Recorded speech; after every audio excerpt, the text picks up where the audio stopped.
This is what I'm getting from the monthly.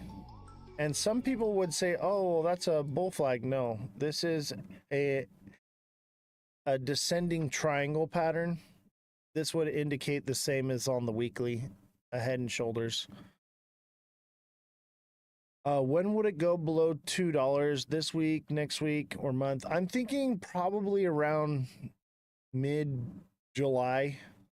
July 12th through the 14th. That's when I'm going to be looking to place my buy order. Yeah, the flat bottom. It's because $2 is the flat bottom. We all know.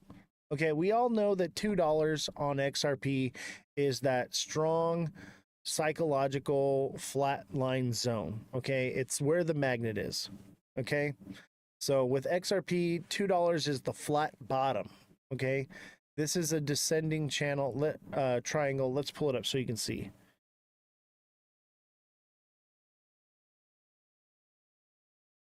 This is the kind of stuff we're going to be going over in the TA class. Okay. We're going to be talking about this. Now, this is in an uptrend, so this is going to be a hard one to find, okay? Let me see. It's in here though. Here it is. There it is. Nope, that's not it. Oh, wait, it's down here. Here it is. Okay, so it pumps up into this and it has a flat bottom support, indicates downward movement. Now, if it breaks up above, this is what everyone's thinking is, oh, it's broken up here, it could bounce off. But I don't think so, because in the 1 week, it hasn't broken out. As you can see, it's well inside. Some people are speculating that it's considered a breakout because of this wick right here. I'm not buying it. That would put it down like this, but that doesn't line up with what's going on here. I'm leaning towards this right here. Zoom in to each cycle on the weekly.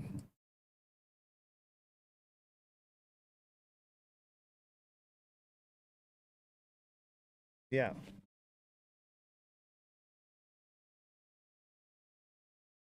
All right.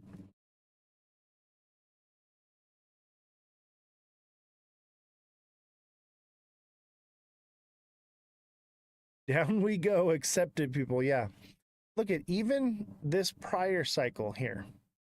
This was May to July, and then it pumped again one more time. But look, it never pumps the second time as high as it did the first time. Same here. This was May, right here, the first cycle. So this was May until September. It got its next pump again. Right here, it went May until July, and then it got its next pump again. And you see the next pump it gets falls short each time. Now, because this has this consolidation up here, I'm assuming that our cycle we're in right now will emulate something like this. People are diamond handing the shit out of this thing. I believe that this right here in this cycle is where we're at now. And we should fall down to, I'd say, anywhere between 160 and 125 is where we would fall. Trend down like that.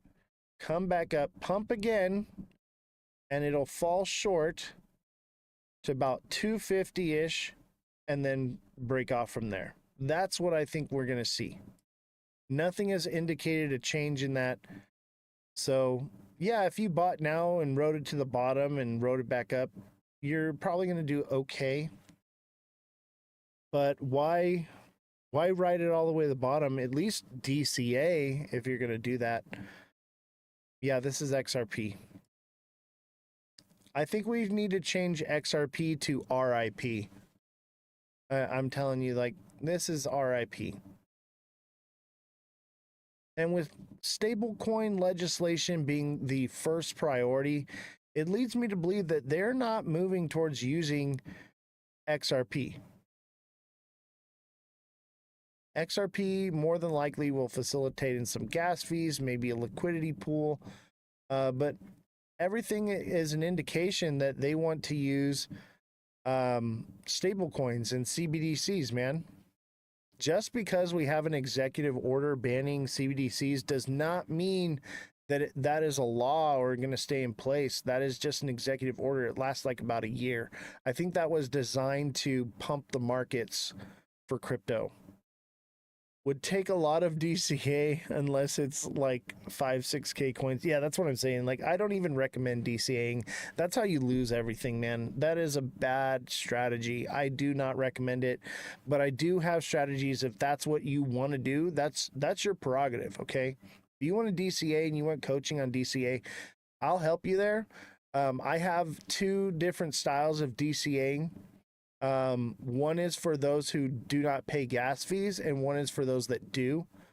So it's pretty much catered to how you trade and what you do. RLUSD is a stable coin that will be used on the XRP ledger. Yes, but how will that affect the XRP price? That doesn't really help XRP much. It'll do a little something, but that means that XRP will just be the liquidity pool and the money will flow through it. And people say, oh, well, the burn rate, but the burn rate's not high enough. It would take like 1,000 years for that to affect it. And because Ripple unloads a supply every month as well, the demand won't ever go up. Not for a long time. Is XRP a strong buy right now? No. I would say your buy on XRP is going to be somewhere around 160 to 130, maybe 125. That's going to be your... What's up, UB? UB, do you want to come on the show and talk, man? I heard you in the live today, bro, and you are just so on point. I want to talk to you, bro. We got to get you on this show. Let me see if I can add you as a co-host. Let me see if you're in here.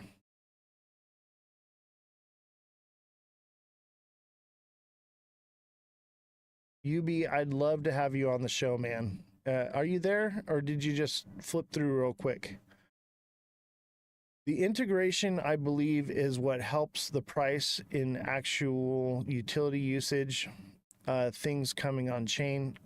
I agree with that, but XRP is like a bucket with no bottom in it. The liquidity flows through it. It will move a bit, but it's within 4 seconds that money's out of it. Worldwide adoption won't happen till all the wars are settled. I agree. 5 years minimum for real world use case. There won't be any XRP utility for a long time. I'm thinking 5-10 years. Brad Garlinghouse even said 5 years, but I think more like 10. But let's say 2030, okay? The next bull run. Then I'll be more in tune to let's see if it'll happen. I believe this is a shakeout and then we rock it. I agree, but I think the shakeout is going to happen over the next year or two. It's going to they're turning people off to crypto. They have to make people hate it. They have to make people feel like this is done. They have to make people feel like the bull run is over. And then you might see something like that happen. You know, they want to tuck you into bed and make you feel like, okay, see you in 4 years. And then maybe they flip the switch. You believe the shakeout will last a few weeks or so? It's a possibility, okay? Sell in May, go away, get it. You know, I do think we'll get a pump again come August, September, October, but I don't think it's going to be mega cycle proportions like everybody wants. It's possible. It's possible, but unlikely.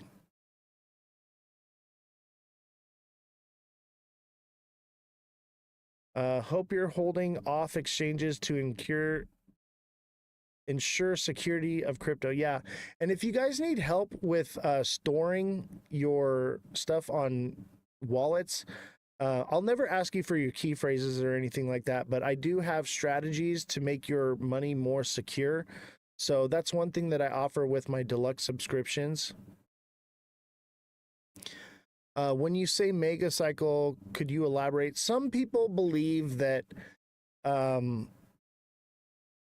this is just the beginning of the cycle and things are going to kangaroo bounce is what it's called. Let me look it up. Let me show you what a kangaroo hop is. So it's a technical analysis. Let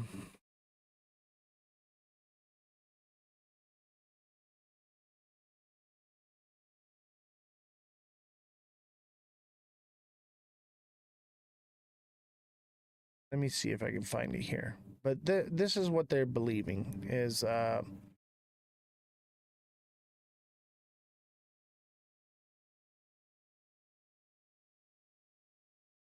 me see if I can find it.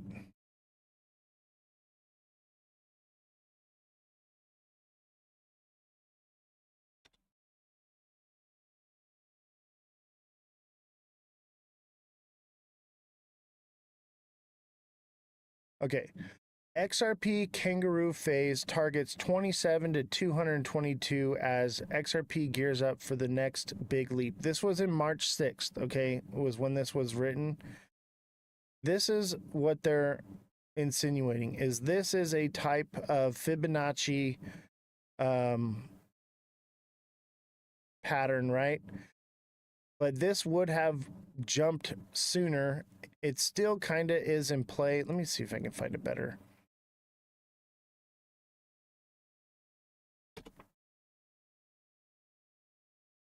Let me see.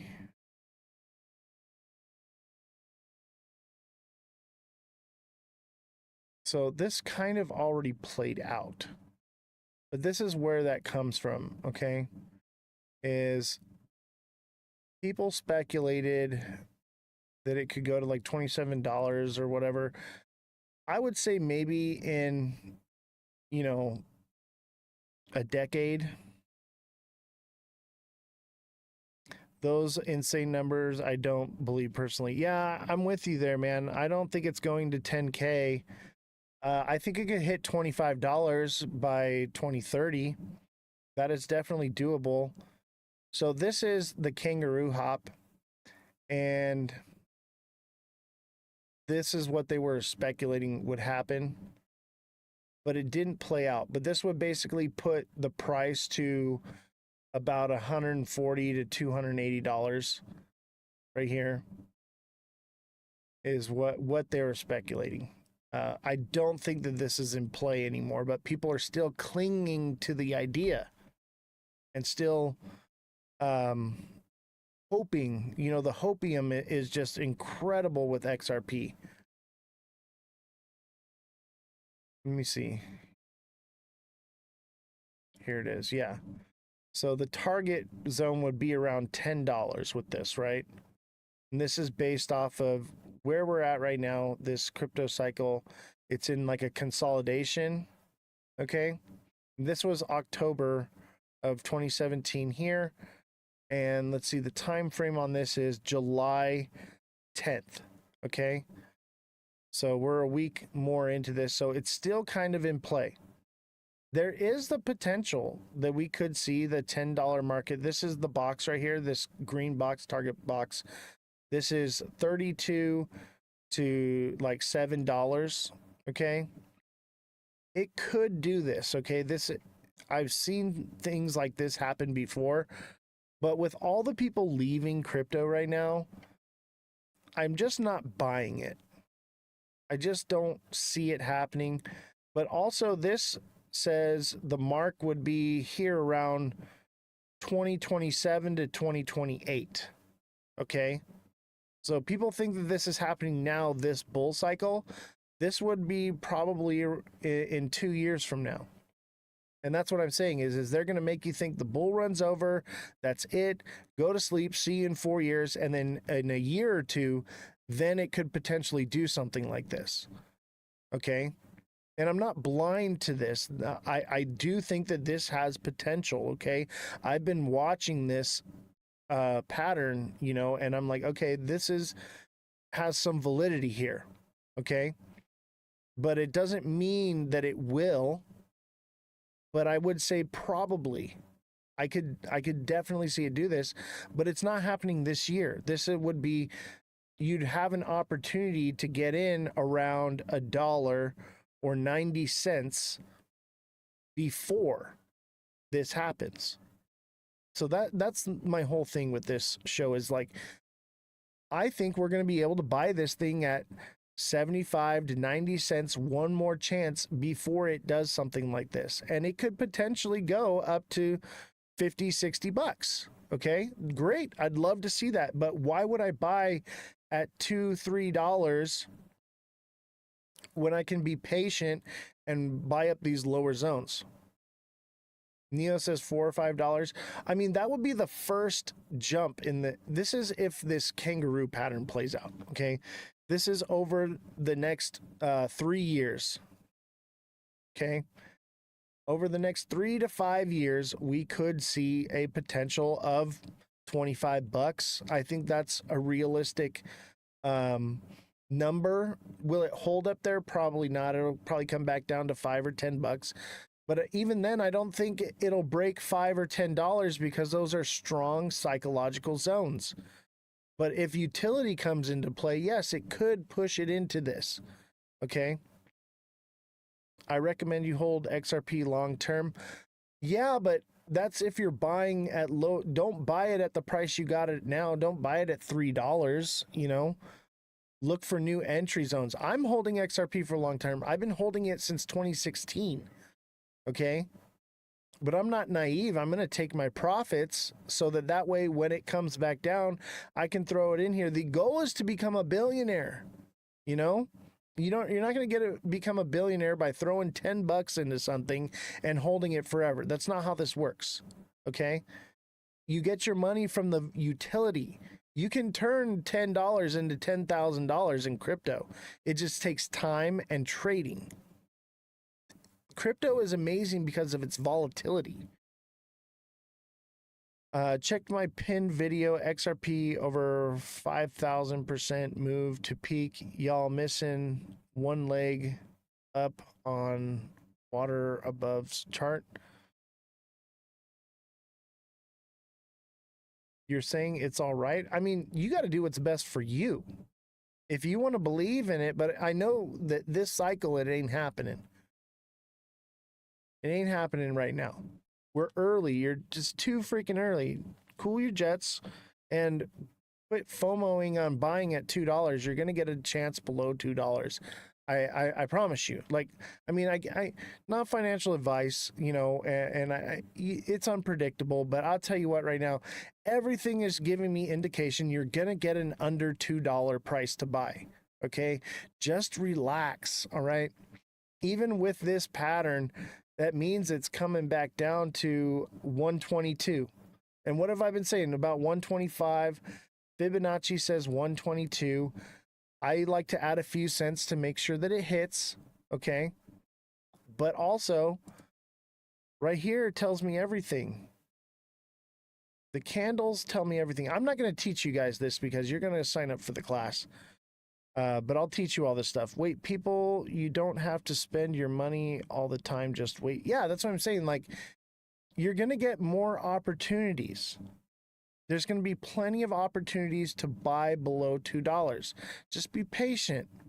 What you should be doing is, you know, loading up on stable coins, collecting APY. Okay. Load up on those stable coins, set it aside, and wait for your entry zone. Then buy. And then when it pumps, you're going to take out some profits, put it back into stable coins, get your APY, let it run back down, boom, new buy position, do it again, and just keep growing that bag over time. That's how it's done. That's how I retired. I'm 37 years old and I'm retired because of that strategy. because I don't FOMO in at the top. I've done it, I'm guilty of it, but I've learned my lesson. And the charts are telling me every indication says we're going below $2. It's going to happen. It's just not doing it tomorrow, just like it's not going to 11D tomorrow.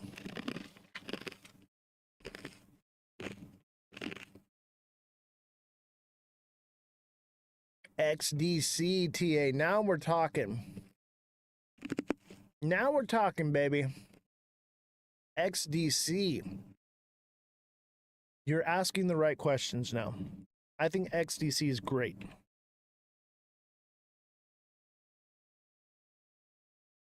What exchange do you get your XDC on? If you don't mind me asking, Carlito.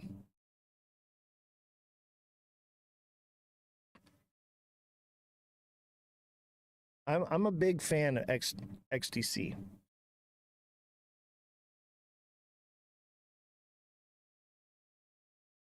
Uphold, yeah, that's where everybody gets it on. Uphold. I think that's where Mega gets his too. Is this... This looks like the right chart, right?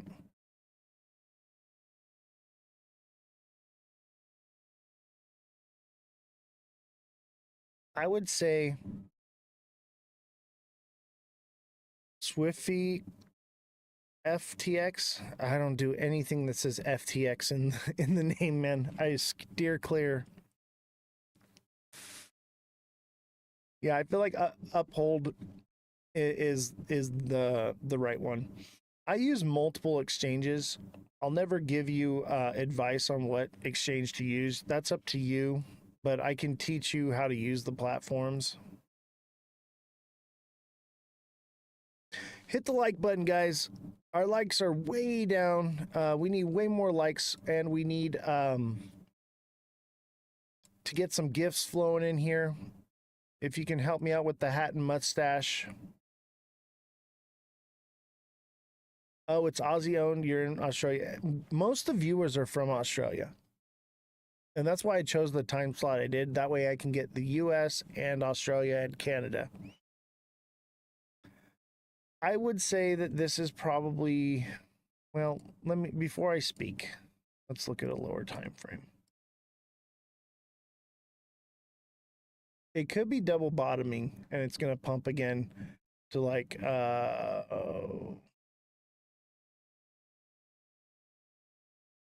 I think 5.8 to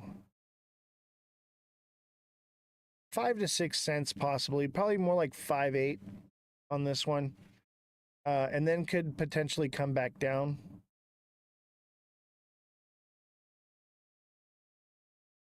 Yeah, it's perfect timing for where it's 8 p.m. where I'm at right now. But if we look at this in the day, all right, we look at this in the day and it's about to pump. I'd say that there's a potential we got a double bottom right here. And that could send it all the way up here. I would say 7.5, 7.4, probably more like 7.2. But it could potentially go off the double bottom all the way up here to 0.078. I love XDC. It's been a terrible ride lately. Yeah, I know. I think it's ready for a turnaround. I think it'll be down for a couple weeks here. Let's see here. This is the day. You got what? 1, 2, 3, 4, 5, 6. So it's got a few weeks left before it does something. And then that kind of lines up with the timeline. So like maybe July, we'll have to see.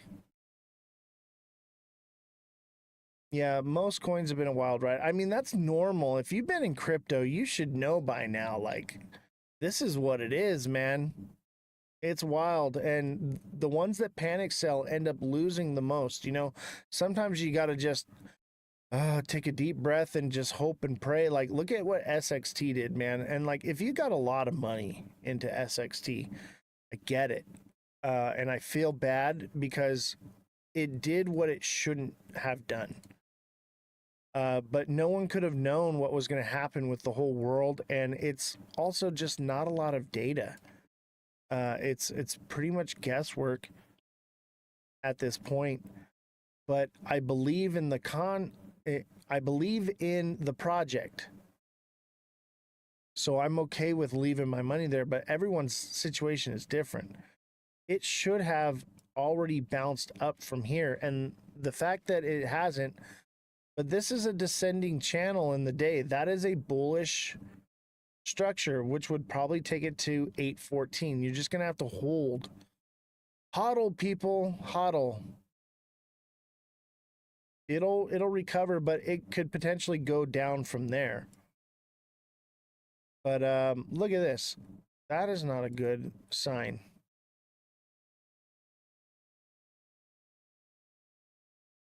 Here, there's our triangle pattern. Let's double check and verify.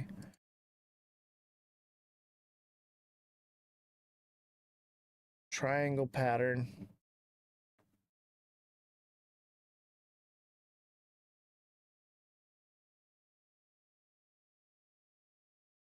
Yeah, it's going to keep going down. SXT is cooked for now. Ah, I'm going to hold what I have. I didn't put anything in there I wasn't willing to lose, you know? Nobody can call this market 100%. I agree with that, but I'll tell you what, I've been calling it, I'd say 95%. Yeah, just buy it later. I'm not going to pull out what I bought in, though. I only put in what I could afford to lose, and I'm okay with it, and I'll buy more at the bottom. But yeah, SXT is the symmetrical triangle pattern here. Okay, that's this one right here. It's bearish, unfortunately. So yeah, SXT is cooked for now. But that's fine. I'm going to come back. Dude, I'm telling you, mid-July, and you're going to know.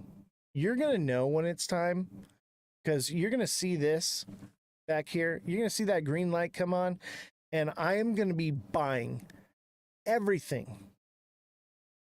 I'm going to be buying everything. I'm putting on the red light for now because, yeah, we're going down.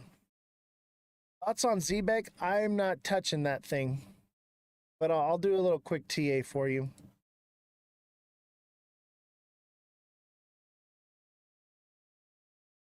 I'll tell you this, ZBEC's utility is very far off for actual use case. If it's not a scam and it is legitimate, okay, and let's say ZBEC is going to be what it's going to be, that is probably going to be one of the last things that actually gets utility implemented.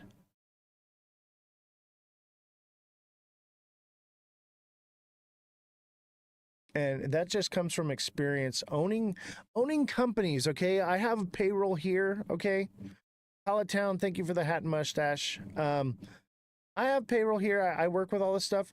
The amount of approvals and things that it takes to get something like that to happen, it's a very far off. You literally yelled at me for saying diamond hands the other day, and now you say it. No. Diamond handing your entire bag, okay? If you buy into something that you believe in and you know that eventually it's going to do something, that's different, okay? But you're misunderstanding what I'm trying to tell you about the diamond handing thing. That's your entire bag, okay? Diamond handing refers to holding your entire bag all the way to the bottom on a project, just waiting. I don't have my entire bag. I threw a couple bucks in there and I'm just going to wait and see what happens with it. I can afford to lose that. Okay. Diamond hand refers to throwing all your money into one bag. Okay. And holding on for dear life. I do not condone that behavior. There's a big difference. Okay.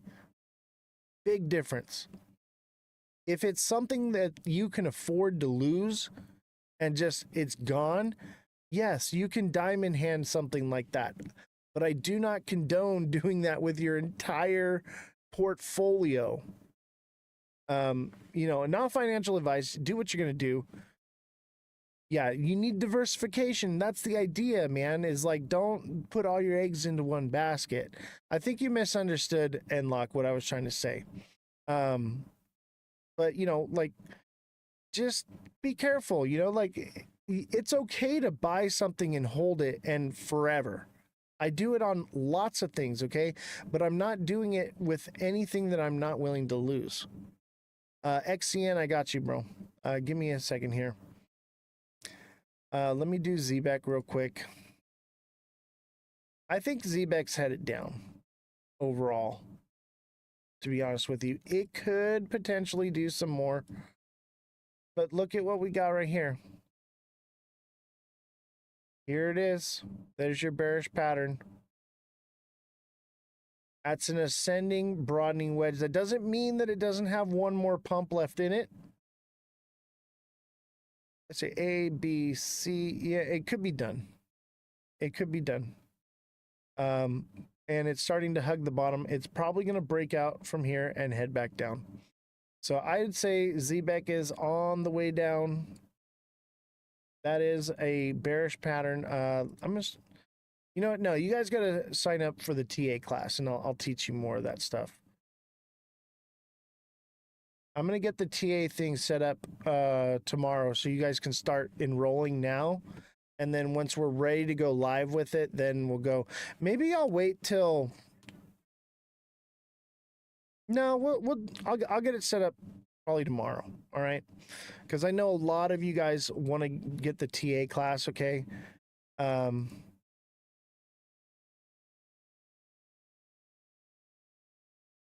Let's do XCN.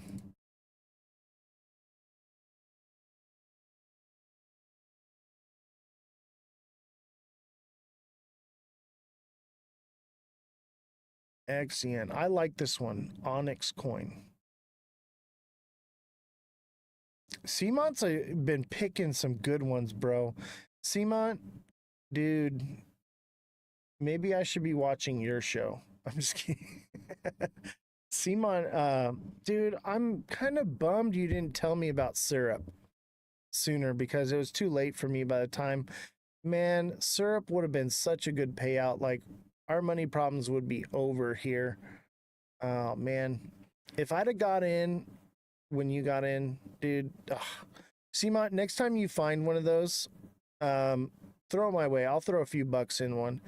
But I want to get in early before it starts pumping. But like, I don't know. I feel like you're more plugged into the hype, dude. Took notes from you since you started with your Switch. Oh, thanks, man. I appreciate that.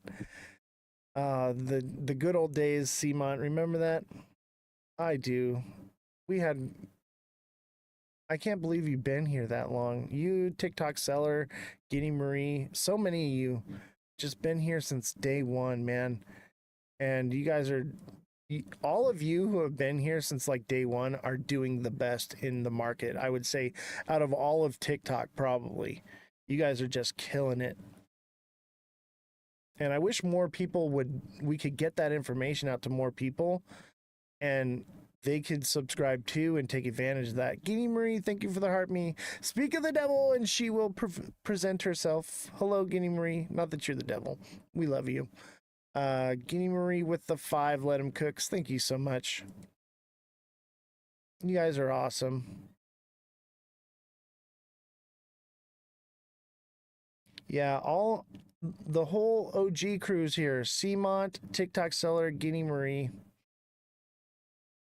Yeah, Jesse uses the Switch now in Mission Control. We're 50% of the way completed. Cmont, thank you for the hat and mustache. Carlito, thank you for the hat and mustache. We're halfway there to meeting this goal. Thank you, guys. All right, let's XCN. Let's take a look at it. Okay, it looks like it's about to get a pump here soon. Look at, see what it did here? It's going to do the same thing. So it's going to pump up like this and come back down. So I would say probably 0.014, 0.015-ish, or as low as 0.0, yeah, probably 0.014. but it could potentially do 0.015. Let's measure it. Let's get an exact measurement.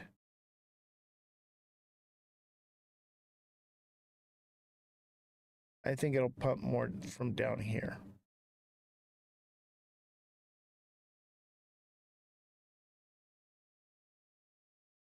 Get another measurement. We went from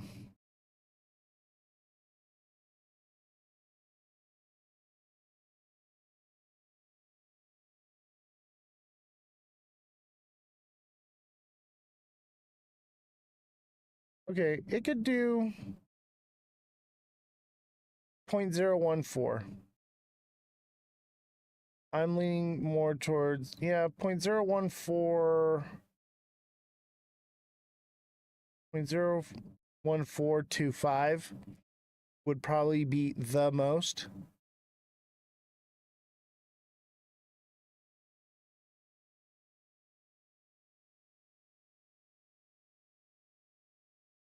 I think that would be it. Let's bring that down a little more. That's probably more accurate. 0.01418-ish, something like that. That's what you'll see. It'll probably trend down here a little bit further and then boom. And that would set it up for June 18th, maybe-ish. You have your take profit at 0.0145. Good for you, man. Dude, I'm so proud of you guys. All you guys that are learning from me and stuff, like, I'm so proud of you. I'm also like, it's amazing, like, that you guys actually listen to me. When I first started doing this, man, everybody called me a clown and all these things, and like, it used to get to me. Now, like, I know I'm making a difference and I'm helping people, and it's just what a change, what a amazing thing to help people, you know. I didn't even know patterns when I joined. I know, right? You wait till you guys sign up for the TA class. We're going to start really getting into TA, and I'm going to do it not just by like going over patterns in a book or whatever. We're going to actually do it with the charts. And we're going to look at past patterns, future patterns, current patterns, things like that. And it's going to be a better learning tool. I only knew bears and bulls. Yeah, dude. If you want to be a trader, especially someone like TikTok seller, man, you are so young and just getting into this, you're going to be filthy rich. Okay. But like, obviously everybody, but those of you that are looking to make a career out of technical analysis, definitely get on the TA class for sure. Okay. Because what I can do is, and that's why I refer to you, TikTok seller, is you learning it at such a young age, you're going to pick it up faster. You won't have to unlearn what you've already learned, because I'm going to teach you how to do this the way I do. Pallet Town Trader, you want to know where? Send me a DM and I'll give you the information. Anybody that wants to sign up for the TA class, send me a direct message so that I can let you know once it's available, and I can send you the schedule, how it's going to go down. Because I think what I'm going to do is probably offer time slots that are periodic throughout the week, because not everybody's going to be able to make it, or different time zones and things. So I kind of want to see whoever is signing up first. I'm going to try to cater the schedule more to what works best for you as a group, and then go from there. Because I want you guys will be the first, so it'll be that way. So, and if you haven't subscribed yet, become a deluxe subscriber. It's the little star on the bottom with a circle around it. Click that, become a deluxe subscriber, and get one-on-one coaching with me. And then soon the next tier will be available, where you're going to get that TA class, and it's going to be a live class. Okay. It's going to be a live class, but I'm thinking maybe what I can do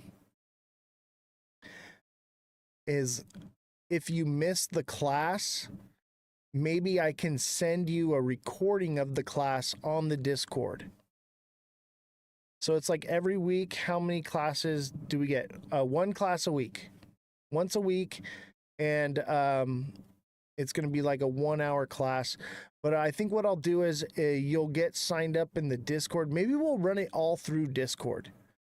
I'll talk with the TA guy and Nikki about that. But maybe we'll do it exclusively on Discord. And that way you can come back. If you miss a class, you can come back and rewatch it, refresh on it.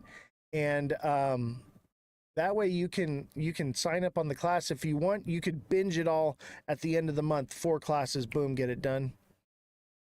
You can make a private call and screen record. Yeah, that's what I'll probably do. We'll probably use Discord for that.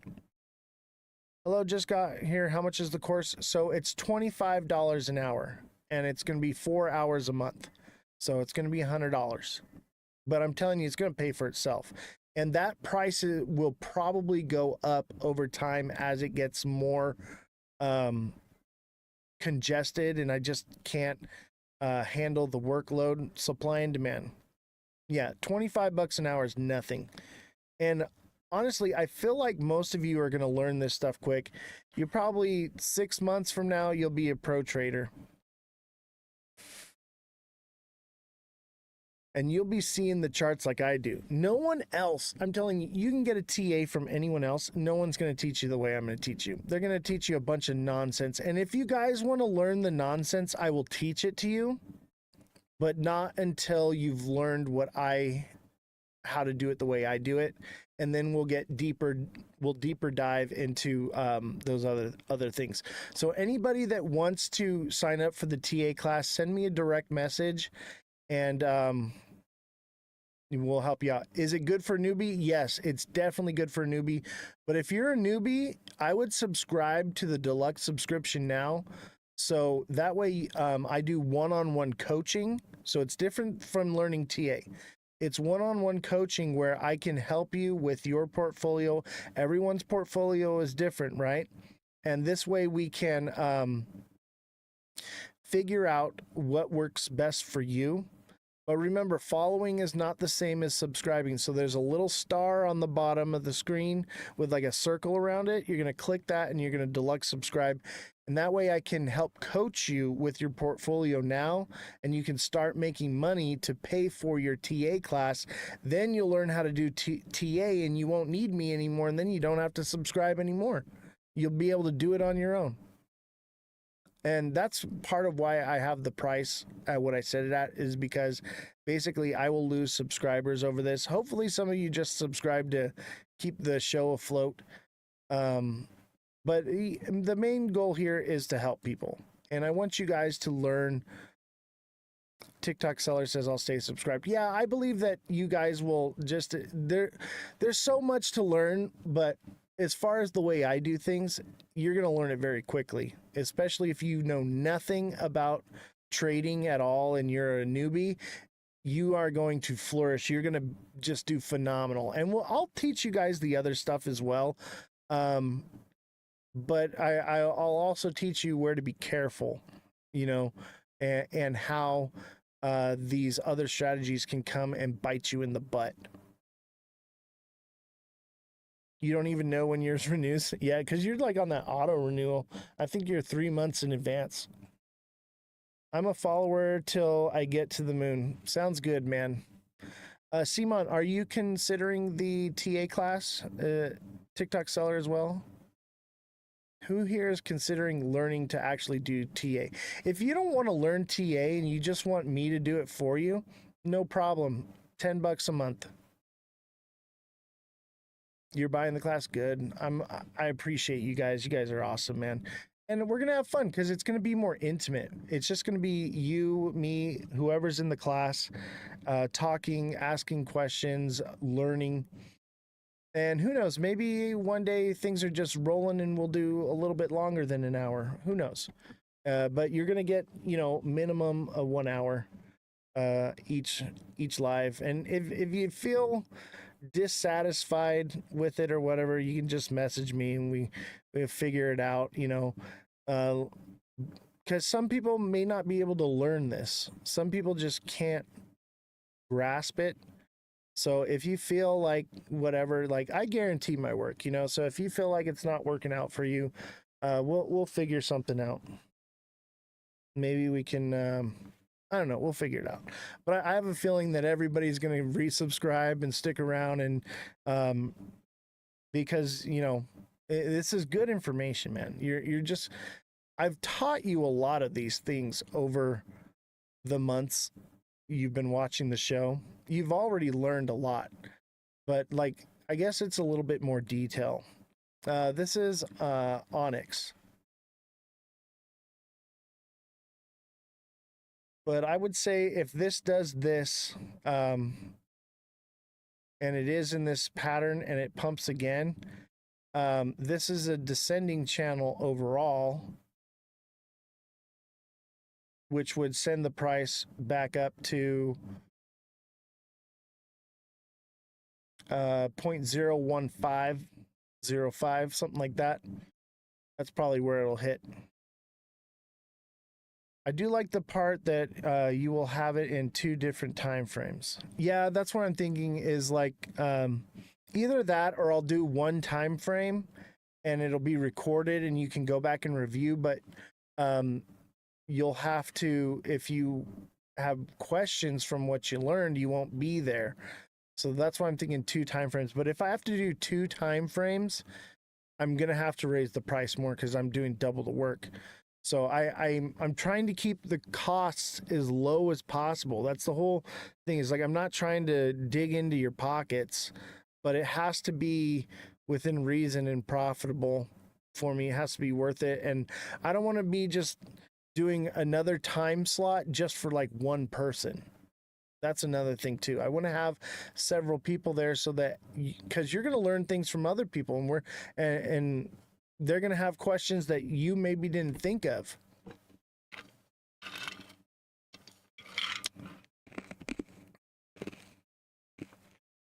So that's like a big part of it, is trying to keep everyone together.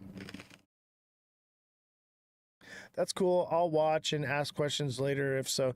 Yeah, that's another thing, is if it's recorded and you're taking the class, you're taking notes, I'm going to highly encourage you take notes, right?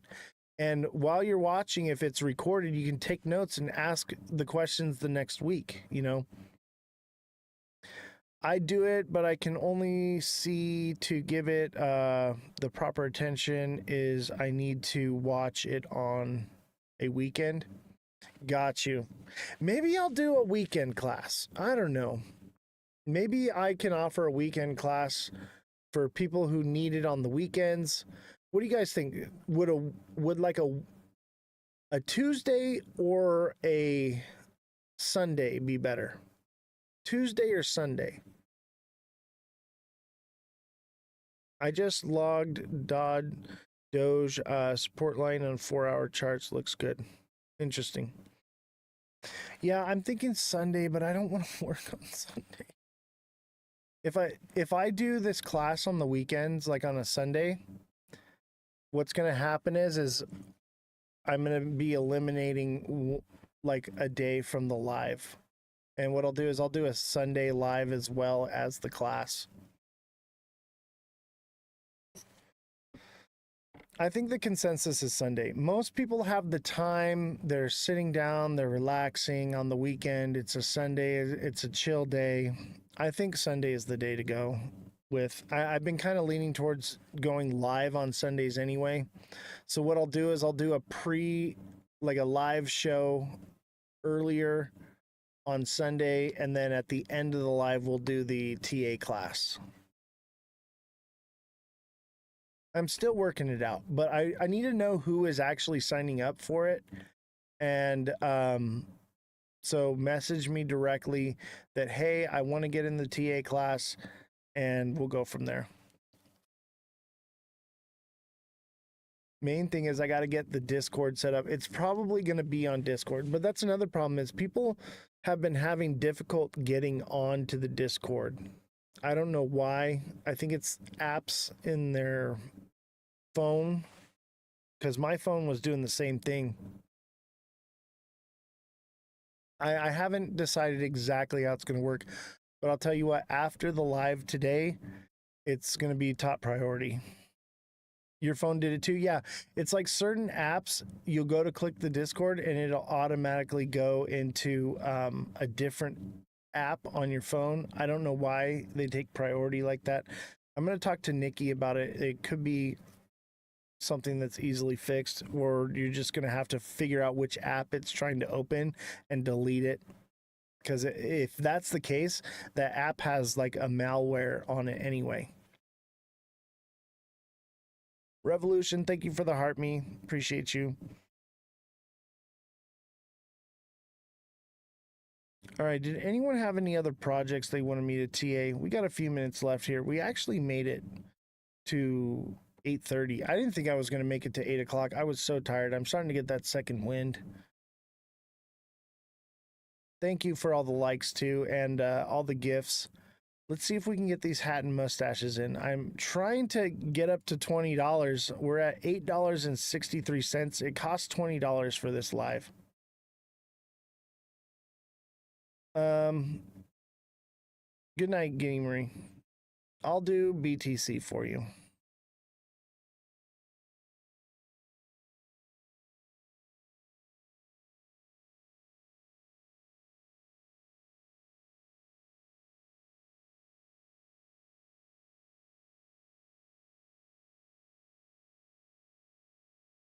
Okay. The 1 hour chart is bearish. This is a bear flag. Bitcoin's coming down. I think it'll see 103 in the short term, but let's look at the day.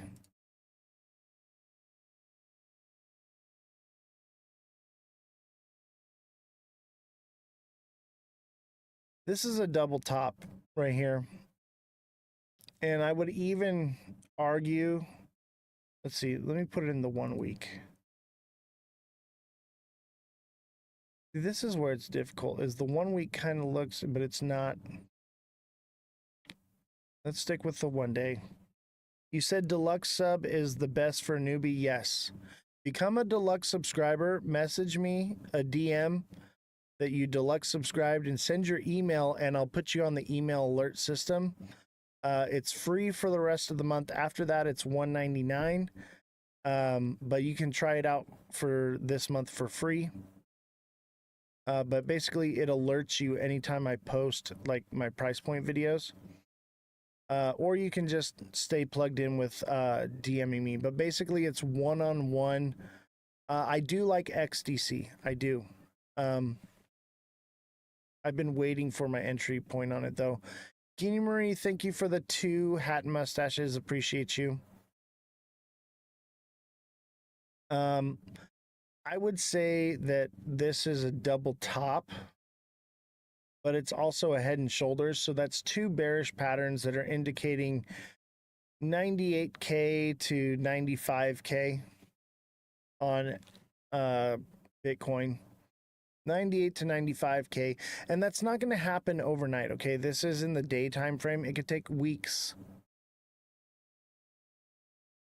Do you see it surpassing Ethereum in the future? XDC?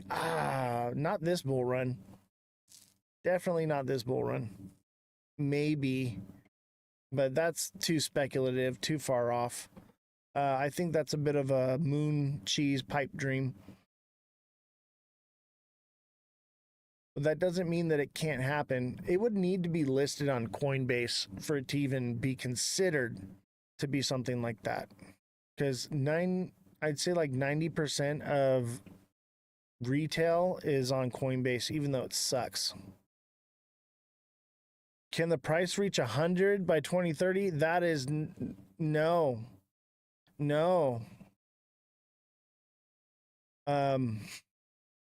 Sure, we'd all like to see that, but I don't think so.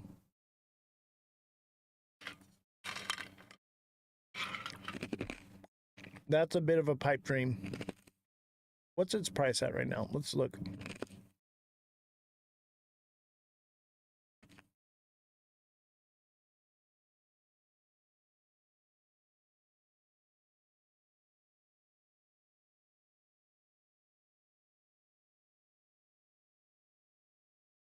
Yeah, no freaking way, dude. I could see it reaching $1 by 2030, maybe $2. That's a possibility. But $100, that's kind of out of the way.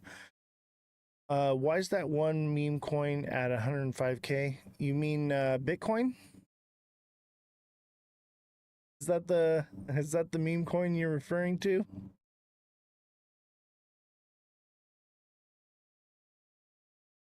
Yeah, that one. You're funny, man. So BTC, we should expect sells still today. Yeah, I think BTC is on its way down. I mean, it could do something else, but in the short term time frame, BTC looks bearish.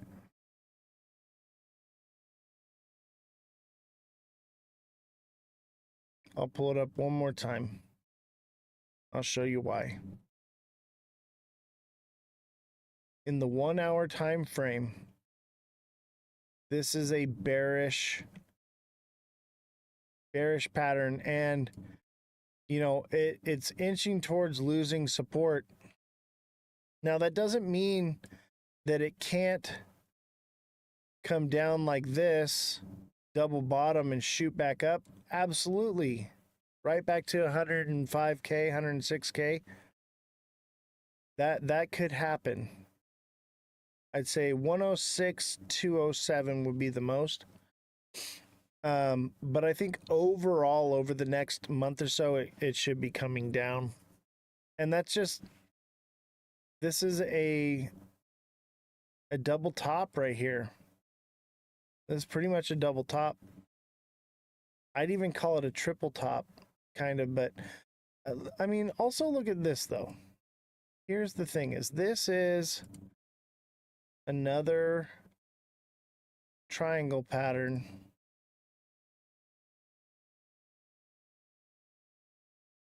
Let's look at our triangle pattern, verify.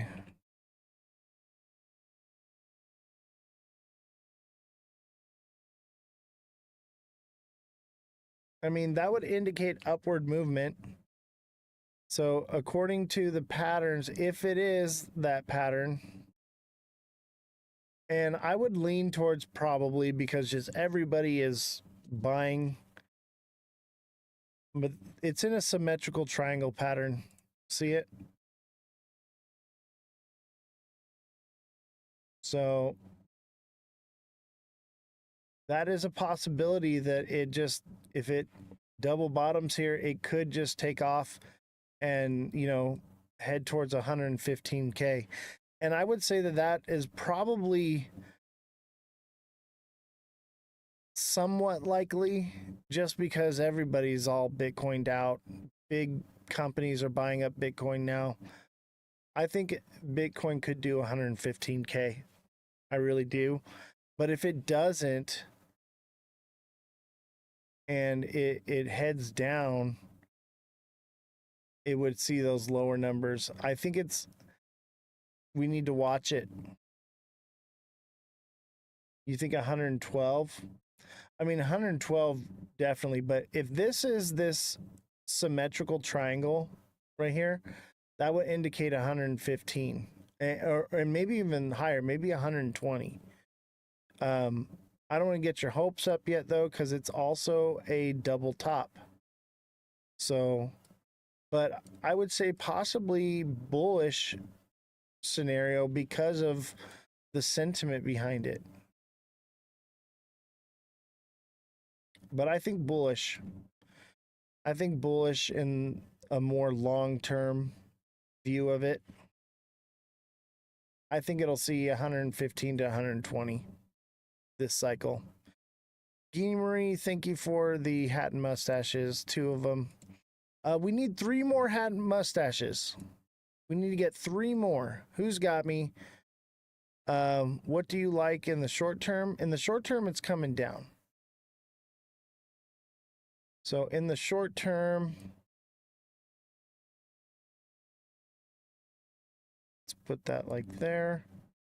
Short term would take it to 103.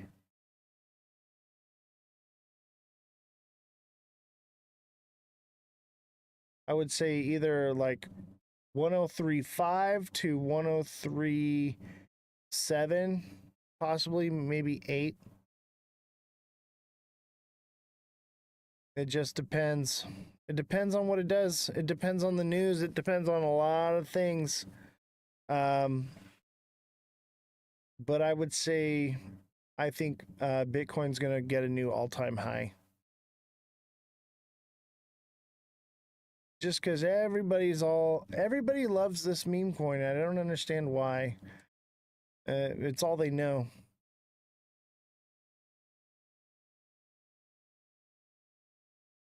But yeah, short term, it's going to come down to this blue line. 104-ish. We'll see. We'll have to see. It's more than likely going to come down, double bottom, shoot back up. Where do you see XRP after the lawsuit is completely over? It depends on the time frame. You mean like by like what it could be in 2030?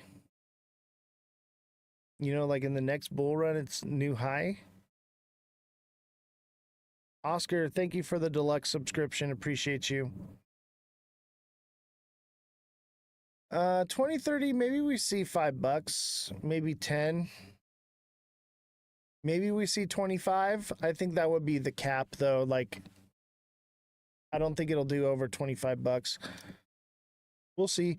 We just need to see what happens. But it could be nothing by that time. You know, there could be new technology that comes out and a new direction that everything is moving in adoption. Adoption. So I mean, it's definitely iffy, and there's a lot of things out there that can do what XRP does. It's not going to be the end all be all to cryptocurrency. It's not the one. Ethereum, what do you want to know? Just TA on Ethereum?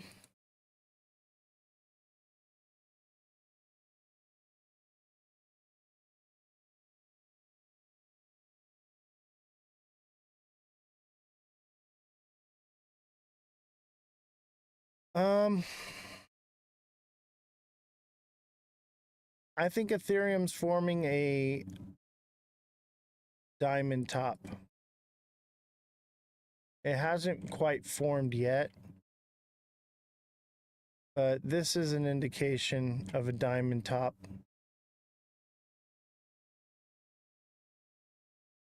I mean, it doesn't necessarily mean anything, but it would need to drop down here harder to be a diamond top. But it could also be one of these curved ones, but it would have to like drop down to like here to be considered a diamond top. That means if Ethereum drops to 2305-ish or maybe 23, then I would say that's a heavy indication of a diamond top, and that would send the price down to minimum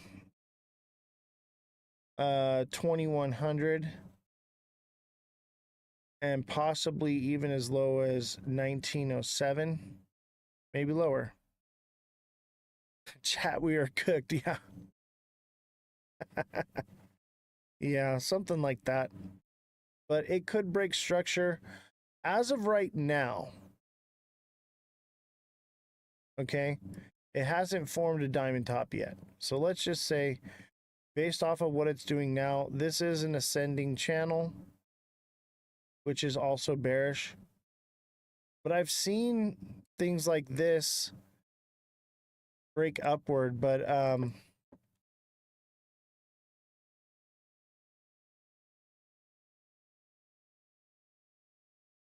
I'm leaning more towards the diamond top. So here's your channels.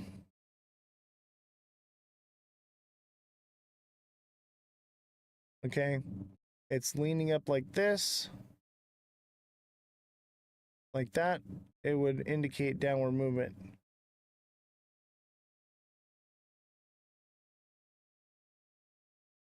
Like that. I got out when it hit 2,700. I did one thing right. Good for you, buddy. What should you do next? As far as your deluxe subscription, you're going to send me a direct message on TikTok, and I'll guide you through how it works. And send me your email, and I'll get you on the email alert system.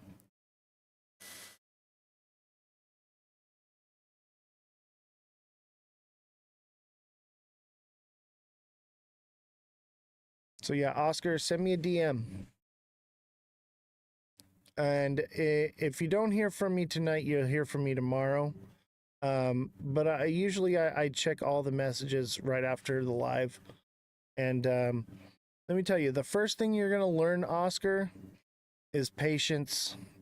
You're gonna have some FOMO training. Kodak got some FOMO training.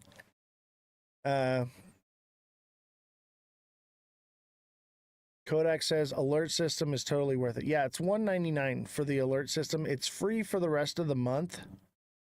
So you can try it out for the beginning of the month here or until the end of the month.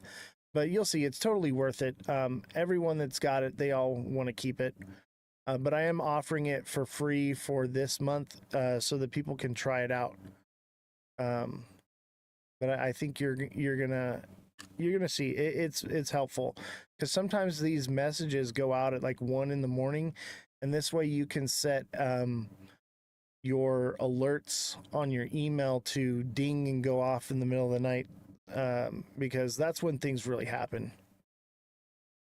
3 a.m. Pacific Standard Time, a lot happens, and I'm sending those things out. So thanks for signing up. And Oscar, if you want to learn technical analysis, I am going to be offering a technical analysis class that's going to be a little bit different. The coaching is different than the TA class, okay? TA class, I'm going to teach you how to read the charts like I do. Whereas the coaching is we're going to come up with a plan specific to what you're invested in your portfolio, where you got in, and it's more catered to each individual. Everyone is different. TikTok seller says, best $2 I ever spent. Yeah. It pays for itself. All the stuff that I offer, it's going to pay for itself, but it's also up to you. You have to be engaged with it. You have to use it and utilize those tools. I'm not going to reach out to you and say, hey man, you're not doing what you're not talking to me or whatever. I have 93 other people that are deluxe subscribers. So you have to be engaged with it. You get out of it what you put into it.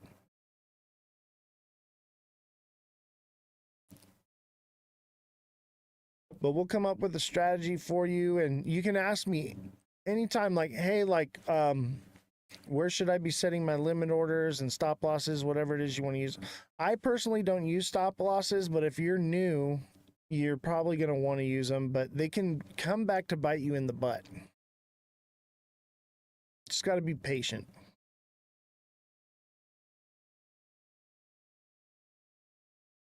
All right, let's see here. It's 8:42. Oscar, message him on the weekend. Oz loves weekend messages. No, for the love of God. If you need, okay, I understand that this is a global market that never closes. Okay. So I will answer questions and coaching on the weekends. Okay. I will do it, but you got to send a donation. Okay. You got to make it worth my time. So you can send the donations to the Cash App, Venmo, or PayPal. But I get it. But usually all that stuff is going to pay for itself. You're going to do phenomenal. The people that actually engage with the training, they're just growing their bags like crazy. You're not even going to care. In a month from now, you're not even going to care. You're going to be like, take my money, bro. Just take it. Everybody resubscribes. I'll tell you that right now. Everybody resubscribes.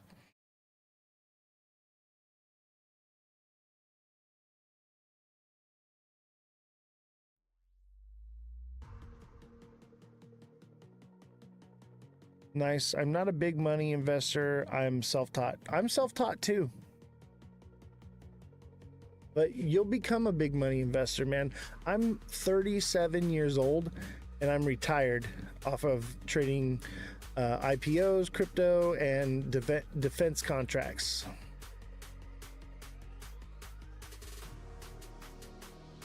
And thanks for the follow. Don't forget that following is not the same as subscribing, okay? So if you're interested in becoming a deluxe subscriber, make sure you click the little star down on the bottom with the circle around it, okay? And that's how you become a deluxe subscriber and take advantage of one-on-one coaching. I'm telling you right now, no other creator is going to teach you how to, or going to be on point as I am. And no one is going to offer this kind of service for such a low price. And the price will go up. So getting locked in now and growing your bag now, as the demand rises, the supply will drop and I will have to raise the price, but you'll already be making more money that it will offset those costs.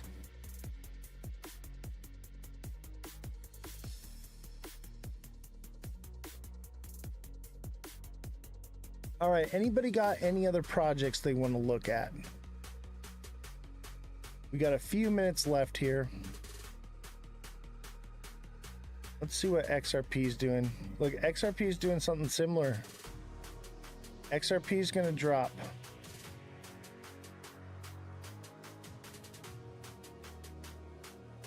Little bear flag. I'd even argue that's a flat bottom.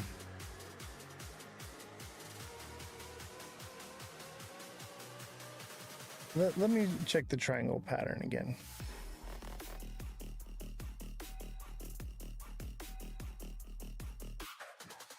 Because I think it's dropping into it. Okay, yeah. So it dropped into a flat bottom. That's bearish.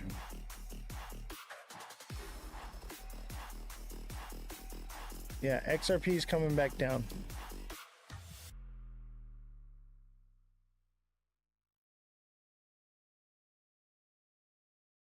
I don't know how I do it, but I'm so good at this shit. It's pretty phenomenal how accurate I've been consistently. Obviously, I'm not going to get it 100% of the time. No one can. It's impossible. You're gonna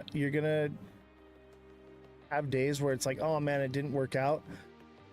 Chat, help me out. About what percentage would you give me for accuracy? Because I don't want to give myself my own percentage, but what do you guys think that my accuracy is? Maybe we should do a poll or a vote.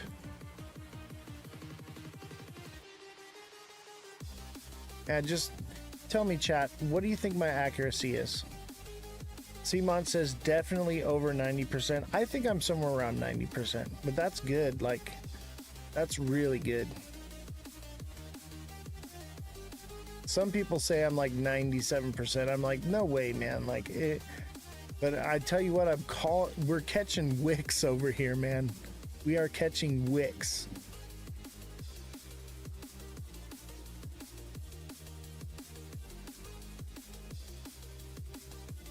What do you think, TikTok seller? What do you think my percentage is of accuracy? And be brutally honest with me, guys. Be brutally honest.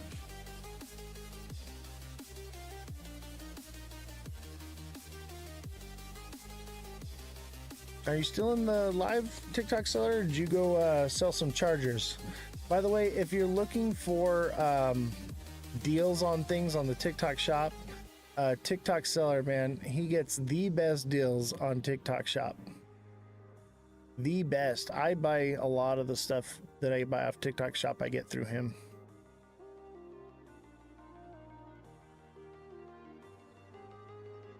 Well, I think we're done for the day.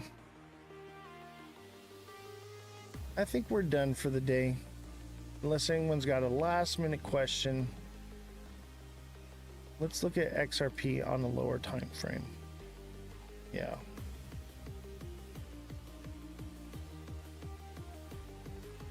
Look, see, it tried to pump out of this and just brought it right back in.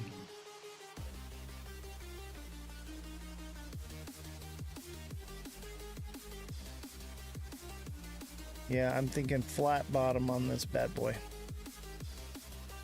Thank you guys for all the gifts, the likes. Can we get 3 more hat and mustaches before I go? I want to meet this goal. We need 3 more hat and mustaches. Who's got me?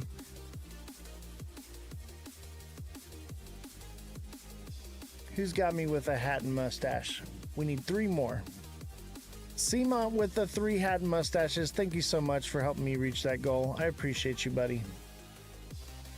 Thank you so much. And if you haven't sent a heart me yet, you can send a heart me, and then after 9 o'clock, you can send another one if you're on the East Coast. Kodak, thank you for the goat. Appreciate you. Yeah, we'll just take this last couple of minutes to see if we can get any heart me's or any gifts you guys want to send. Gifts are much appreciated. I DM'd a question. Thanks, Oz. No problem, man. Thank you guys for supporting this show and keeping us going. Actually, let's do... we made about $10 this live. I'm trying to make $20 to offset the cost for promotion. Can we get a galaxy? Trying to offset the costs. Obviously, we're not going to always do it, but it does cost money with the promotions. But I think we've just been stuck in this, locked in this getting no viewership. So I'm trying to break us out of that. And you guys have been gifting like crazy to help support. So I'm like, okay, I want to give it back and grow the show. And thank you guys for getting Jessie to come back on the show, man. She's sick today, but you know, I'm not going to make her come into work if she's sick. Like, I get it. I get it. I'm not a tyrant over here. I hope she's not out looking for a job, though. I will cry. We need Jessie here. I tell you, the show's not the same without Jessie.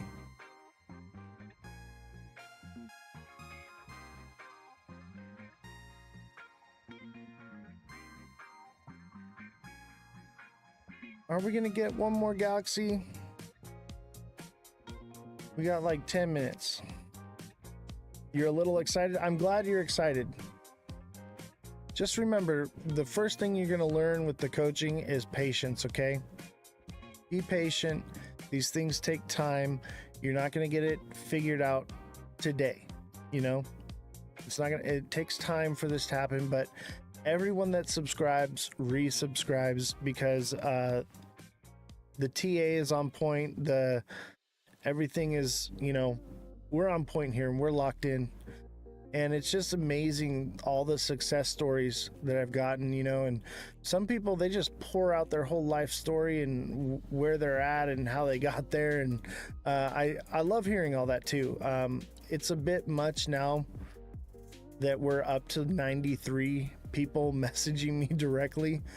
But I do love hearing all that stuff. And, you know,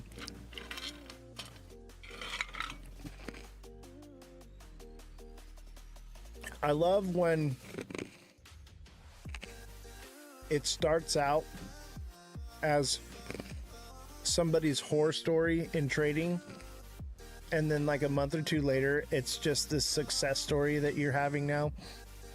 It's just phenomenal. It warms my heart. That's the whole purpose of this show, is to help people, you know? And I'm creating jobs in my community here too as well.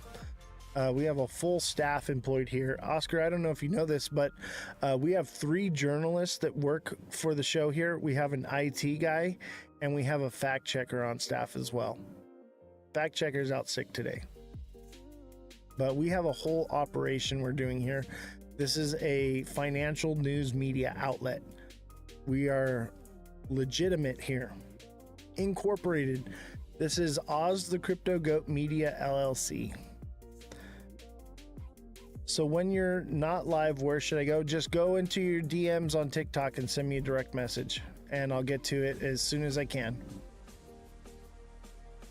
But yeah, you can DM me anytime with your deluxe subscription. You can reach out and DM me anytime, and I will, as soon as I can get to it. And I'll tell you what, I'm pretty on point with getting back to the messages.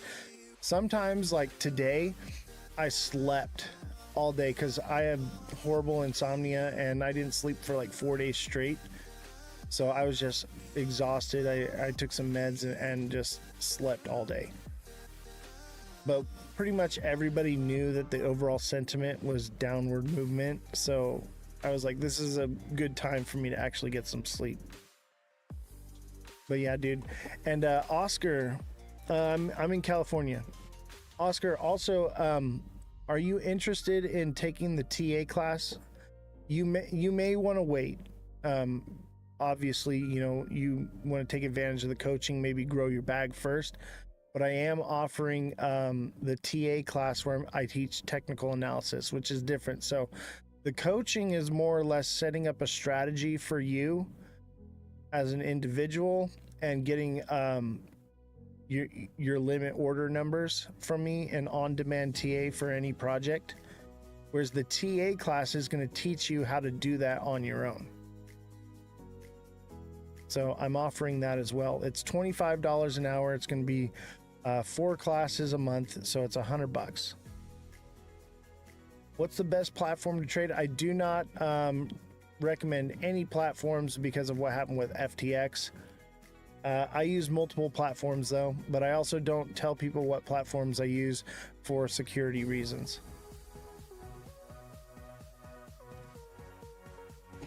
All right, who's got me with the Galaxy? I need a Galaxy, man. How about you, Oscar? Can you help me out with the Galaxy? Somebody hook me up. This operation is very expensive. I pay for all of this with my trades. So all the money I'm making from trading now is going directly to you guys. It keeps this show going. So any support to offset costs is great. And Oscar, how do you send a Galaxy? So there's the little gift box. It looks like a little present. You click on that and you scroll down till you see the Galaxy gift. And Oscar, don't forget, I have my Discord link in my bio. So get on the Discord as well. That's free. And we have merchandise. So we have hoodies, we have t-shirts, men's and women's t-shirts. We have mugs. Here's the mug right here. I got my own mug here on my desk. And we have stickers as well.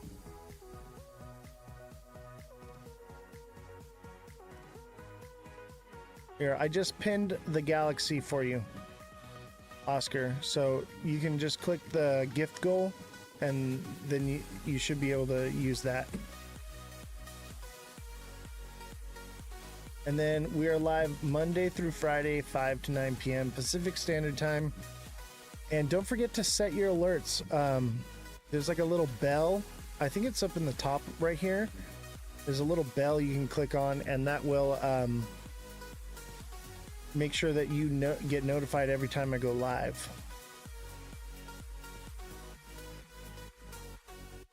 And I also have a ticket to Rare Evo. If anyone's interested in getting a ticket to Rare Evo, send me a message and we'll work something out. I'm looking for someone to come and help me pass out flyers and stuff for the show to promote the show. But the tickets are $300 right now. They're originally $500. They will go up. They will sell out. So I do have an extra ticket.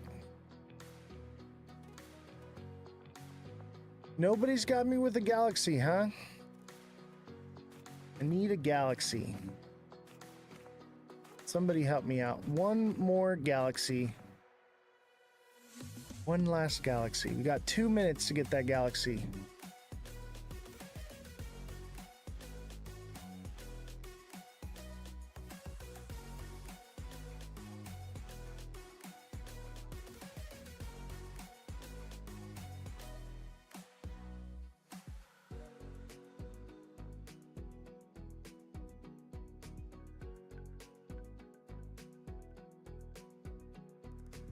Armando, how you doing, buddy? Glad to see you here. And don't forget, become a deluxe subscriber. Get one-on-one coaching with me for TA and on demand, pretty much. And we can set up a strategy for your portfolio. Armando, if you're new to trading, highly recommend the coaching. And even if you're not new to trading, the coaching is different. You're not learning how to do TA. What you're learning is we're going to set a strategy for your portfolio that's catered to you and your situation and what you got going on, so that way you can grow your bags. Because I'll tell you what, everybody resubscribes, and when the markets are going up, we're cheering, and when they're coming down, we're cheering. Because I'm calling the price action to fractions of a cent every single day. So take the opportunity to take advantage of that while the price is still low. Because as the demand goes up, the price will go up. So if you get in now, you can start growing that bag and offset those costs. And it pays for itself. Everything I offer, it's going to pay for itself.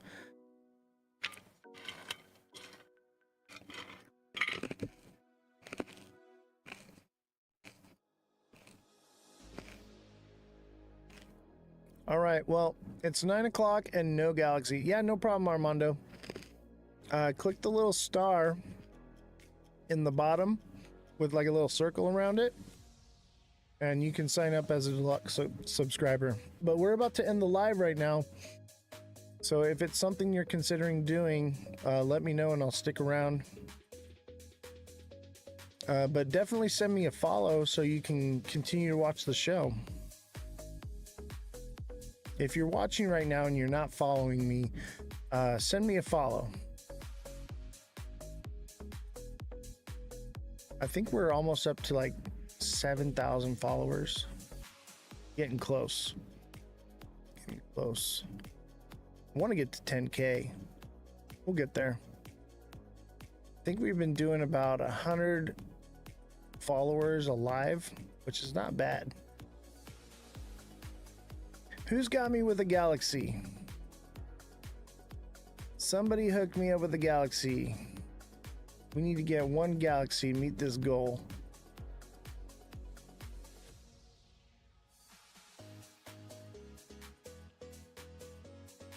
You're trying?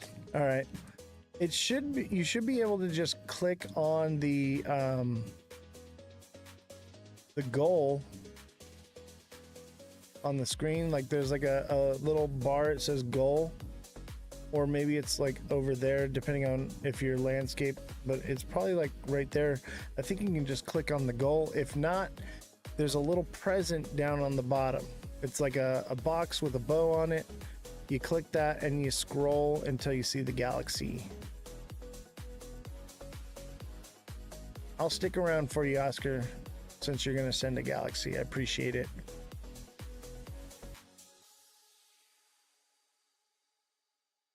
Let's see. In the meantime, we'll do a little promo. So make sure you join my Discord. The link is in my bio. Join the Discord, get locked in. And then we also have our hoodies, men's and women's t-shirts. And we have mugs just like this one I have right here. And we have stickers. So the link is in the bio for my Discord, and then in my Discord there is a section where you can click merch, and that will take you to the link to buy this merchandise. And then We are live Monday through Friday, 5 to 9 p.m. Pacific Standard Time.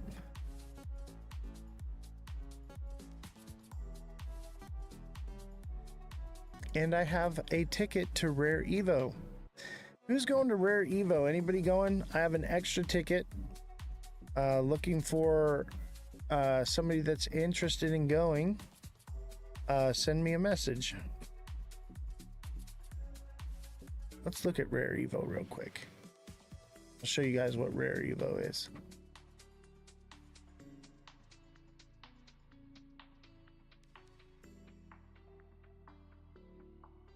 Rare Evo is in Vegas.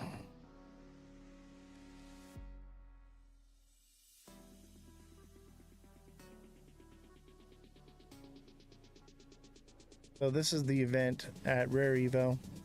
I have an extra ticket to this, and they're press passes. So I was told that they're highly likely going to get upgraded to VIP, depending on availability for VIP tickets. But we would be the first in line to get those VIP, and those tickets are like $1,500.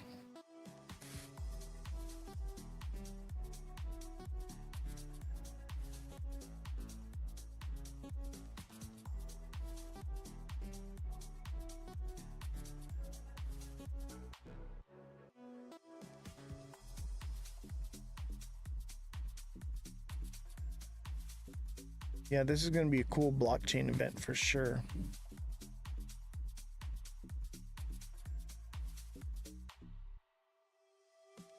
Did you find it, Oscar?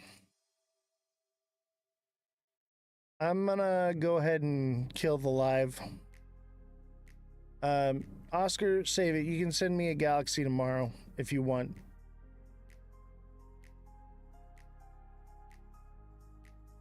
Did you? Oh, you found it? All right, I'll stick around. I'll give you a chance to send it. I want to reach the goals that I set because it helps the algorithm for TikTok.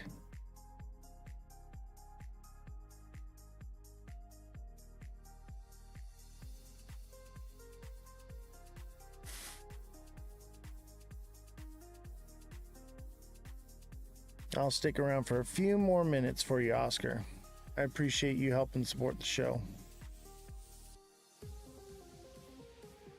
83%? What do you mean 83%? Oh, like it's downloading?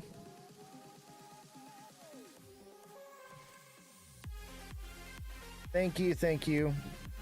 Oscar, I appreciate the galaxy.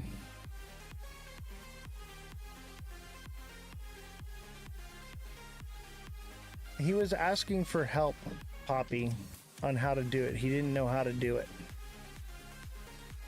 I appreciate you, Oscar. Thank you very much.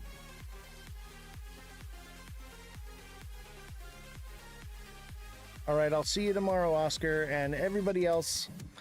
And don't forget to send in a daily heart me as well, if you haven't already. That helps the algorithm as well. If not, we'll get it tomorrow, because if you sent it right now, it'll count as tomorrow's anyway. So have a good night. Looking forward to talking with you, Oscar, and we'll get a strategy planned out for you. So I'll have some questions for you. We'll figure out, you know, what you're into, what your focus is on, what prices you got in at, you know, and where you are as an individual, because it's catered to the individual, because everyone's situation is different. So we'll get it figured out for you and go from there. Thank you for subscribing and all the likes and everything and the gifts. So yeah, I'll see y'all tomorrow. Have a good night.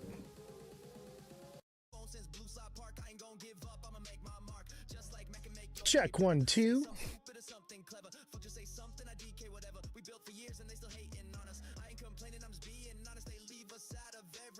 Try and shade us to take control, but we the goats, we real got soul to be the greatest. that is the goal. So go and judge me and slur my name. Yeah, G9 is what I became. Just judge my music, don't need the fame. But no LF goat is what I proclaim. When you're a goat, you just know it. We the black sheep, yeah, I suppose it's coming for us to just be different. Cause all my life I've been belligerent. I get so mad when they play ignorant, but that's what made us so magnificent. Yeah, we here and we chilling with the tribe. Got my grass and my hoodie and my light. Getting lit, come on, you know you wanna try. We doing good, bro, please don't kill my vibe. Said we here and we chilling with the tribe. Crypto underdogs, nah, I ain't gonna lie. So good they can't ignore even if they try. We'll never leave, it's LF go till we die. No, you'll never hear a mumble rap from me. These words I care, yeah, they have meaning. We in the matrix, but I'm intervening. About to pull you out, Neo, you've been dreaming. Find you in the song and want you to be freed. So get used to seeing goats up in your feet. It's guaranteed that we'll succeed. Come on, man, I know you've seen the term goat used on a TV. It's in sports and it's in music. There are lots of ways to use it to describe the best. The ones obsessed, that hidden quest. It's like we blessed. Boy, I'm like Santiago, I'm the alchemist.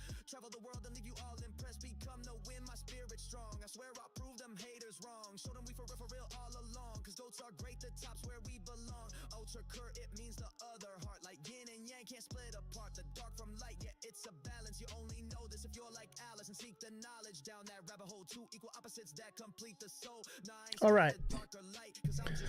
Smash that like button, subscribe to the channel, share the show with everyone you know. Welcome to the Ledger Lounge. This is Ozthecryptogoat, and we have a very, very special live today. We have the president of California's Stand With Crypto coming on the show.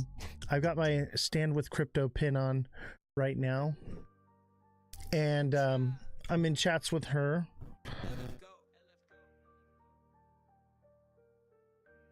She should be on here shortly.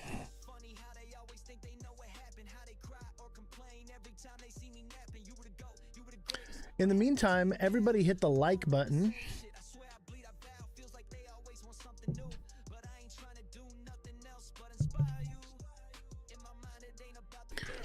We do...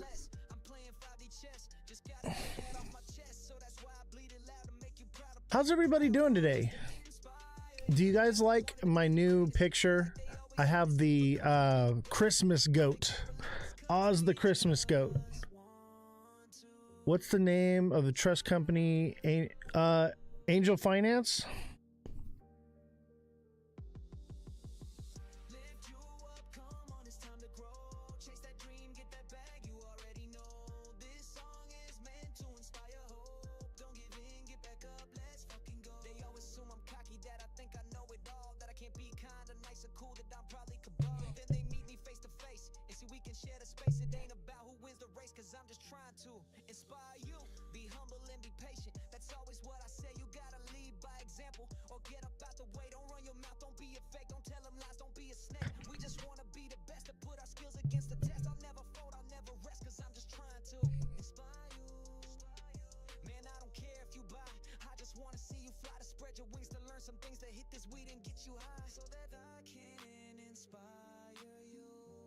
In the meantime, hit the like button.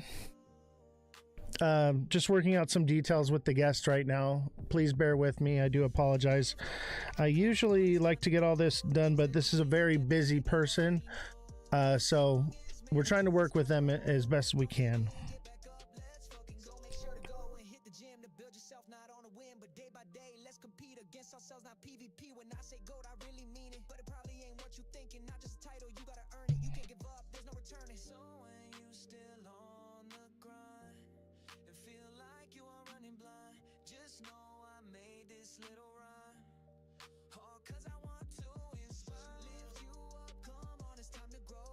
All right, we're back. How's everybody doing? I'm gonna bring down the music here and we're gonna talk a little bit.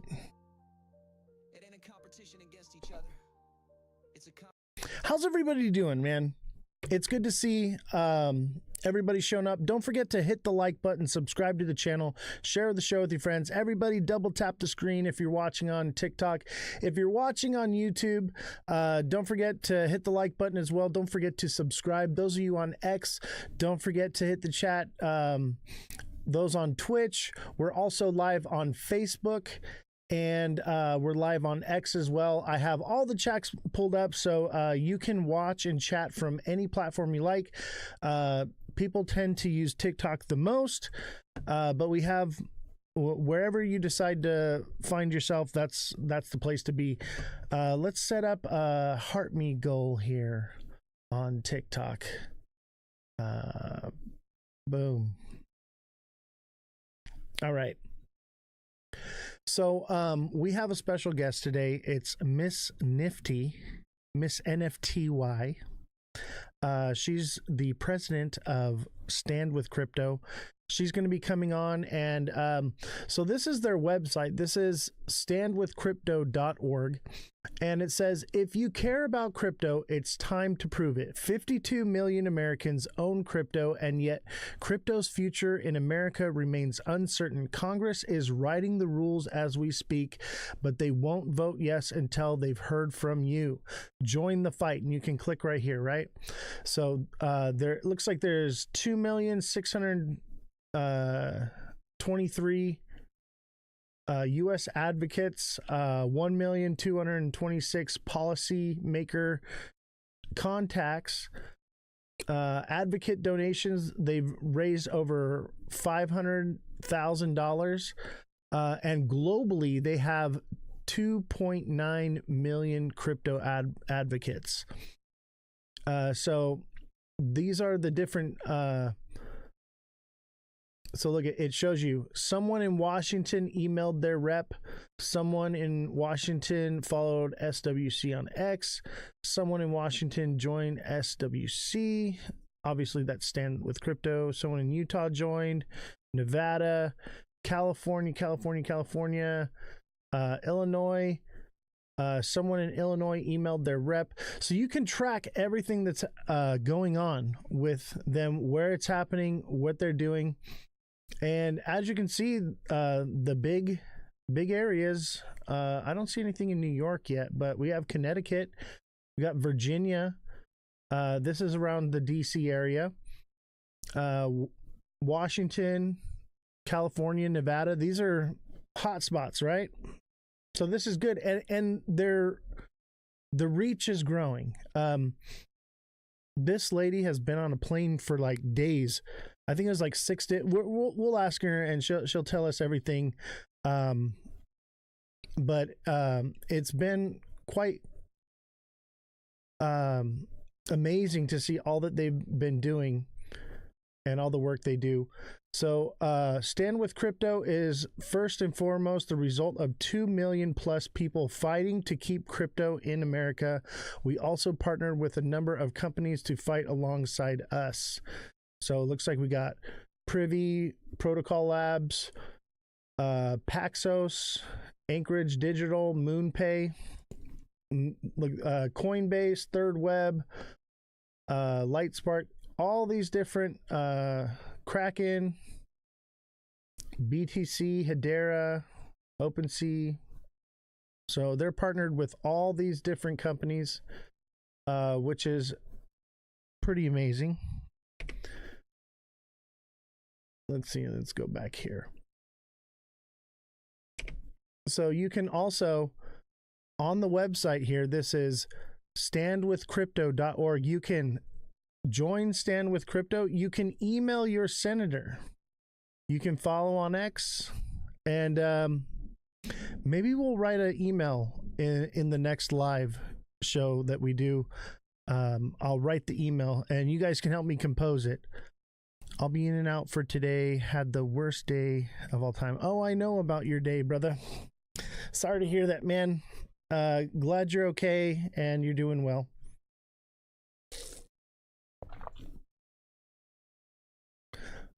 I'll tell you what. Everybody simultaneously right now spam the chat with a W. How about SWC? Stand with Crypto. Everybody SWC in the chat. Hashtag FYP, hashtag for you, all the hashtag crypto. I do know that there's a bit of competition in the live time right now, so it is what it is. But you know, share the show. share the show out with your friends. Let's get the algorithm rolling and get more people watching, and we can get to our regular viewership levels. And before we start the show, does anyone, if anyone has any questions or wants to come on the show and ask any questions, let me know in the chat and we'll see if we can work that out.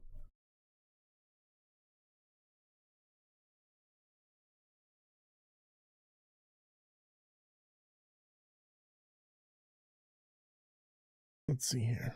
Competition within ourselves. LF Goat. Hey, go tribe. No drama, bitch. I love this song. I got no drama. Said I got no problems. Not a single distraction. Don't care about your trauma. What are you building? Said what are you doing? Hashtag Goat Tribe. Cause trust me, I'm suing. Every day I check the feed and see some dumb shit. Like someone rugging or they got a scam like fuck it. Somebody sleeping with somebody else. The music's allowed on TikTok. I have the rights to this. That's why you won't see me on your I'm have full permission to use this music. directly to my face. They always be talking behind my back, bro. I really don't care. I'm just trying to stack. They tearing you down, they messing shit up. Don't think I can't take any more of this flood. So remember to leave my name. So if you have any questions or you want to come up on a panel, let me know. Anybody want to come up? No drama. Leave it at the door. We don't care. We won't fight. This ain't a war. Keep it straight. Only business on our mind. No hate, no drama. We on the grind. On the grind, another day, another verse. Always getting better. I ain't getting any worse. Build you up, help you out how you meant. Also, you can pull this stupid little stint. Come on, man. How's it going? Play dumb and just take a hit. Stay your lane. Don't be a stain. Hold on, let me adjust the volume here. Can't take no more drama on our chain. So next time you think about spreading the rumor, just act your ways. Don't be say okay boomer. There, now I can hear you. To have some humor, but holy shit, dude, I swear you're like a tumor. So I'm working, focus on my craft. You gon' talk, enjoy your little laugh, but I Hold on, I gotta adjust the audio for you because what's going on? I'm good. I'm sorry I missed your interview earlier today. Oh, it hasn't started yet. Oh, I thought it was at 3:00 California time. No, that's the TA class, and that got rescheduled. Oh, did I read the flyer wrong? You may have. So the flyer is, the show starts at 5 p.m. and then the guest comes on at 6 to give a chance for people to come in to so they don't miss out on the first part of the show. So do you know who the guest is? I looked up Miss Nifty. Yeah, or NFT. Why? I'm not sure if I recall her. I may have heard her speak before. Yeah. So I met her at this last crypto event I went to, and she's the president for Stand with Crypto in California. And this is their website right here, standwithcrypto.org. And it actually is a tool where you can email your senator directly. You can take polls, refer friends, mint an NFT, follow. But my main thing that I really like about this is the direct link to email your senator. Fix the camera. What do you mean fix the camera? What's wrong with the camera? You can't just say fix the camera in the chat. You got to tell me what's wrong. Me, probably. Aha. There it is. There you are. Yeah, I just got done feeding my horse, so. It's off center. Oh well. I really don't care if it's off center right now. I'm not gonna mess with it. It just is what it is. The IT guy comes in and cleans stuff, and sometimes the camera gets moved. It just is what it is. Kind of cool. I'm down in the comment section. I feel like I'm in the lower bleachers or something. I don't know why that is. Usually there's a bunch of different boxes here. I haven't used any of this software in so long. It's everything got updated. It's all different now. It's all like Christmas. I am so excited for Christmas.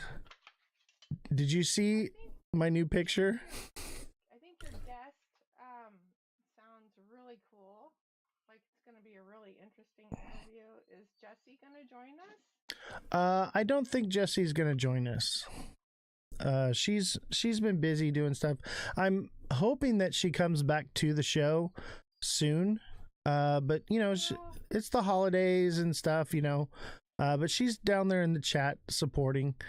But yeah, I'm hoping to get the whole crew back together and get the crypto show going again, get more guests, and get everything rolling the way it was before we took the break. You know, it's been nice to have a little bit of a break though.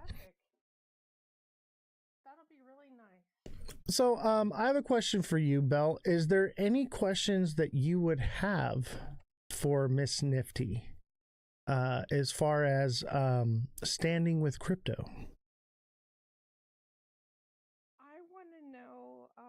Why we don't know more about it already.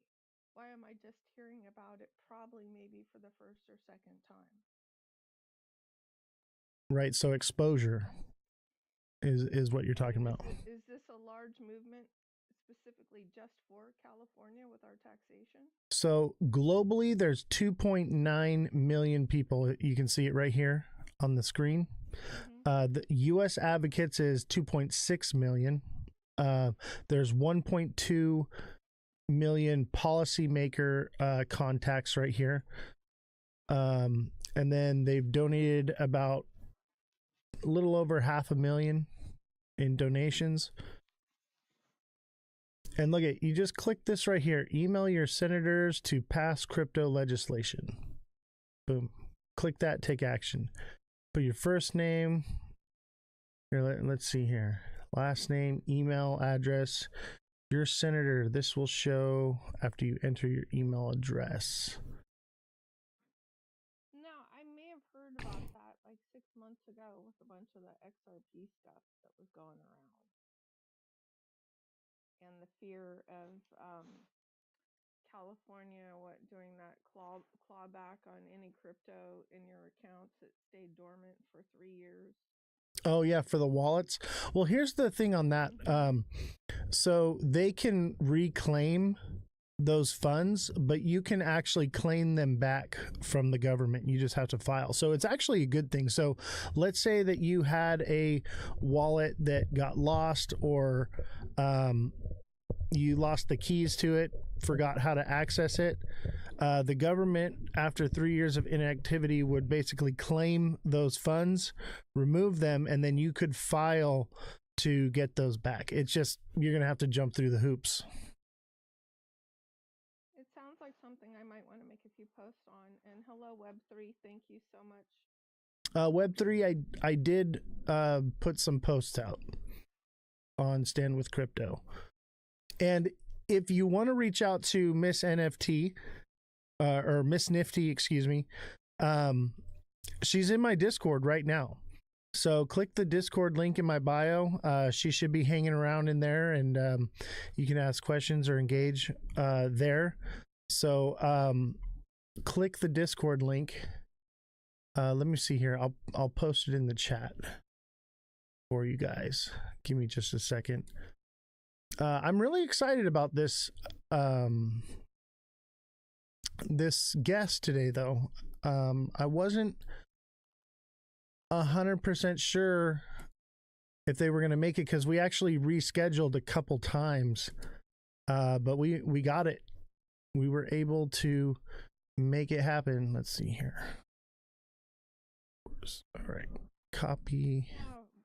Web3, you might want to share this out to a couple of your other bros and ladies that might be interested in that, or specifically people from California. Exactly. And it's not just California, it's a global movement. Yeah. So it's more than just California. Obviously, she's the president of the California section of it, but still. Hold on, I gotta fix everything. Everything moved around on me. All right, we're good. Appreciate you, Jesse. We'll see you soon. Trying to get on the Discord now. If you're having trouble getting into the Discord, send me a DM. I'll send you the link directly. Some people have issues. Some people get right in. I don't know what it is. And TikTok's not letting me post it. So I don't. Jesse, if you could go into the Ozthecryptogoat email, copy it, and then post it into the chat. I know you can do it. I just can't do it from a desktop. So, and I have to drop from the box if I think she's gonna post or pin anything. Got it. Did you have any other questions? No, I just wanted to know a little bit more about her, and Right. other things she's into, and how she got started in crypto very briefly, and what are her passion projects. Absolutely. And, when she comes on, that's, what we're going to talk about. And then I got a few questions as well. If she has time, I'm going to open the panel back up for you guys to come on and ask questions directly. If she's willing to do that. Fantastic. Yeah. So, another lady in crypto, Exactly. There's actually more women in crypto than I realized. Like, I go to these events and I see lots of women at the booths, and they're not just paid actresses. They're involved. They're doing stuff. So you guys are not alone. Josh said, "Speed me up. I'm late." That's your own fault. You're late, Josh. That's why we start an hour early. We start early so that it gives you a chance to get caught up. But we will have our guest in a little bit. I'm starting to wonder, what does she see for, AI coming online more? What changes does she see for the future kind of stuff, Well, I know that as far as the legislative side of it goes, AI is untethered now. So, Which is scary. Oh, it's very scary. At the same time, you're going to see things moving a lot faster now because of that. So we'll see how it goes. Well, my little tiny business got dumped in SEO ad placement on Google and other sites since August. And AI is coming online and burying your stuff even deeper. It's like you're having to pay Google like ransom now to have your business, propped up on page 1. Yeah, it's from page 1 to page 3 overnight. If you copy the link from your link tree and paste it into join the server on Discord, it works. Got it. So you hear that, chat? Just click the link tree link and then paste it into join a server on Discord, and it should work. We can't hear her. All right. Let me turn up the audio. Sorry about that. Oops. All right, Belle, thank you for coming on, and we'll I'm gonna drop down and let you talk to a few other people, but those would be some basic questions that would be on my mind at this moment. Yeah, Web3, if you could drop that in the chat, I would appreciate it. Thank you very much for your help, and thank you, Belle, for coming on. No problem. I thought if I hopped on, others would follow. Yeah, it's always good to have you. I love you guys. Thanks, Oz. Bye. I'll be listening. Bye. What's up, Mr. Josh TV? How you doing, buddy? What's up? It's good to have you back on the show. It's been a while. How's your show coming along? Well, I've done like 3 live streams so far. I'm not gonna lie, it gets pretty tiring. Now I know what you mean when I'm up there, and like, I don't know, last time I was streaming, I was up for like 12 hours, and I haven't streamed since. Dude, I told you, it is tough, right? Yep. Imagine doing it just 4 or 5 hours a day, 5 to 7 times a week, like that, just like clockwork. And then having something to say every time and be right. Right. It's difficult. Exactly.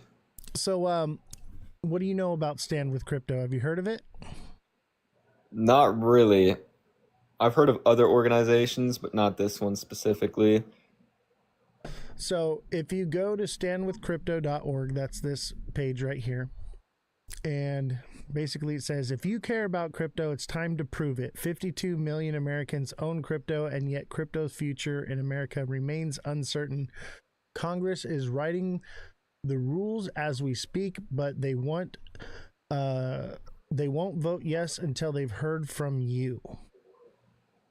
Now, we're going to pull this up and read what it is. So you can actually email your senator. You click on this link right here, and it takes you, you can put your name, email address, and then it'll tell you who your senator is, and you can email them directly, which is pretty goated, if you ask me. Yeah, I'm gonna have to go do that. Definitely read it before you sign it. That's one thing I would say for sure. I have not read it yet. What's up, Purple Bitcoin? Haven't seen you in a while. Good to have you. Is this for the Clarity Act? I forget because I'm pretty sure one already got passed, but they cut the other half of it out, right? I'm not sure, and that's some of the questions that we're going to ask. Right, because I was going over the kind of I'm pretty sure it was the Clarity Act while I was on stream, kind of going over what's in it, what things are important, what certain things meant. Yeah, and I do think that we need some clarity. I think we need some legislation, but I think more or less we need more like a crypto constitution, something that protects us in a way that makes it so the government can't get too deep in it and can't start controlling it too much. Because the whole idea of crypto is to have the people in control of their finances, right? So Right. we don't want, the government to come in and overregulate it in a way that just creates control. And that's like the biggest argument that I saw when they had people like Brad Garlinghouse and other people kind of talk to these congressmen and these senators. I'm not sure if you remember that. That was a while ago. That was like midsummer. And they were going back and forth arguing over, we want control. And then somebody else stood up and said, well, yeah, I agree. There should be some level of control, but not to the point where the government can come in and start treating this like, any sort of financial bank account. Absolutely. My biggest concern is control, right? They could basically flip the switch Right. in the opposite direction and debank you with that kind of control. What are your thoughts? Right. I think looking into it recently, so many people argue over the whole decentralized aspect of it, and like really looking over it into it in the last year or so, I've really begun to notice is that essentially everything runs on the exchanges because you're still exchanging for fiat, so everything is essentially still running on fiat. And basically, I know a lot of people are going to disagree with this, but I've kind of come to the conclusion that every single token is essentially still valued by fiat because it has no value until you bring it over to an exchange and you cash it out for fiat. So in a sense, they could basically find out who holds certain types of wallets. And the problem is people say, okay, well, you can put it in a cold wallet, but if you ever bought Bitcoin on an exchange, that transaction from the exchange hold to your wallet is now a transaction. So they can link back because you upload your ID, you do KYC, and then they can track, okay, this person bought Bitcoin from this exchange, they moved it over to their cold wallet, then they took that Bitcoin from their cold wallet to a different exchange, but that exchange can look back and kind of see where that came from. And then, if we get to the point where the government can, I don't know, request some sort of file from these exchanges, like be like, we're looking into this person. We need you guys to hand over all the information, like who is this guy, their ID, all their information. And that's what I really don't want to happen, is when, the government can come in and basically force these exchanges to give out all that information, because then that crypto is now useless. I mean, they can ask them to freeze your assets, which a lot of chains, they can do that. Yeah, XRP, Ledger can, HBAR, Ethereum. What's a couple others? There's a whole list of them. I actually posted them here on my TikTok. That lists all of the exchanges that you can basically be delisted or debanked from it. They can seize your assets. They all have some sort of smart contract written and slipped in there. And what's crazy is it's put in on a level where it was only found out that it was there through testing. So they would test the blockchains to see if it had any of this type of smart contracts. And all the big ones, man, they all have it in there. So it's a bit concerning. And it's not something that you can just look up and know that it's there. It's well hidden. So that's very concerning as well. What are your thoughts on Bitcoin? Do you think that you feel a little bit safer with it, given that there isn't, I guess there's that extra level of, okay, it's the first token, and then also looking at it now, it's a lot harder to freeze somebody's Bitcoin address. But the only part that still doesn't make sense to me is I feel like they could just figure out what address belongs to who and just refuse to cash them out at an exchange. That's my only concern now. And I don't know if you've heard, there are certain people, there's a specific name for them, but you can basically send them the Bitcoin and they deliver cash straight to you. The only problem is obviously that's a lot more difficult, but I would like to see more options to pay for things with your crypto directly. That way you're not forced to bring it over to an exchange and cash it out for fiat. Right. If you get what I'm saying. And I feel like holding stable coins, you can do that already, right? So if you're using USDC and let's say you're using Coinbase, or you have like an Arculus wallet, Arculus has tap to pay. I have a Visa for my Coinbase. I don't use it because who wants to use Coinbase, right? But it does exist, but I can't spend like Bitcoin directly. I can't spend XRP directly. However, this company right here, it's this is their pin right here. I think it's XPX. I think is what it's called.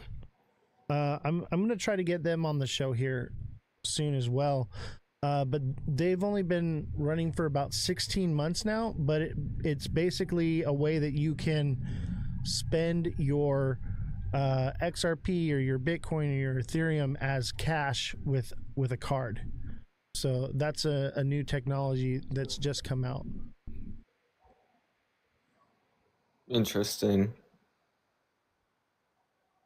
And I'm really excited to have him come on. And like I said, they've only been live and building for 16 months now. And it's growing very quickly. So I'm interested I think more to and see more, what happens with that. I think that industry is just going to continue to get bigger because more and more people are kind of understanding, what's the point of crypto if everything is still going to translate through fiat at the back end, right? Like, Right. obviously, even gold bars are exchangeable through fiat, but you can still trade gold for other things. So I think just having the ability to pay for things with your coins directly instead of having to go cash it out for fiat first and then paying with fiat. And also, I think it would boost the overall value of crypto. And I don't know. I think we're going to start to see more of that in 2026. I'm already seeing all of these crypto influencers, especially the ones you shouldn't really trust, like the ones that are always, the orchestrated pumps of cryptocurrencies and new projects. And they're basically saying that privacy is going to be the next thing, you know, which is true, but they're also promoting a bunch of fake privacy coins that don't really do anything privacy. And I think that's the only thing, and that's where I would like to see some sort of regulation, because I feel like nowadays anybody can make a team, make a coin, say it does certain things, and then when you actually look at the capabilities of it, um it's all just headlines, for example. I'm more along the lines of buyer beware, right? So you should be doing your own research. Like, are you just going to pick any bank to bank with, or are you going to look around and see, do I want to use a credit union? Do I want to use a small bank? Do I want to use a big bank? Do I want to use a business bank? You have to, have some kind of education in it. I think that more or less the people should take the time and learn. And, right now, crypto is like the Wild West, right? And Right. during the Wild West, people would sell products. And one of the issues that we had in the Wild West was medicine. So they had snake oil that they would sell to people. And I think it was like killing people, or it was just didn't do anything. But I think it was like, poisonous. They gave out opium, and people would get highly addicted to it, overdose on it. So the government stepped in and said, we're going to regulate this, right? We're going to go give some good, clear clarity. But look at what happened over 100 years' time. Now we have big pharma, where it was designed to stop you from buying poison. And now big pharma only puts out poison. All the medicines, there's nothing holistic anymore. There's nothing, that you can't, you can't go to your doctor and get holistic medicine. You have to get chemical based, that are all basically petroleum based products, that are poison for your body. And that's where we're at today now, because originally the intention was to help the people and to keep them safe and secure. But in the long run, that's not what we got. What we got was control to the point where a large corporation now and multiple corporations have control, and they can literally force you to take things now. And look at what happened with COVID. They forced everyone to take a shot in order to leave their homes and do things and stuff. So that's the fear that I have with overregulation. I love the idea of having some sort of regulation, but not in a way that gives them control, but more or less like a constitution for crypto. So that way the government can never overstep their boundaries, and crypto is protected. That is my main concern. Essentially, like, in a way, the best method forward would be basically freedom of choice, right? You have all these different crypto chains and people can choose which one they want to use to transact. Same way that I don't believe that the entire financial system should be shifted over to crypto completely. I think people should still have the choice to pay with regular fiat, if they want to use Cash App, because they should be able to have the choice to use what they want to use. And same with like medicine, and this is a really touchy subject, but there's a lot of natural plants out there that are being banned from being usable, right? So they're telling you what you can or can't use, which is, I would argue, opposite of the Constitution that we have now, and that's why it's so important that we defend the Constitution, and that's also the only reason why America still has arguably more freedom than other countries, even though that's somewhat falling apart to a degree. But the freedom of choice is what I think is going to be the most important in the long run. Because the minute that, like you said, the government can step in and tell people, okay, well, now you need to use this, then basically you have it to where everybody's using one thing. It's easier for them to control. And I think that's ultimately where, if that happened with crypto, I think it would fail. I don't think it would fail. I think they would look at right now. Everybody is cheering on regulation because they're in hopes that it's going to pump their bags. And so how is that helping anything? Can we reel it in for a second and sit down and say, look, we want regulation, but this is the kind of regulation we want. Instead, everyone is like, I don't care what regulation it is, just get something in it so that way my bags will pump. I think that's why I like Cardano's CEO Charles so much, because he was talking about this on a live stream the other day, where he was saying, look, I understand that, our chain arguably hasn't been performing as well as others, and he was explaining that's because he's not selling his company out to these big institutional companies like all these other chains are. And he was talking about how everybody's trying to rush the process of regulation and adoption simply for the purpose of pumping up the prices. And in a way, he was saying, like, when Cardano rolls out an update, it's good. It might take forever, but it's good, right? So I completely agree, and it's less about the chain, right? And it isn't just, I want to be clear, because this isn't just because I hold a lot of the coin. I genuinely like Charles as the face of crypto because he is very aware about what's going on, and he's talking about it all the time, right? He doesn't give you a bunch of false information. He just stands up there, he goes on live, and he talks about all the problems that we're facing and the things that need to be done correctly. And I think that's super important, because if we push it too far to the way these institutions want it, then we kind of lose the whole point of what crypto was designed for in the first place. Absolutely. And that's my biggest fear, is losing the most beautiful opportunity that people have had in history financially, in my opinion. And we're giving it up for some chump change because we want our bags to pump now. We're impatient. I think we need to see total, I would say organic growth would be better, because if you look past it all, the last cycles on the total market cap chart, it always comes up and then all the way back down before it goes back up. And we're never creating new floors, which tells you one thing, and that's that the overall market isn't gaining any sort of stability and growing. And that's the current issue, is whenever you push all of this adoption as news and you get all these people to front run the markets, they take it back out because there's still uncertainty, and then you're never making that new floor, and new people aren't going to come in because they don't necessarily trust it. So do you think with regulation, more people would buy it and leave their money in it?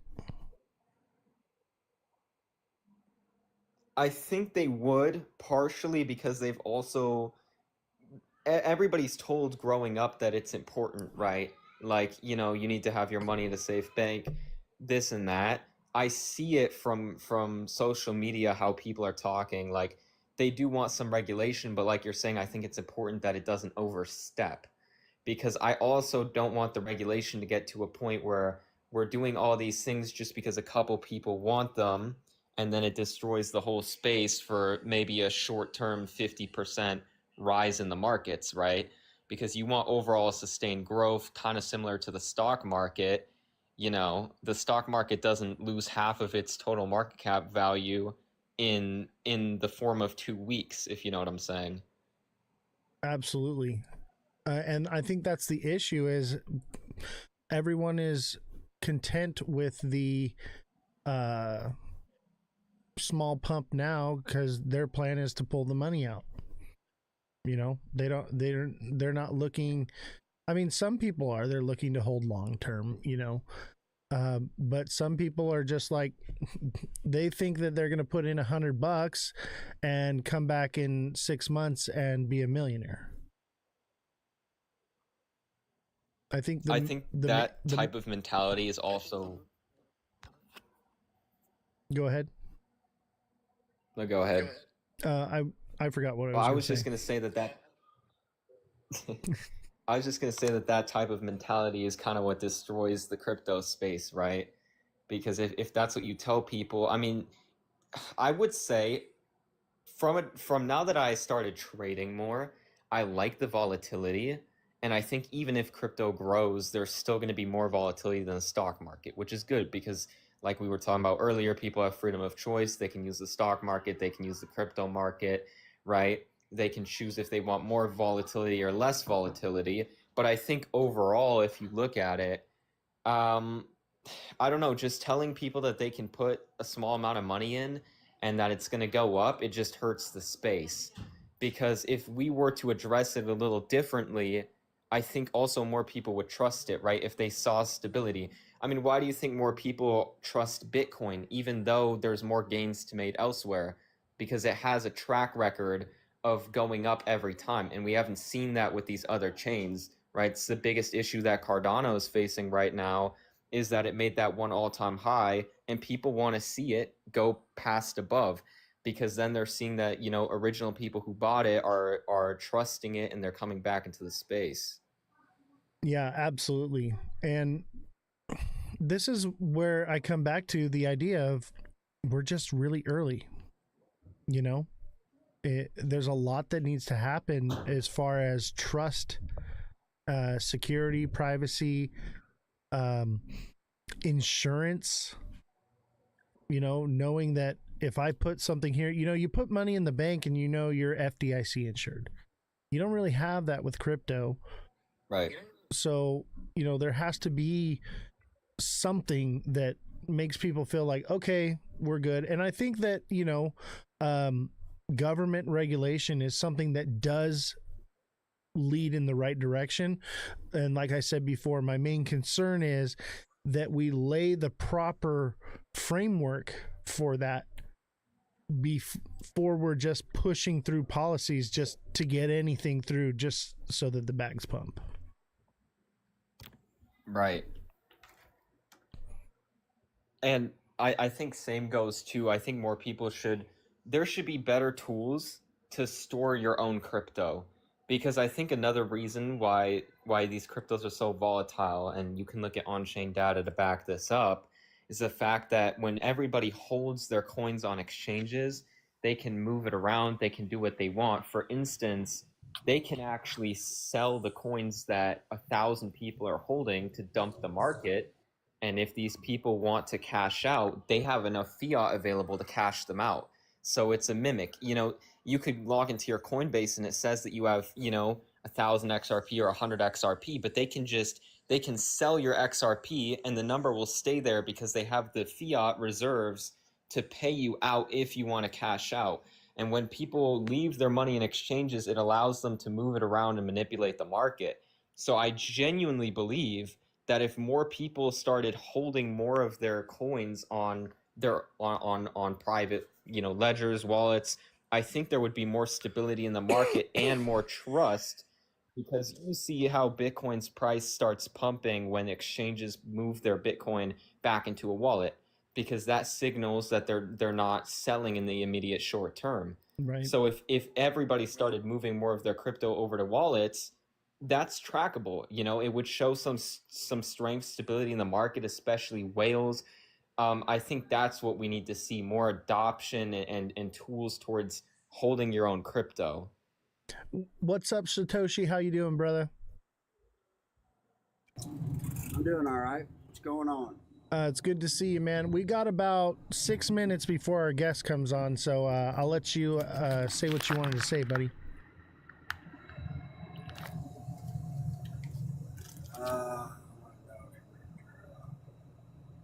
Oh, that was Scotty Dog. What are we talking about? Moving your crypto to cold storage, or Oh, let me invite Scotty Dog up here real quick. So yeah, we're talking about regulation basically. So we're having the president of Stand with Crypto come on in just a few minutes, and we're gonna talk about emailing our senators and basically getting people that advocate for crypto.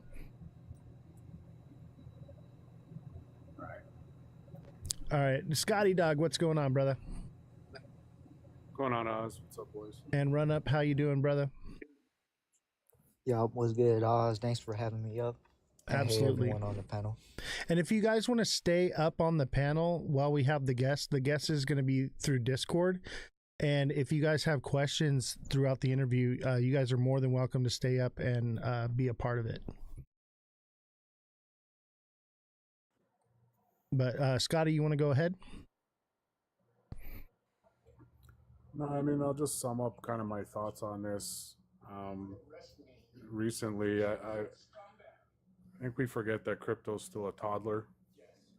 And being that, I just do the analogy that when you look at a toddler, sure, you can have aspirations and thoughts of what that child is going to become, but you don't know. It takes a lot of investment and a lot of effort and a lot of commitment to guide and support. And I think maybe that's something you're getting at, where it's almost like everybody's a lot of the people in crypto right now that could be doing something to make a difference are sitting back and letting the foundational part of crypto, the decentralized, the ability to try and do something and have control yourself, slip away. And that's what I meant by my comment in the chat. We're like lab rats just waiting for the players to use us to fine tune their takeover. You know, one sentiment I've noticed when I bring up this subject is people say, well, the institutions are just going to do what they're going to do already. The big money's already got their hands in it. There's nothing we can do. And I think that that's very wrong. And that's why I'm really excited about this guest coming on, because I feel like this is an opportunity where we can have our voices heard. We can do something about it. You don't necessarily have to go and click this and use their predetermined letter. You can write a letter to your senator. You can write a letter to your congressman. You can get involved. Your voice can be heard. If 10 of us all emailed our congressman, that would create a ripple effect. You think that it doesn't matter, but it does, especially with primaries coming up. This is our opportunity to actually make a difference, because when primaries come up, they're afraid. You know, this is your one opportunity to have your voice be heard. 100%. You don't want to be the person that doesn't even give a voice and then complaining about it after. Yeah, and that's the majority of people. People want it to just be done for them. They just want it to happen for them. They don't want to literally click a website right here. It's this easy. Name, last name, email, address. Click your senator's name, and then they have a thing, and then boom, click send. It's that easy. It's that freaking easy, but you know, who's actually doing it? And it seems like the people, the sentiment is, there's nothing I can do. There's nothing I can say. They're not going to listen to me. Run Up, did you have any thoughts real quick before I pull up Miss Nifty and we give her a chance to talk, and then I'll give you guys an opportunity to ask questions if you like?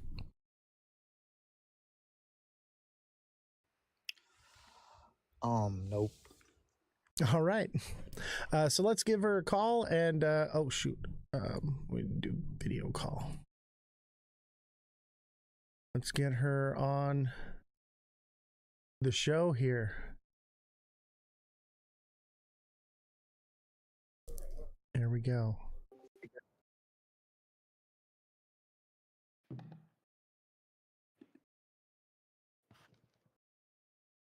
Like we're connecting. We're connected.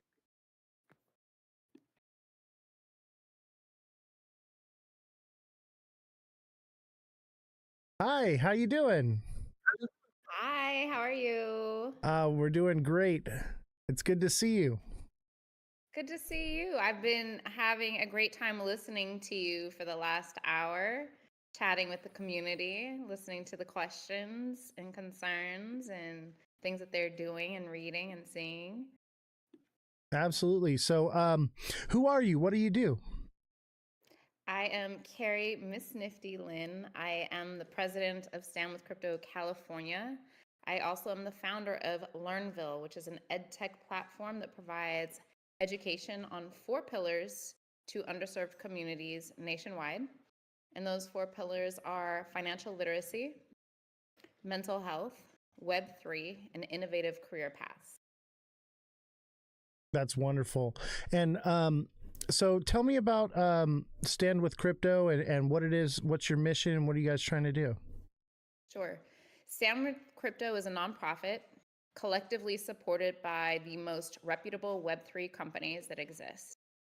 Its purpose is to deliver the message from the people to the policymakers to ensure that we have regulations, we have ideas and suggestions, and the foresight provided to our policymakers who have no career paths in Web3, but they have constituents that are very concerned about what is and isn't happening and what is coming in the future. And so, what is it that you guys are advocating? Because obviously, you heard the sentiment here. We want regulation, but we don't want too much regulation. And that is the point, right? We want to make sure that we're safe. We know that the government is not going to come and attack us. We won't be sued for something. And it's a safe space for us. However, we don't want them to say, well, now you can't invest in anything you want to, and we can freeze your accounts anytime you want to. You had a guest on there talking about that specific thing, right?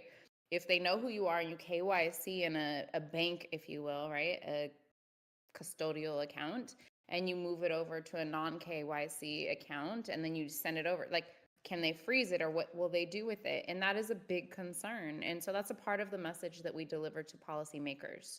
I love that. And so, yeah, it's imperative. And we've gone through this last year and a half between constituents and policymakers to deliver messages in order to get through to the Genius Act and to the Clarity Act, which we're still working on very heavily. I will be back in DC next week talking to Congress and Congress members in regards to this. We want this taken care of. We want to feel safe. We want to know that we can start new businesses, we can launch new products, and we're not going to be worried about the government coming after us. And that's one of the things that the Clarity Act will give us, is a safe harbor period when you're starting a new business and you don't know what category you necessarily fit in. And as an entrepreneur or anybody who's starting a new business, you have all of these different ideas, and you start with one idea and you go through this, all of these different things. When you learn knowledge and then it changes a little bit of your goals for that business, and it shifts here, here, and here, and here, you don't want to live in that fear that the government's going to come after you as you're growing your new business in this new innovative space that there's not a lot of regulation around. Yeah, my like I said, and obviously you were listening. My biggest concern is being like debanked, being unable to access or use my crypto. Also, one of my concerns is overreach. And one of the things that I'd like to see more or less with crypto, as far as regulation goes, is obviously we need to have some sort of okay, this is the baseline right here, right? These are things you can and you can't do, right? So that there's some kind of control and regulation, but not so much for the people, but more or less for the exchanges. And to see more of like a constitution for crypto than less of like legislation, to where basically the Constitution is in place to protect us, the people, from the government. And basically that would be the same concept, is a way to protect us, the people, from the government's overreach into crypto. That's something I'd like to see. what would you see in a crypto constitution? What do you mean, what guidelines? Correct, right? Because you're using blockchain. So there's not a lot that you can really say, you can't do this, you can't do this, because everything is so transparent, you can find it. And if they are in control of stablecoins, for example, right, they are going to be responsible for what's going on and how they're operating and who's able to launch stablecoins.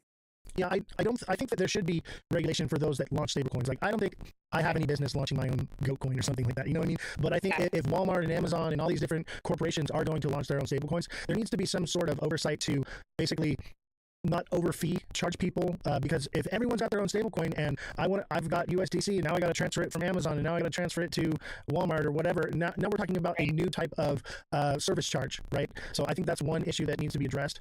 By the way, I'm taking note. Oh, absolutely. And if you want to, we can get together. I'd love to write a constitution and have something that we could put together. This is obviously something we can't throw together on a 1-hour podcast, but I'd love to work on it. Something that I've kind of toyed around with, along with some other organizations, is like a AAA, if you will, right? So certain hotels are rated, 5 diamond or star, I think diamond, 4 diamond, etc. That companies and tokens would be issued based on where they hit the mark on the prerequisites to be, credible, versus it's not really stable. Maybe this is just something that's going to come and go really swiftly. But that organization or association would be created by the people, which could do what you're talking about, right? Create this for the people crypto constitution and create this association that manages it and oversees it. As long as they can't be bought and paid for. Correct. That's going to be the biggest thing.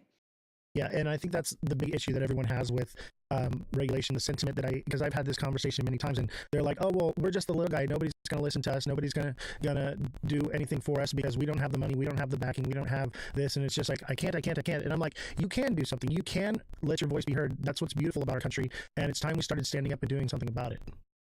Yes. So something really amazing about Stand With Crypto is we organize in all 50 states. I mean, we're a global community, if you will, right? So we have Australia, we have Canada, and I'm a part of the US one. And what we do, though, is we do IRL, a lot of IRL activations. I focus on experiential because I think that it's really important that we have a lot of touch points between each other to build stronger bonds, as online is online, right? We always have a community. We can always talk to each other online, but the IRL experiences, the wisdom, the empathy, and the love doesn't just come from online. It creates stronger bonds in person based on the interactions that we have and what we're experiencing together. So I really love experiential activations with our advocates. And that gives me an opportunity to learn more about our advocates, not just about, hey, these are my concerns as I'm building my business, or this is my concerns I'm buying and trading and selling crypto, but what is their thought process? What makes them be afraid of this versus that? What makes them excited about this versus that? And then I get to better understand them and what it is that they need from their policymakers and the government to protect them, and or be better prepared for things that may happen in the future when it comes to Web3 things such as crypto and AI. AI is a big thing as well. But learning more about an individual, not just about one subject, helps you learn more about their thought process and how they will deal with and address other things come future forward. Yeah, one of the issues, sorry, I just had a mind blank right now. One of the issues that I have, shoot, what were we just talking about? Oh, I remember. The legislators, like on your website, it shows like who's pro crypto and who's not pro crypto. Absolutely. I would like to see maybe like a mission statement or something from these people that are pro crypto. What is their actual stance? Because I'm a firm believer that there are two sides to standing with crypto. There are those that want the machine to win, obviously, and have that full control, and there are those that want the people to have the control. So maybe clarifying that as well, it would be a good. I am taking note of that, and I will say that our grades on policymakers strictly pertain to where they voted when it came to something crypto related, right? Are they supporting it? Are they voting yes? Are they helping to write and push forward regulation and safe legislation for us? Now, there is somewhat of a challenge when it comes to Dems and Republicans, simply because this administration, who happens to be Republican, is so pro crypto, but also makes a lot of independent money by investing and or using their name in crypto. And so what that does is it directly impacts Dems to say, well, then that means it's Trump. If you're pro crypto, then you're pro Trump. And what we're trying to combat is crypto is not a Trump thing, it's a people thing, right? It's just giving us an extra hurdle that we have to help push back and show, which is why it's really important with us. Oh, you froze. Crypto, the faces behind anybody, but crypto. Hold on a second. Looks like we're having some issues here.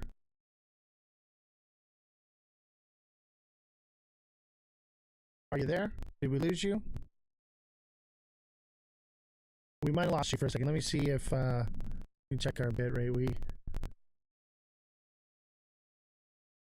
Did I lose you? Chat, we lost her. Everybody, W's in the chat. Smash that like button, subscribe to the channel, share the show with your friends. I'm going to head over. Let's see if we can get her back on the line here.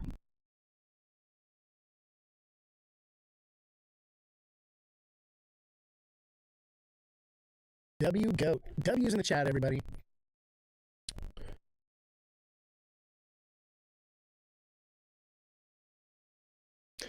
It's a people thing, not a Trump thing. Hits hard. Dude, you have no idea. When she said that, I was like, that is so spot on. We have to realize that it's not one or the other. You don't have to hate crypto because you hate Trump. You know?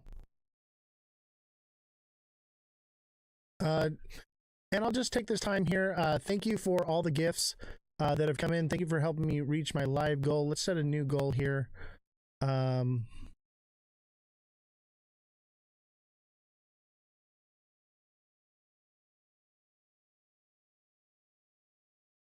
Let's see here.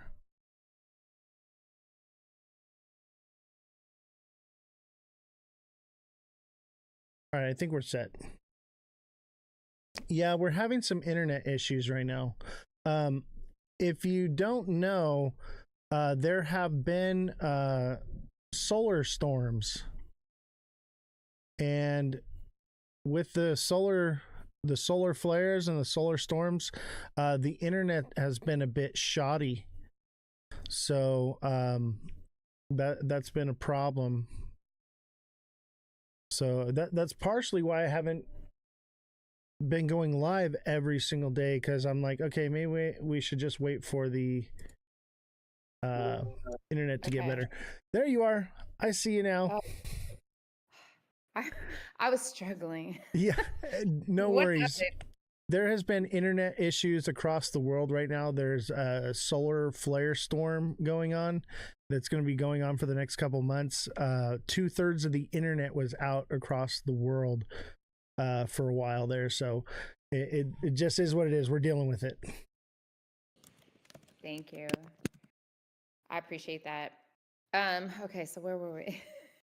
You were talking about how, the Trump issue and the crypto issue are two separate things. You don't have to hate crypto because you hate Trump. You don't have to love crypto because you love Trump. You can pick your side without, being polarized by politics.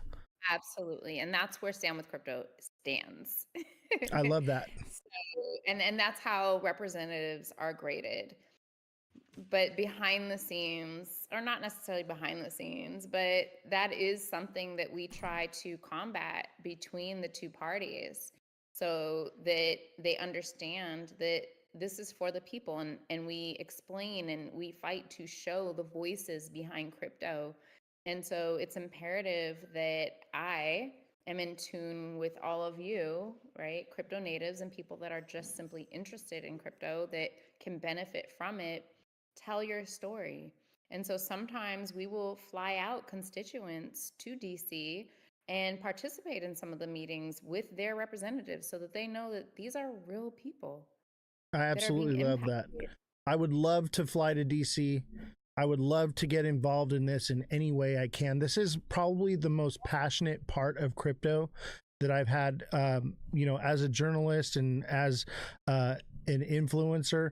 Like I've been in politics. I was on the school board out here. I was in politics with my union. So I'm actually trying to run for city council where I live now. Yay, right? Because I want to make a difference. I believe that I can make a change. I believe I can do something good and useful with my life. I'm retired now because of crypto, so I have the time on my hands and the ability to do it. So I'm trying to be involved and give back to my community as best in any way as I can. That's why I have this show. I don't make any money doing this. My back hurts from sitting in this chair. Somebody, we're getting a fund together. We're sending him crypto to buy a back-friendly chair. I have one. but we got new chairs because we have a dual set, and when we have the other show that we do, it uses these chairs, and so I didn't have time to bring the other chairs in from the other set. So basically, you're choosing to go through this torture. Yeah, I put myself in this position. Got it. So back to crypto, and back to getting involved in DC and helping constituents talk to their senators or representatives. That's an amazing thing. Yeah, so we have a chapter in every state. And so there are activations all the time. And so any of your subscribers or listeners at this moment, please feel free to reach out. My DMs are open.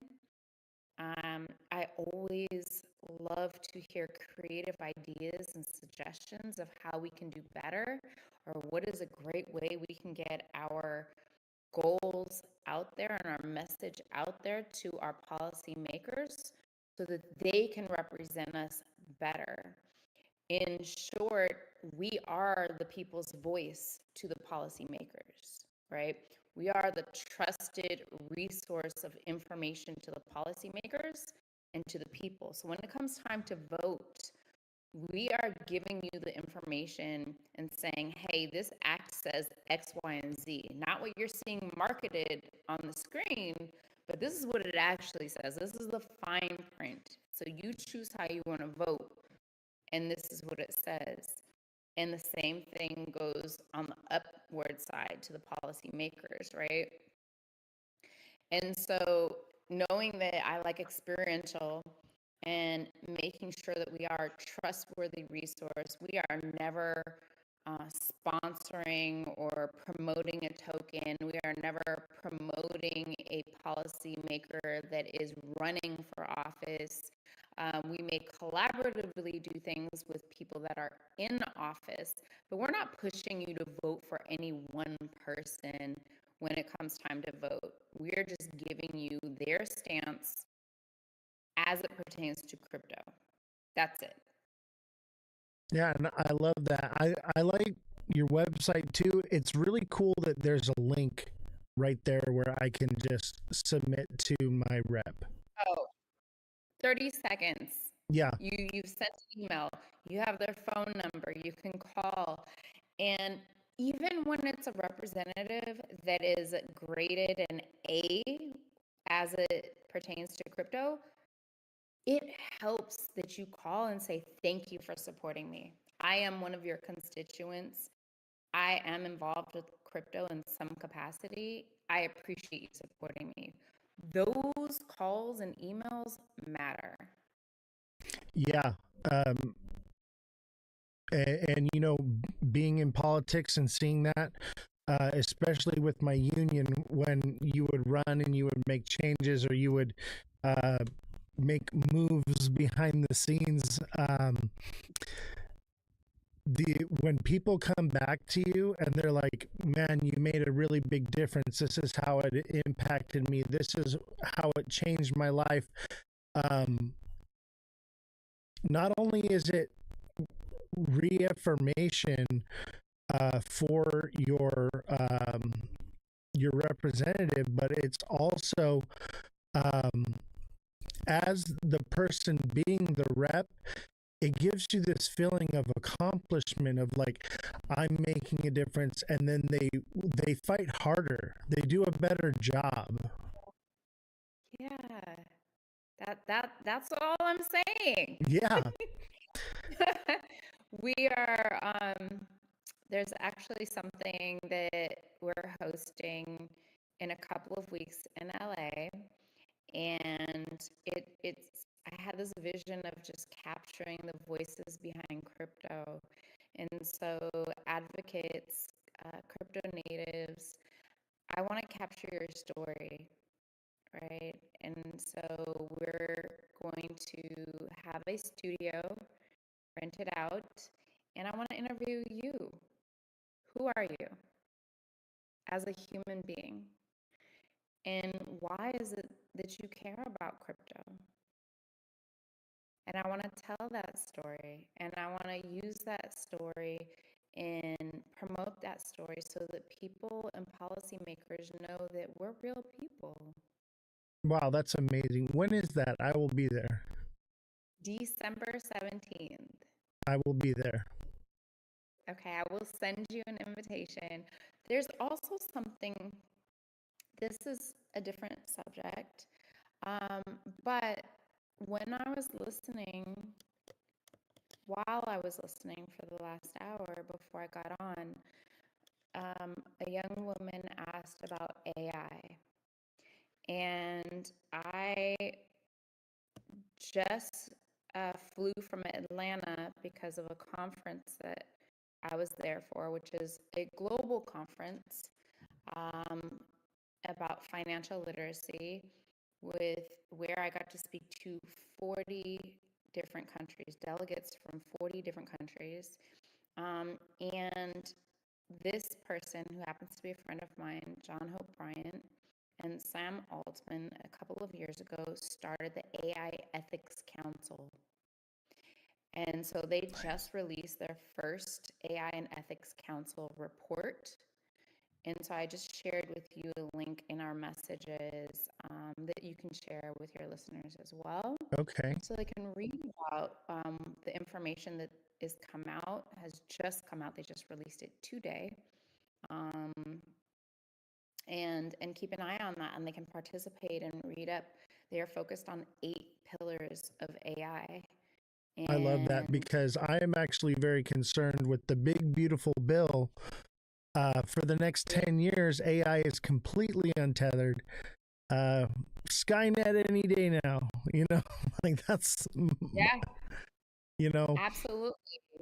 I just appreciate that, they have come together, a group of leaders have come together to create this council. And just for you guys listening now, it's based on the pillars of business and entrepreneurship, communication and social media, community, faith and civil society, fraud, risk, and misrepresentation, financial inclusion, and future prosperity for all, financial services, consumer finance, education and educational operability, policy and regulation and governance, employment career preparedness, job skills, and universal accessibility, healthcare, absolutely, healthcare, climate change and environmental sustainability. Those are their focuses at this moment. One of my issues that I would maybe add to that list, I don't know what control or influence you have in that sector, but political overreach through AI. I don't know if you remember during the presidential race, John DeSantis was going to be running for president, and there were actually where I don't know if it was him or I'm imagining it was his team, released some pictures of Donald Trump and Fauci kissing and hugging and doing some different things, and it was put out. Oh, AI. Yeah, and it was made by AI, but it was put out with the deception of that it was real or true. And I believe that is going to be a big issue in the future with AI as far as politics and voting, and fraud. So I think that that's another major issue that needs to be addressed. I agree. Is there anything more you want to say about before I open up for questions? I just want to say yes. I want to say that you all have a voice, and you are not alone. oftentimes, because we have virtual communities now that are very strong, we don't necessarily know how we can reach government members, policymakers, and tell them, hey, I'm feeling this way, I'm concerned about this, or I'm dealing with this or that. I'm reachable. I am a resource. And I do want to hear your story, your voice, and I want to deliver those messages to your policymakers. So we are very powerful. And our numbers are not updated on the website. So we have over 3 million members. Wow. And in the state of California, we've added almost 100,000 members within 10 months. That's incredible. I know you've been And working. You were I've been working in like 6 states this week. Listen, I'm in Detroit tomorrow.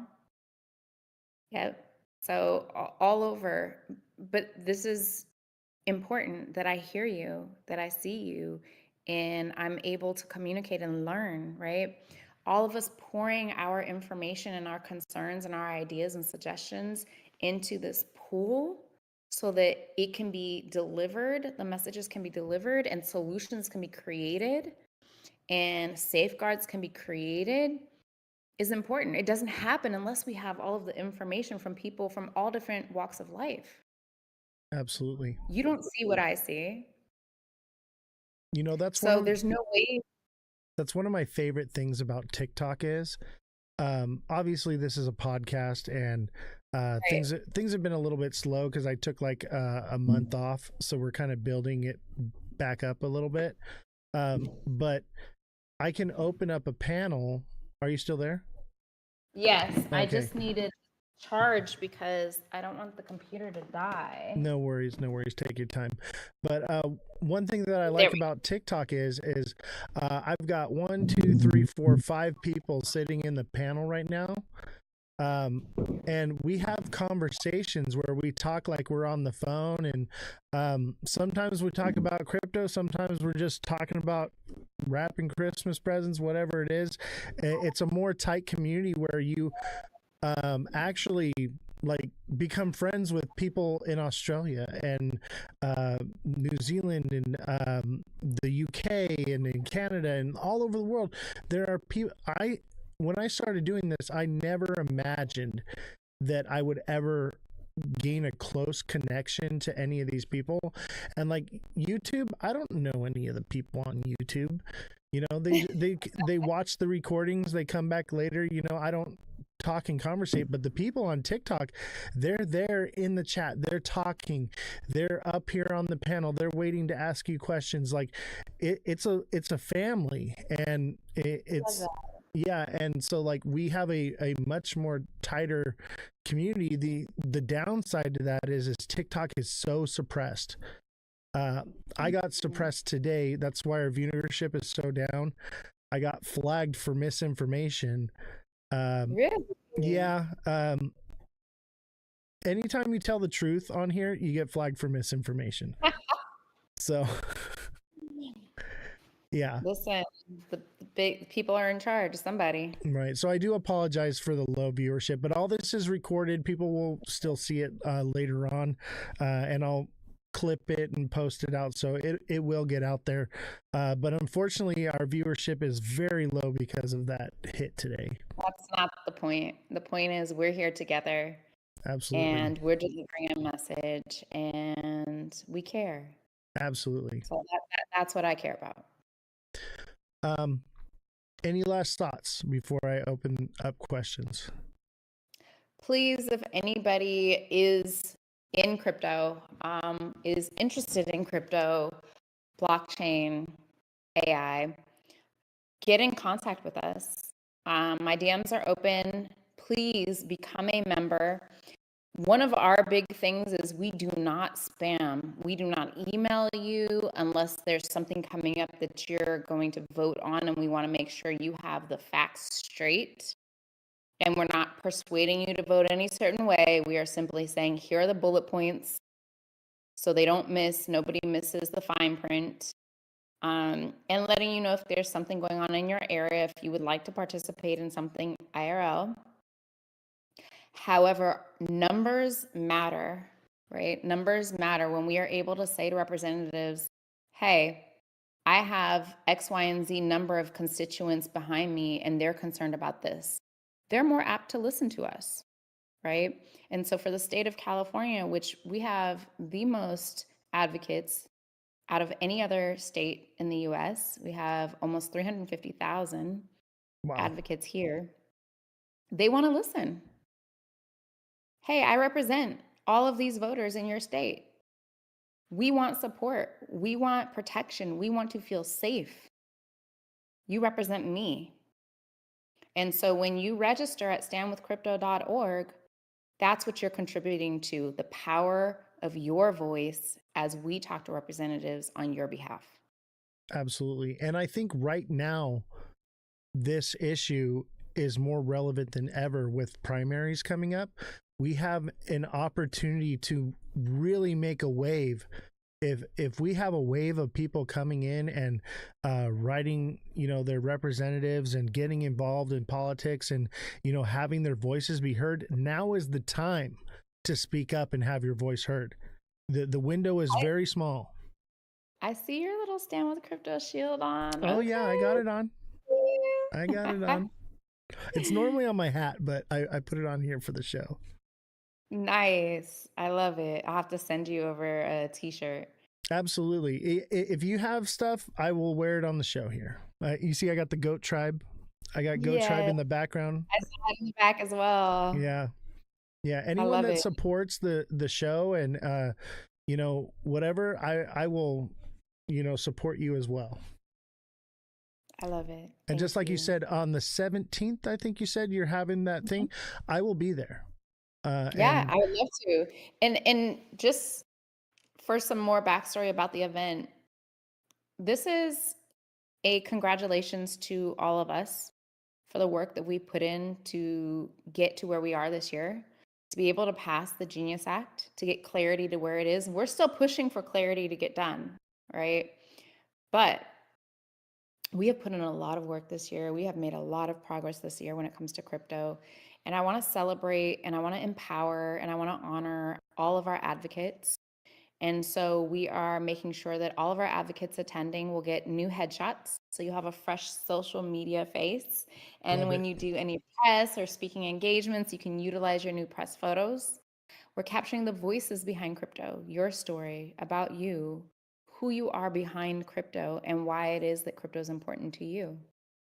And then having some nice camaraderie celebratory time with other advocates to celebrate what we've done. So I just want to say, let's have a good time, but also capture you and empower you all in whatever it is that you're doing. So you may have, a business, a podcast, right?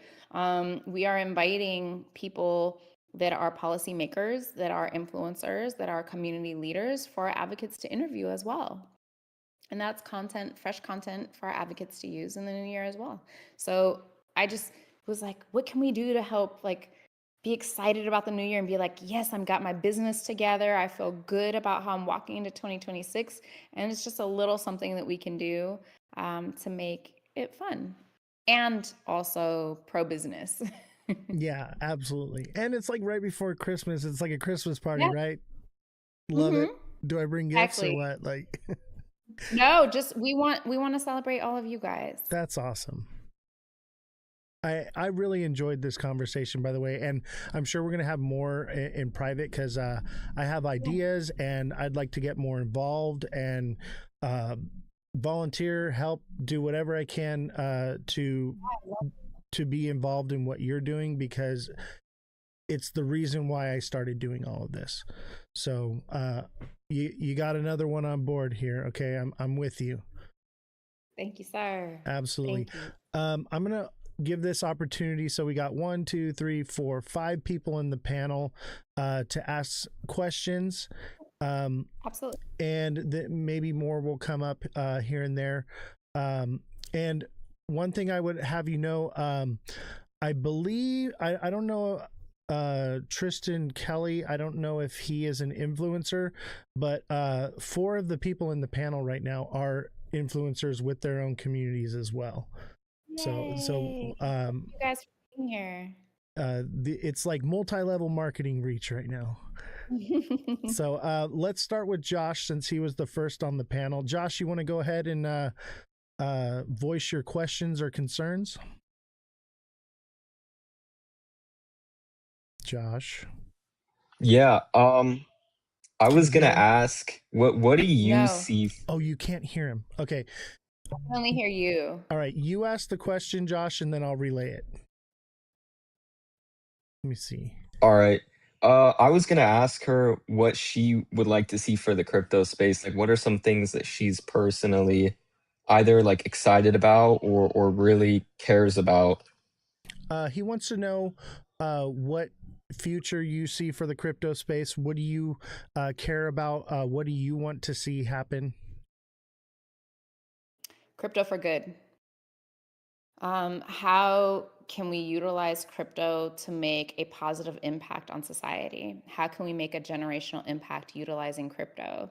And as I was listening earlier on, before I was on with you, there was a concern of it's the wild, wild west. Yes, it's like the NFT era. I think it was like 2020 or 2021, right, where everybody had an NFT, even though it wasn't necessary. And 95%, don't quote me on the actual percentage, came to nothing. And that's just kind of the same thing when it comes to crypto in this moment. Everybody's launching a token. It's not necessary per se. And so it's really important that you do your own research and you are paying attention to what it is that you're investing in. And, obviously it's a little bit safer when it is a stable coin. And so we have the Genius Act, which is passed to kind of give us that safe space when it comes to a stable coin. I think that I almost see a universal token, to be honest. I mean, everybody wants to launch their own token, but like you mentioned earlier, is to swap out tokens, you're paying gas fees at minimum, right? Right. And so what are we going to do? Swap out the JP Morgan Chase token for the Bank of America token, for the Walmart or Amazon token? We're not going to be swapping out tokens like that. Sorry, I didn't mean to cut you off there, but I didn't want to lose this because I think this is very important. I'm a little worried about a one token environment. What I'm more worried about is a million token environment, a token for every single thing you want to do. We're going to have that. And I like that idea. Like there's a token for everything. As long as there's not fees involved with it, that's great. Fine. I can make a quick trade, whatever. No big deal. It's all electronic. But yeah, when my main concern is if there's one coin to rule them all, someone can get control of something like that. And right now, we look at the way fuel is traded, petroleum, right? Most countries trade with the US dollar, but Russia, China, they trade with the yen, right? And some countries trade with the euro. There's different options and opportunities so that no one actually gets shut out. Because if it was the US dollar right now for purchasing oil, Russia would have no access to oil, right? So right. It at the end of the day, though, when it comes to that, it's what you're willing to accept as your form of payment when it comes to crypto. Because Amazon could say, I'm only accepting Amazon tokens. Or just like they look at it like when we first got credit cards. Some people, like Costco, would only accept Discover when they had a deal with Discover. When they have Amex, it was only either your ATM card or Amex. That's it. Amazon will have that power to say, I'm only going to allow you to pay for Amazon products with Amazon token. Or if Amazon has a deal with, let's just make it up, JP Morgan Chase, just like Costco has done over the years, that's the same thing that's going to happen with these tokens. Right. Right. It's just replaying it. And I just want to mention one of my, and it could be a concern, but also awareness for the people is at some point, because of KYCing, we're not going to be filing taxes anymore. They're just going to have your wallet address and say, this is what you owe. Gone. Why do you need auditing? I see your wallet addresses. And this could be, you know, controversial, right? Like some people want to have non-custodial wallets for whatever reason. They just want to have their own wallet and be in charge of their own thing. And maybe those people have that because they don't want to be audited on this KYC wallet and have their taxes done for them. But if you look at it, how much money does that save in processing fees, paying someone to do your tax returns, paying someone for an audit, paying someone for blah, blah, blah, blah, even the IRS paying that whole team when they just pull everyone's wallets. You know, I actually like that idea with the inclusion of, like, when you go to fill out your tax form, there is a section where you click exempt. So if I'm very libertarian, I don't believe that taxes are legal, obviously to an extent, but so that means you have non-custodial wallets. right. You know, I'm very much so like, there needs to be an option to where you can say I am exempt from this, you know, then I would be for that. Yeah, but what gives you the right to be exempt? So that's to be determined. So I'm exempt because there's no law that states that I have to pay taxes. Show me the law. I believe it's what is it? The University of Princeton has it's like a $10 million reward for anyone that can show the law that says that you have to pay taxes. Really, I didn't know that. Yeah, taxes are unconstitutional edict. Oh yeah. Okay. I'm looking it up. We'll talk more about this. Yeah. That's a whole other show. So I do a show called Down the Rabbit Hole, and I have a doctor coming on. And he's going to explain this in more great detail than I ever could. I mean, he knows it. He knows what section of the law and where it states what. It's going to be good. I love it. Thank you for sharing. Absolutely. Another question that Josh had asked earlier. What was it, Josh? We got on a tangent. Do you remember what it was? Oh, I remember now. Josh had asked about, obviously we want to use crypto, you know, but there should be a choice where we can still have the option to bank with regular banks. We can still have the option to use fiat. We can still have the option to use our crypto. We could use the exchange. We could use a tap to pay option with our crypto wallet, something like that. That's another concern that I have, is the freedom of choice, not being forced into it, but having the option to utilize it. That's just happening inherently because there are so many unbanked communities. And with unbanked, that means people who don't have a bank account that simply deal with cash. They're not in crypto. They don't even have a bank account. So they're not them getting into crypto is a long way out. And of course you have, and in California, there was a lawsuit saying, hey, we don't have banks. So how can you be a cash only store? A lot of stores are cash only now. And so now stores have to put up signs and notices say, hey, we're cash only, because that was an issue. I think that there's going to be an option for a very long time. We, again, are far ahead of most people simply by having this conversation or even that question. Absolutely. You know, I say this often is, those of us that are actually educated in crypto are the top 1% of crypto holders, because 99% of the people holding crypto, they're buying lottery tickets, or they're buying Bitcoin, or they're buying something they don't know what it is, what it does, or how to use it. Yep. So count yourself as the elite here, chat. You are. We are. Absolutely. Josh, did you have any more questions, or can I move on to the next person? I'm sorry, I think you can move on. There's a lot of other people on here. Maybe they have some good questions. All right. Thank you, Josh. I appreciate you. Scotty Dog, did you have any questions for Miss Nifty? Yeah, I had two, but one of them I think Tristan's gonna. He already asked in the chat, so he'll probably ask that. My question is, with the concern of losing that foundational decentralization of crypto, is there anyone, or is there any senators or anything in the U.S. that's looking at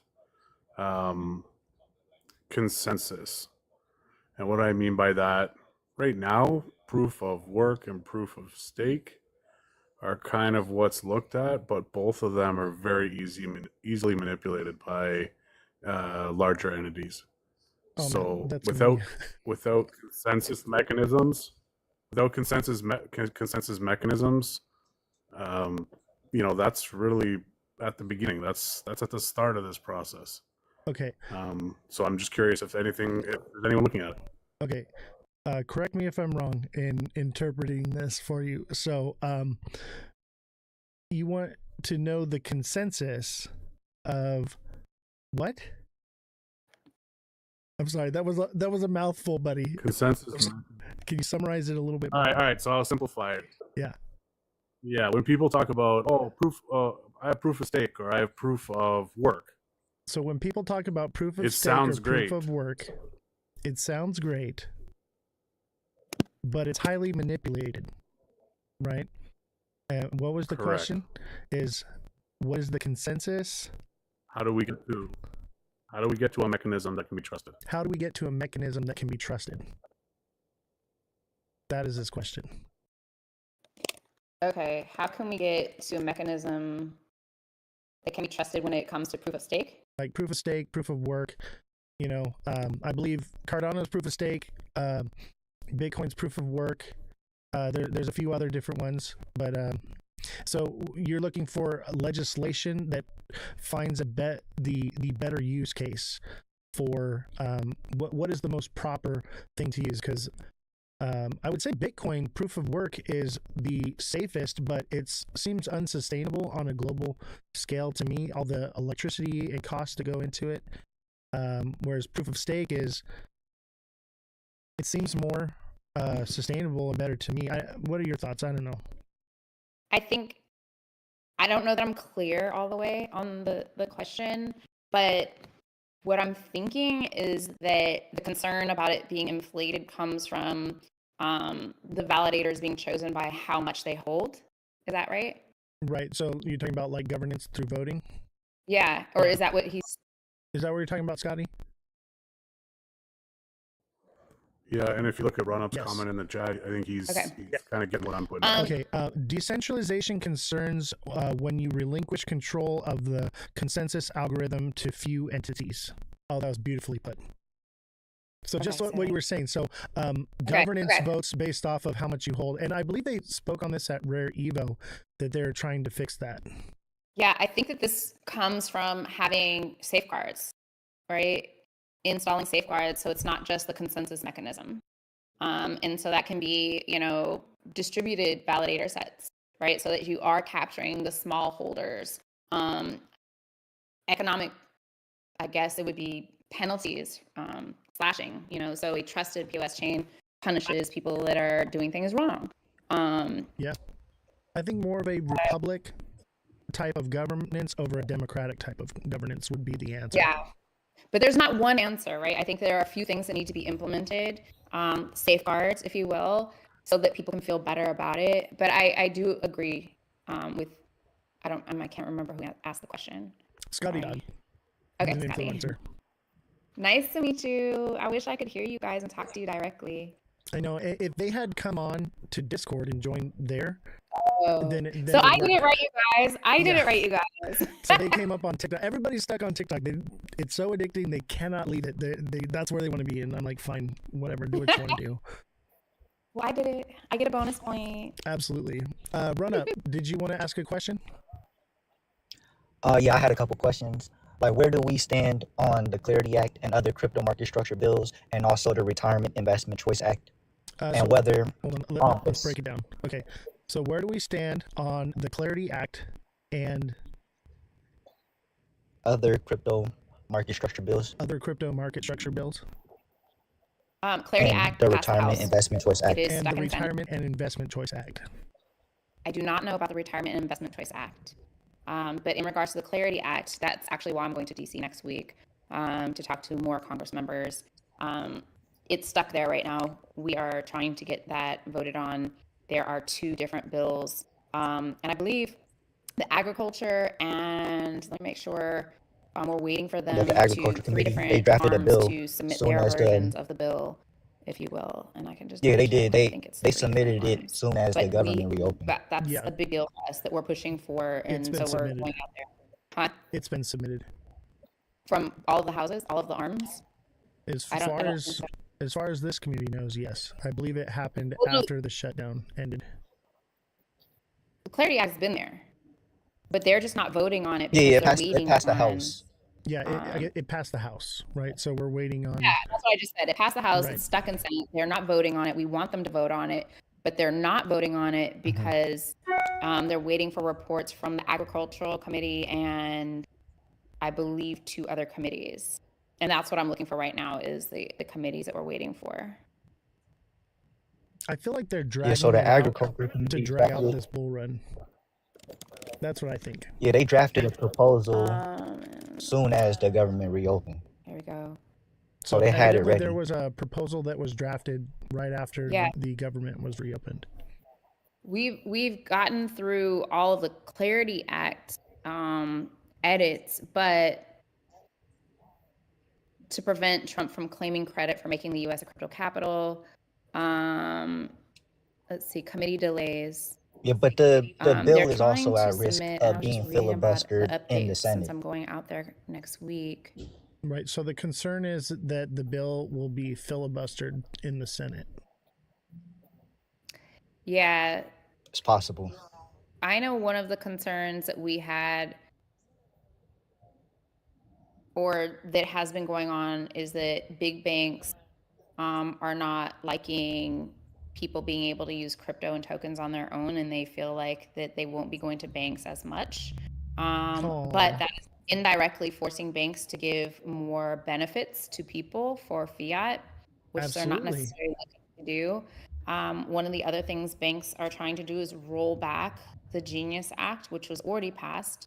And the Genius Act allows for crypto rewards, but banks are saying, hey, these rewards are too big. We're not able to give these same rewards. You know, when you spend money, you get points, for example, like Amex points, and they say, okay, 1,000 points equals $100. But they can change that at any time, and they do. They can say, well, now 1,500 points equals $100. But crypto has a greater reward system. Absolutely. And it's very clear on what you get in your return. And that's what they're trying to fight now, even though it's already passed. Even though that's not Clarity, that is Genius. I didn't want to mix the two. Yeah, I can't find it right now. But there were, I believe, 3 arms that were waiting for their versions of the bill or edits to the bill. Awesome.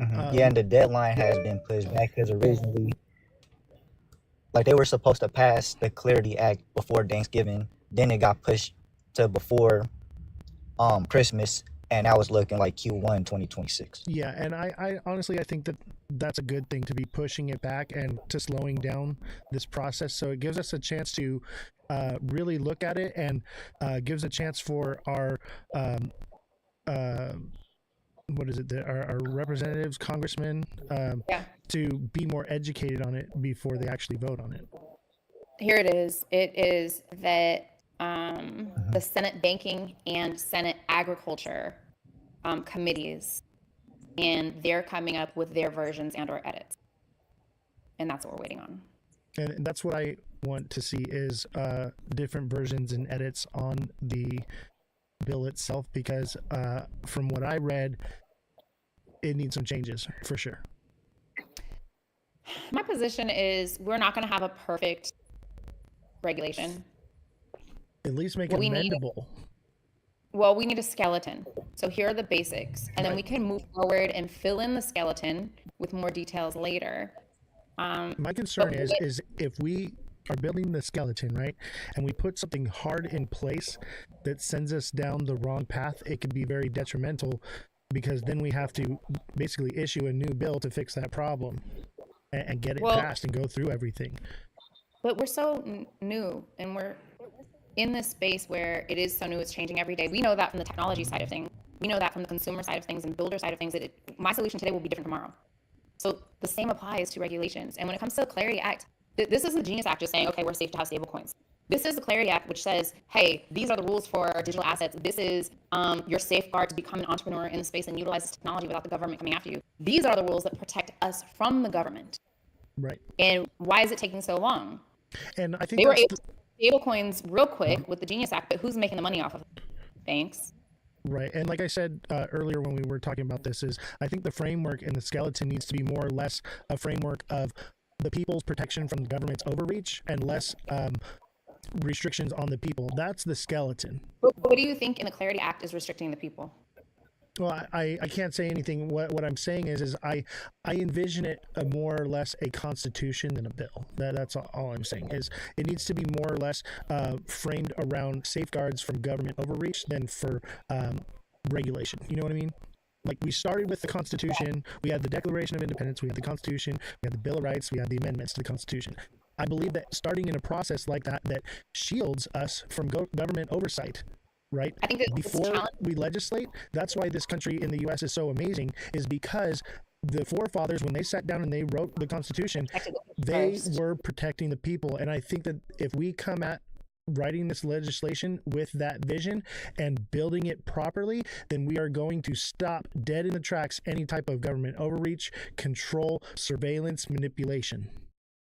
I think that that's what the Clarity Act does, is protect us, because it is simply addressing, from what I read, it's simply address I want to be a builder, I want to do this, I want to do that, I'm safe to do these things, and here are things that protect me from other people that might be creating things that are fraudulent in this space. And we can do another day where we show up and we talk about just the Clarity Act. I would love you know that. what I mean? And go dig deeper into this, because we're in the heat of the moment with this. We're pushing for this to get passed right now. Absolutely. And I'm not naysaying the Clarity Act, but I know that the consensus in the community, my community, most of all of TikTok is, are we pushing something through because we want our bags to pump, or are we pushing through the right legislation? And that's the main concern. Yeah. And that's why I think we should have that conversation. I think clarity isn't about pushing our bags. It's about empowering ourselves. The Genius Act, even, I don't think is about pumping the bags, other than what pumps the bags is that we're getting some type of legislation versus nothing. So it's a little bit safer to be in the US as an investor and builder. But it doesn't directly pump the bags. It just says the Genius Act gives everyone safe space to launch stablecoins. And we know who they are. And then the Clarity Act is for the people, saying now the people are protected, not just by way of giving them a clear path to be a builder, but also a clear path to be protected from other people that are building things, so they're not just scammers. I think basically what I'm trying to say is, I'd like to, as a constituent, have the opportunity to address my representatives, my congressmen, and voice that concern of, we want the environment of crypto to protect the person from, oversight, surveillance, control, manipulation, and let that be the framework of everything that we do. I think that that's the point I'm trying to get across. Yeah, I agree with you. Now, whether the government is on board with that or not is another story. Right, but we can at least fight the good fight and try our best. I don't think we win this fight, to be honest with you. Well, but listen, I'm going to go down swinging. There are wallets that are not custodial, and that's what they're for. But that's what somebody told me. You're not hearing it from me. Interesting. All right, let's do the next question. Black, are you there? You want to ask your question? By the way, it was great meeting you today. That was a great show we had earlier. You there, brother? All right, here we go. Sorry, I couldn't unmute for a second. No worries, brother. What's your question? Try to summarize it in a way that I can elocute it properly. Yeah, so mine's actually not really a question. It's more of what I'd like to see, right? Okay. And it was great. By the way, great conversation earlier. So saying that, main thing for me particularly, and I'm sure a lot of people that I know within my local community in Web3, the protection of DeFi investment vehicles. And when I mean DeFi investment vehicles. So we want to protect DeFi. Okay. Yeah, so DeFi investment vehicles, and I'm including but not limited to. Is that a statement? Yeah, it's more or less a statement than a question, what he'd like to see. Yeah. Okay, I'm writing it down.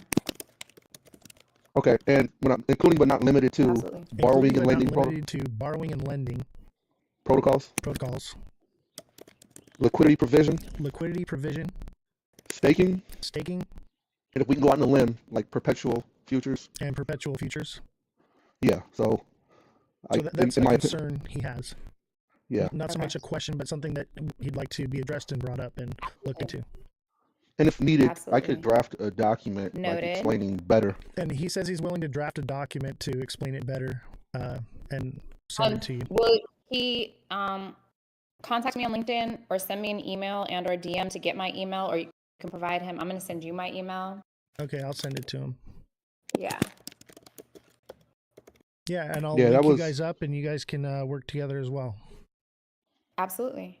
Thank you. Appreciate it, Thank man. you for sharing. Absolutely. All right, Tristan Kelly, how you doing, buddy?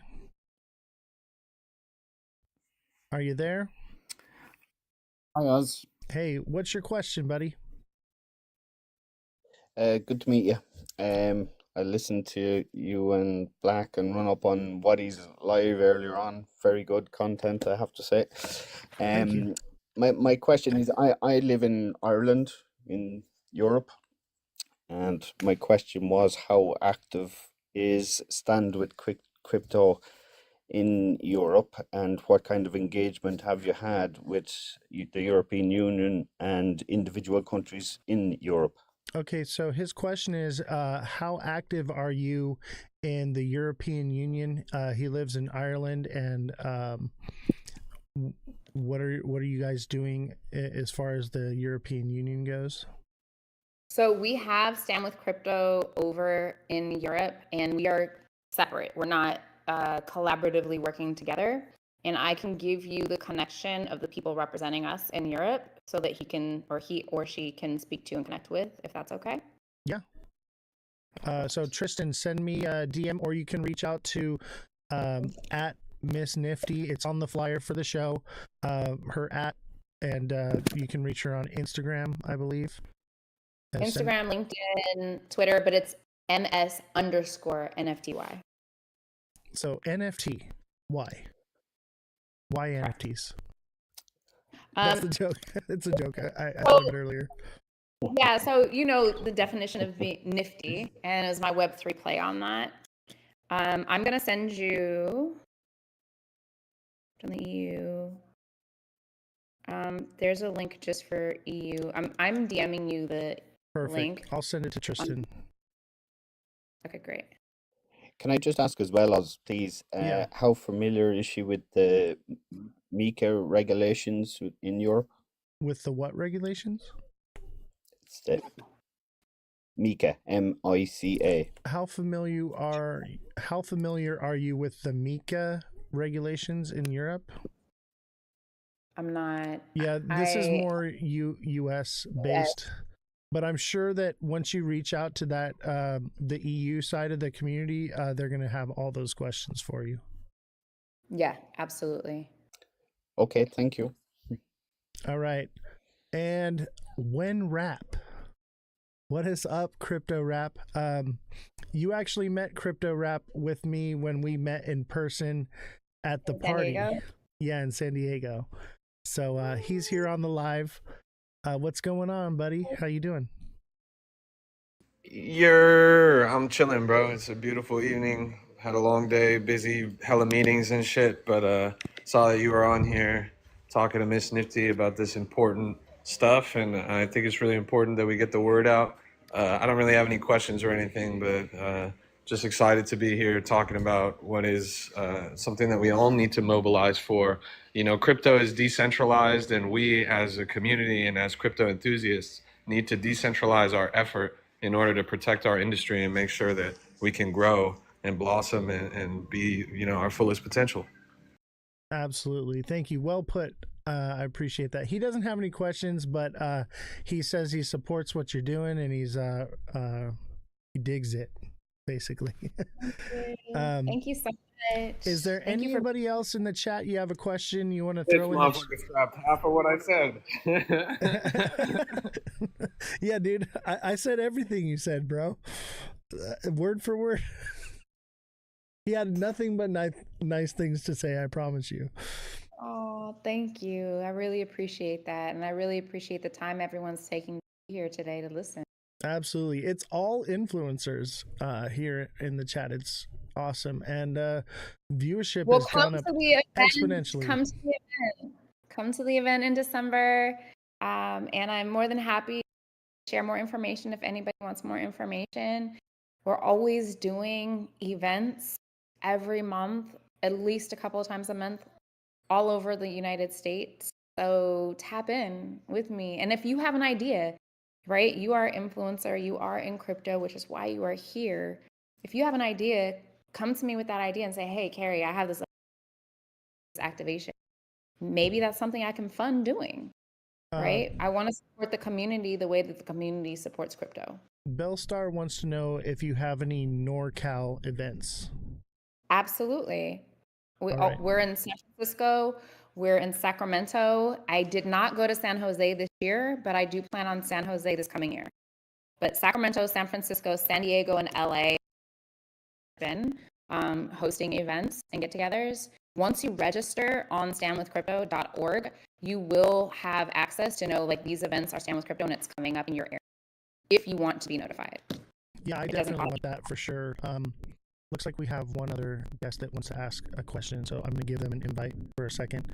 Another influencer as well. Wow, everybody showed up for this one. As far as the influencers go, man, everybody showed up for this one. This was one I really promoted the heck out of. We're just not getting the regular viewership because of me getting hit with a banana today. Got slapped in the face with a banana. Money Talk, go ahead. What's your question? Good evening, all. So, my question is more in regards to the education, right? Like the education for the people, not necessarily so much on the political side, but just overall education, because clearly we have the scams, then we have the learning how to even use crypto and all these things. And that's something that I don't really see. So, her is not a question, more or less a concern about educating not just people, but also our legislators, if I'm correct, Money, in crypto, and giving them the resources and the tools to understand what they're doing, what they're voting on, and actually know about this, not just for the the policymakers, but for the people as well. So while in Atlanta, we just announced a collaboration of creating educational courses with Coinbase, the National Cryptocurrency Association, and Operation Hope. And so in Q1, we're creating that content, the classes, and it should be live for anyone to access April 2026. Awesome. Thank you for that. Yeah, it'll be a trusted Are they in resource of partnership education. at all with? Are you in partnership with who? Operation Shamrock and Aaron West? Operation Shamrock and Aaron West? No, it is Coinbase, Operation Hope, and the National Cryptocurrency Association. There you Separately, we recently announced the establishment of Stand With Crypto University program, and we tomorrow, which is why I'll be in Detroit, are announcing which 50 universities across the U.S. will have chapters on campuses for university students. So that's happening as well. That's awesome. Is there any other questions? I see Jake Claver in the chat. Jake, you got a question? I think that's it. Is there any closing thoughts you want to leave us with? I want to remind everyone that you have a voice and we need you. We need your words. We need your wisdom. We need your experience in order to better shape our safe space in this crypto world and this Web3 world. Again, my experience is not yours and your experience is not hers or his. And so for us to create our own path in our safe space, we need all of our information to pour into this pool and deliver it to the people who are going to be and who are armed and charged with the responsibility of protecting us. So they need to be empowered with that information, and we won't have that without you. I love it.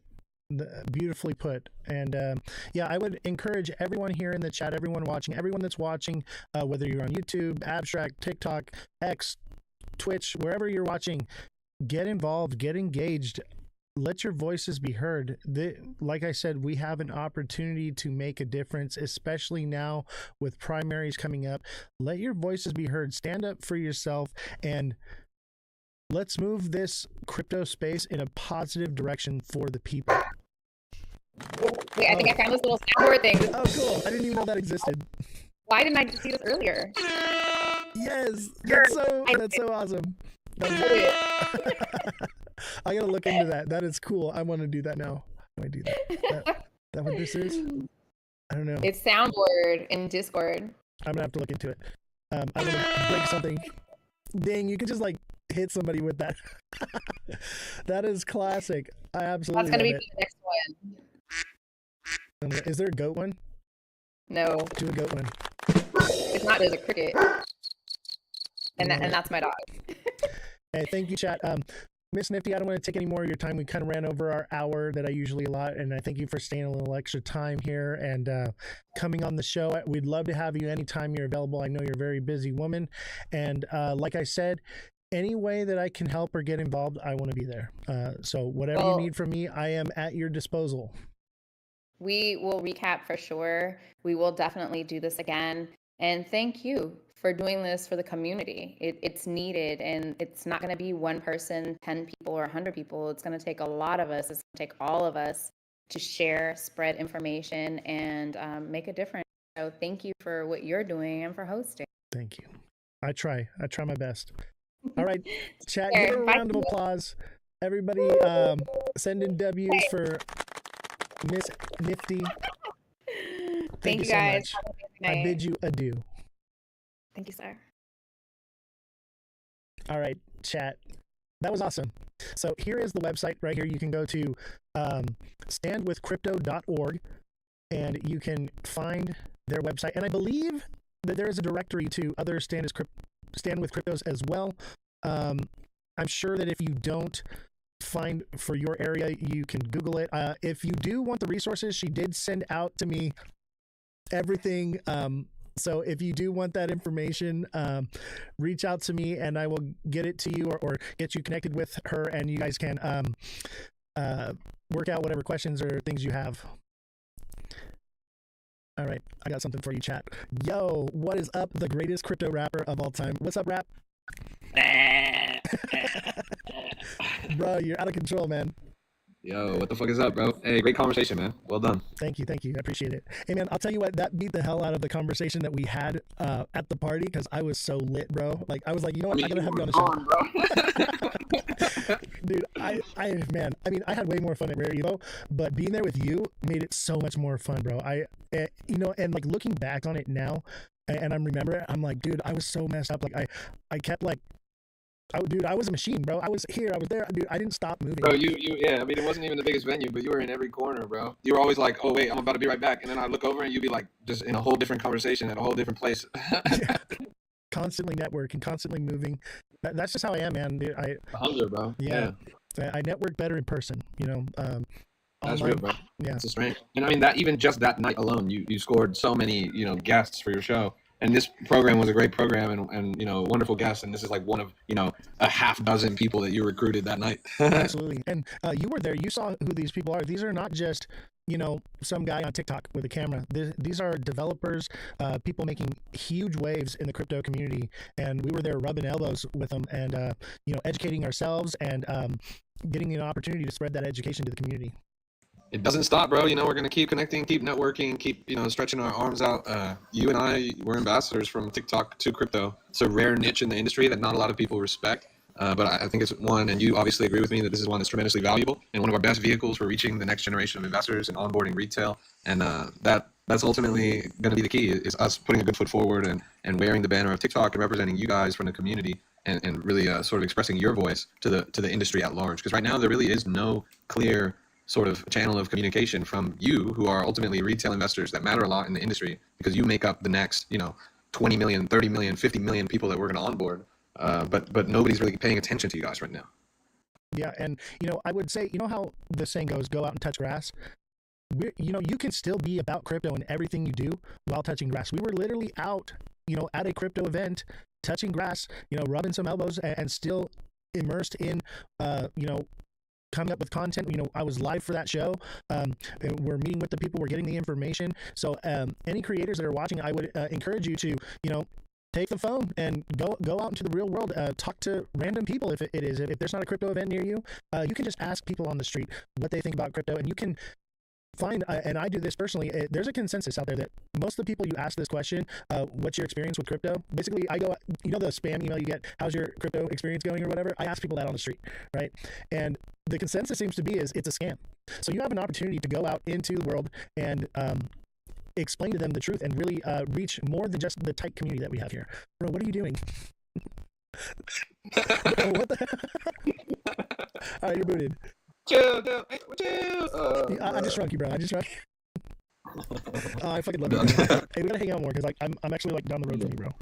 We're close. But what you're saying is right, bro. You're 110% correct. Like that's the way forward, bro. And we're doing our part. We're touching grass. But you know what? The other thing I'll say for the people in the chat, there always is going to be some kind of crypto community, some kind of crypto event going on near you. Even if you live in fucking Boise, Idaho, you just gotta jump on. You know, the best apps to use would be something like Luma.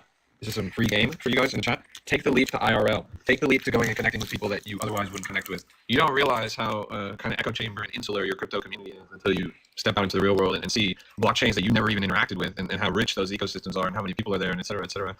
Take the leap to IRL. Be brave enough to go beyond the screen. If you want to take this industry seriously, it's not just about sitting behind the screen all day and hitting the trenches and all that. It's about connecting with others and building what is ultimately undiscovered, uncharted territory. You know, we are pioneering, we're trailblazing crypto.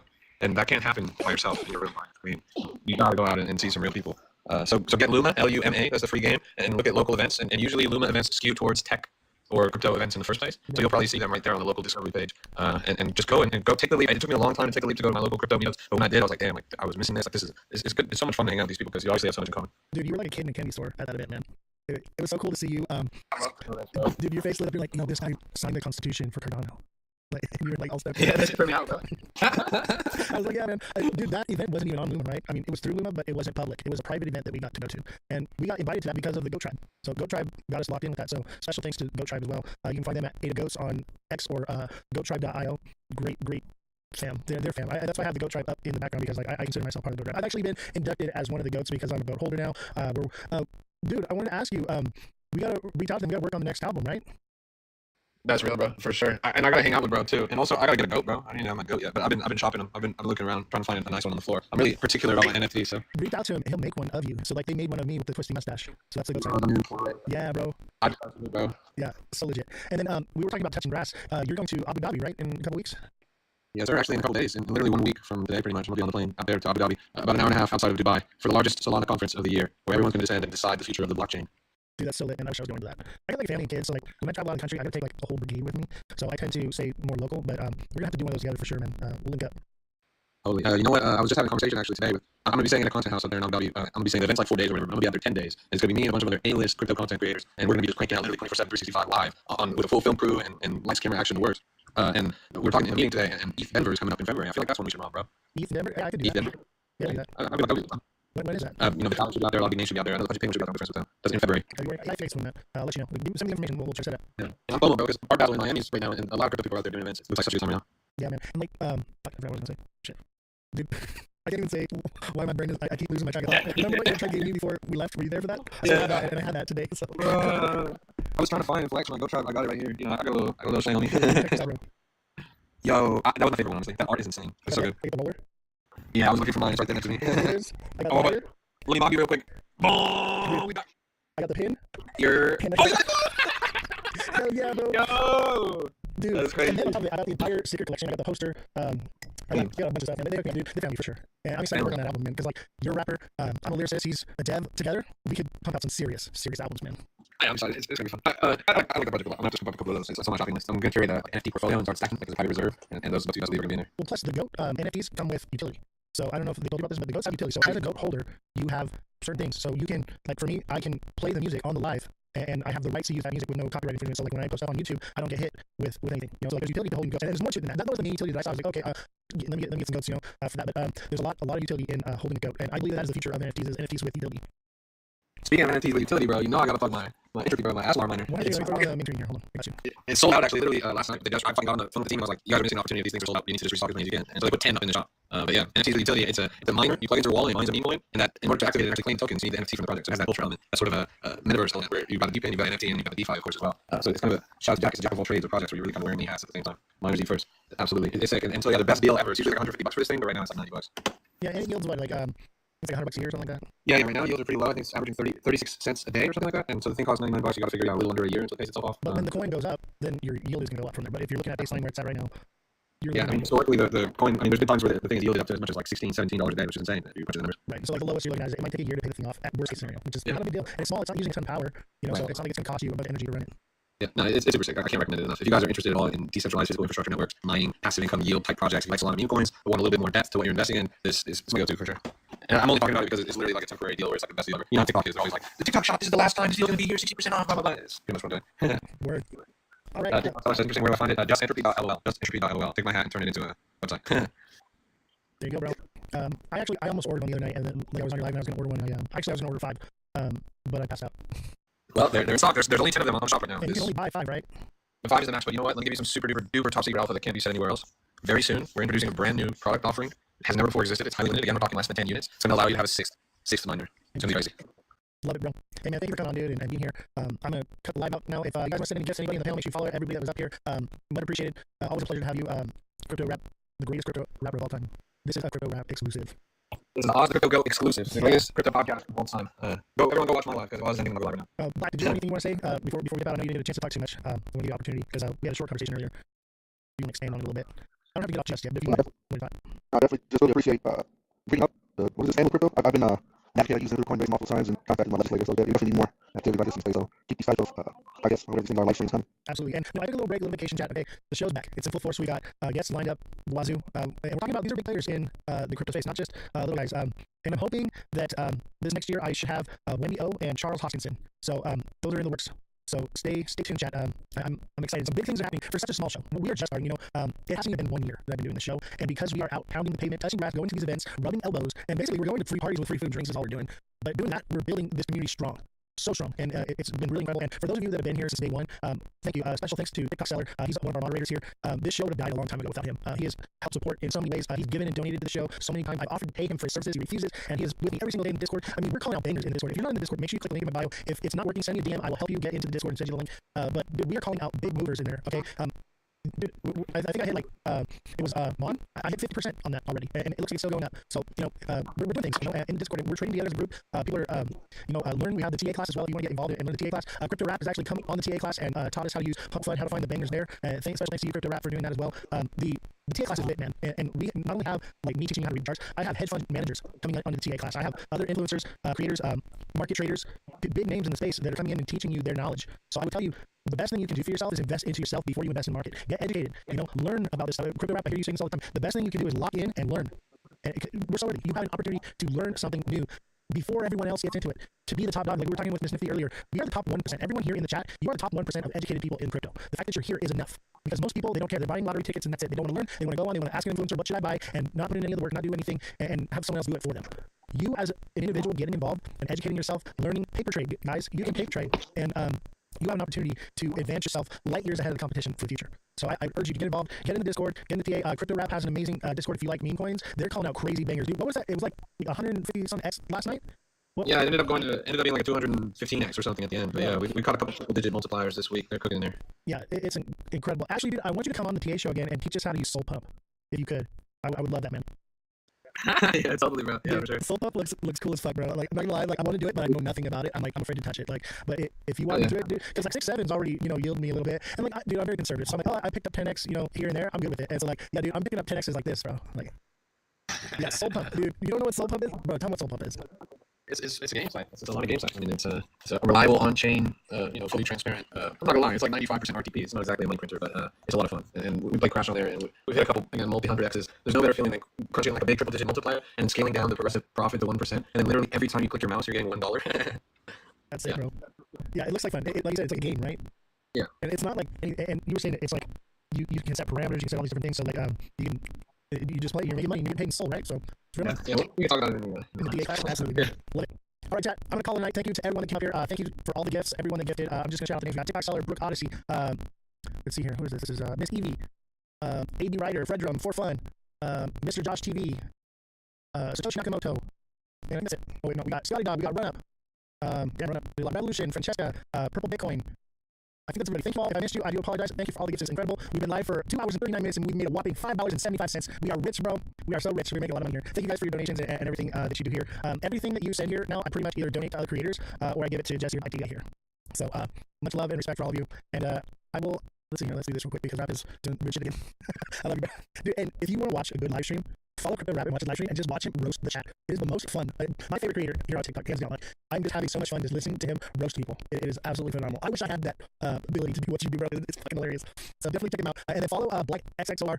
Very educated and I trust what this guy says. We had a good conversation on Why Crypto's Live the other day, or it was today actually. And you know, he knows what he's talking about, and he's not standing for bullshit either. So I love it. Anyone that's willing to tell the truth and not lie to the community and dump their bags on them, you got my respect.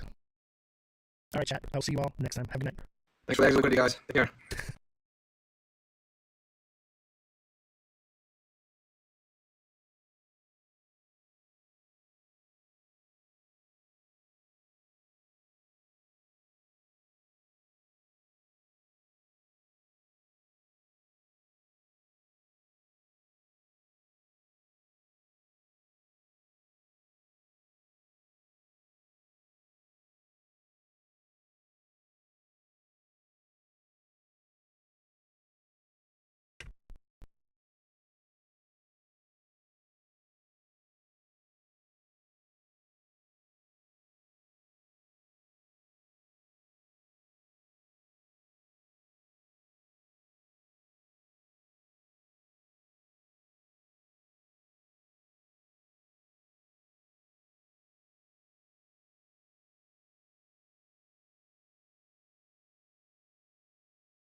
but they're going to release it as two different opium releases, right? So we're going to get a pump because of this dropping, and then it'll come back down. And then once it comes back down, then the SEC will drop it and it'll pump it back up, right? But people don't understand that this is not good. This is actually bad. It could potentially be good for XRP. Maybe they go through a whole new appeals process with a different judge and everything, but that could take 2 years for that to settle, right? Right. And I think that that's probably the direction they're going, but people think that it's happening now. So Brad says, Ripple is dropping our cross appeal and the SEC is expected to drop their appeal. As they previously said, we're closing this chapter once and for all and focusing on what's most important, building the internet value lock-in. But it's only going to be retail. Institutions will never buy this, which means if institutions never buy it, then where does this it forcing those institutions to the exchanges?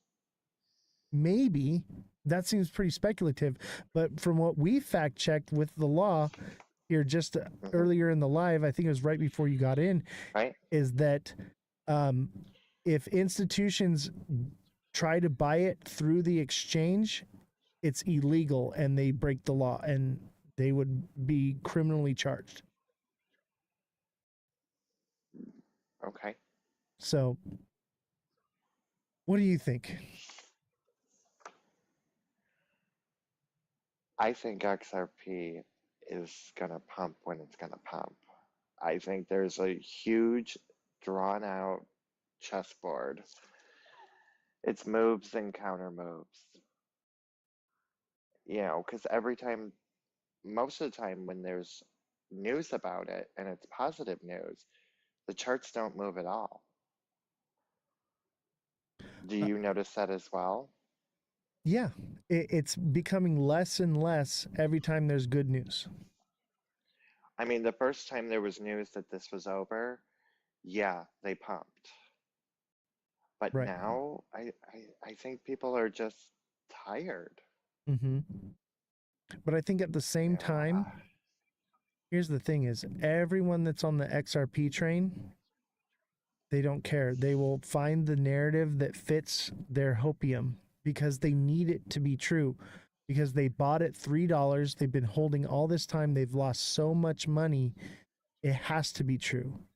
And so just like with the moon cycle trading, doesn't make it real, but if enough people believe it to be real, then it becomes real, right? Now, people will be holding this coin if we go into alt season. They'll be holding this coin, waiting for $10,000, waiting for $100, waiting for crazy numbers that will never come because institutions can't buy it. Well, you know, you had people probably in January that bought it for what, $3? Was it? Yeah. And if they're still holding on to that bag, they're freaking out. Exactly. So somebody on TikTok told them it was going to 10K. Exactly. So it has to happen. It has to work out for them. It's their last hope, and it's that hopium that they're holding on to. And because of that, I believe it does pump. But I don't think it sees massive numbers. I think it sees $5 to $8 if we get an alt season at all. So what do you think about putting your tokens, like staking them? Oh, I think staking is... Do you stake any of yours? Right now, no, because I live in California and they outlawed staking in California. It's supposed to be coming back. Yeah. So I used to be staked in Ethereum and they took all that away. But I think that's supposed to be coming back and they're going to allow staking. And I believe that those coins have the potential to do massive. And that's why I'm liking Polygon, because it seems to be a bit of a sleeping giant where you can stake. That's why I'm also looking at Solana, because I believe you can stake Solana as well. Very true. Yes. But as of right now, I don't think you can stake XRP. So unless that comes along, I think you can. I'm not sure because What I what can't ex stake anything right now. is Whale still in here? He knows what exchange it was. Chill well. Um, can you stake XRP and on what exchange? We can also ask Jesse. Jesse, can you see Because if we can we get a fact check on if you can stake XRP and what exchange that is that you can stake it on if it is true? As far as I know, it's been talked and rumored, but never actually confirmed or come to fruition. Let me know when you're ready, Jesse, and I'll mic you. I'm trying to remember. I could have sworn he did a video about staking XRP. Jesse will fact check it for it. I That's could why be we have wrong. her. Oh, I wasn't supposed to delete that.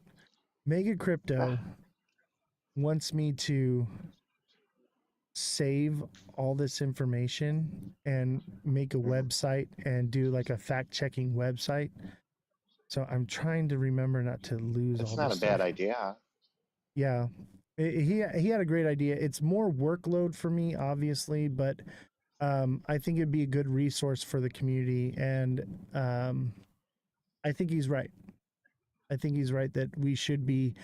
I'm thinking probably Discord is where I'm going to do it. And what I'm going to do is I'm going to save the articles, post it, and have one of the journalists write a little subsection at the bottom of what it was reviewed that we found in it, more summarized version of it, of this is what is true, this is what is not, and this is what you need to know from this, because if you just read the headline, it'll be misleading. And that's why I really wasn't posting everything, because I didn't want to just post news that would mislead people. You know what I mean? So, because like that's my biggest fear is misleading people, and then people are going to hold me to it and then be like, you posted this and I did this, and I'm like, well, you were supposed to read it, you know.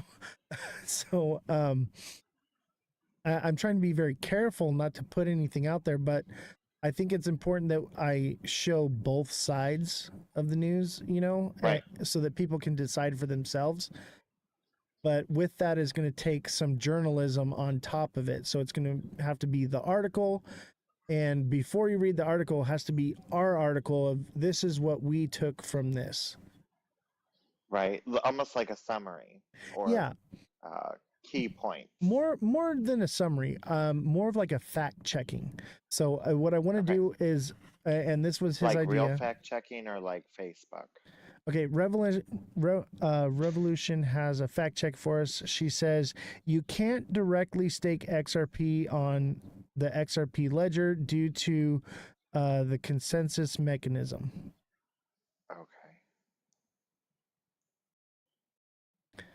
Should put barricades. Big Baller says they just started to put barricades up in front of the White House and Treasury Department. I think they did that. They've been doing that for like a week now. They may have just finished it. Maybe unrest? Civil unrest. I mean, God knows we've already seen that. And the Treasury Department. You know, in summertime, people tend to protest more. In the wintertime, it kind of dies down. And so that's probably what it could be due to. Or maybe they're preparing to do something that we don't know about and they're being prepared for civil unrest because of it. Who knows? Okay. The fog of war.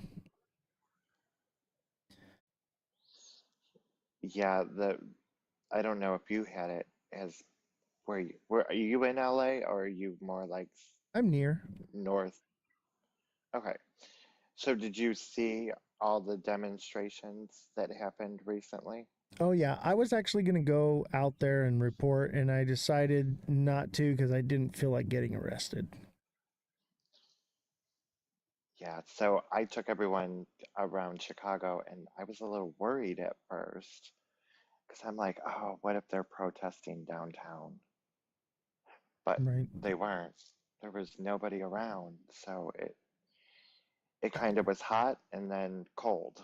I think most places were peaceful protests, and Hmm. some places turned into riots, and riots is clickbait, you know, so it got more Yes. coverage.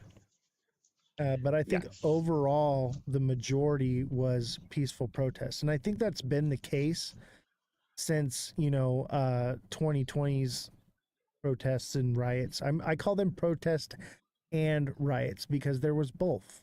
There was definitely both. But we also saw in LA, I think that the police were instigating a lot of it.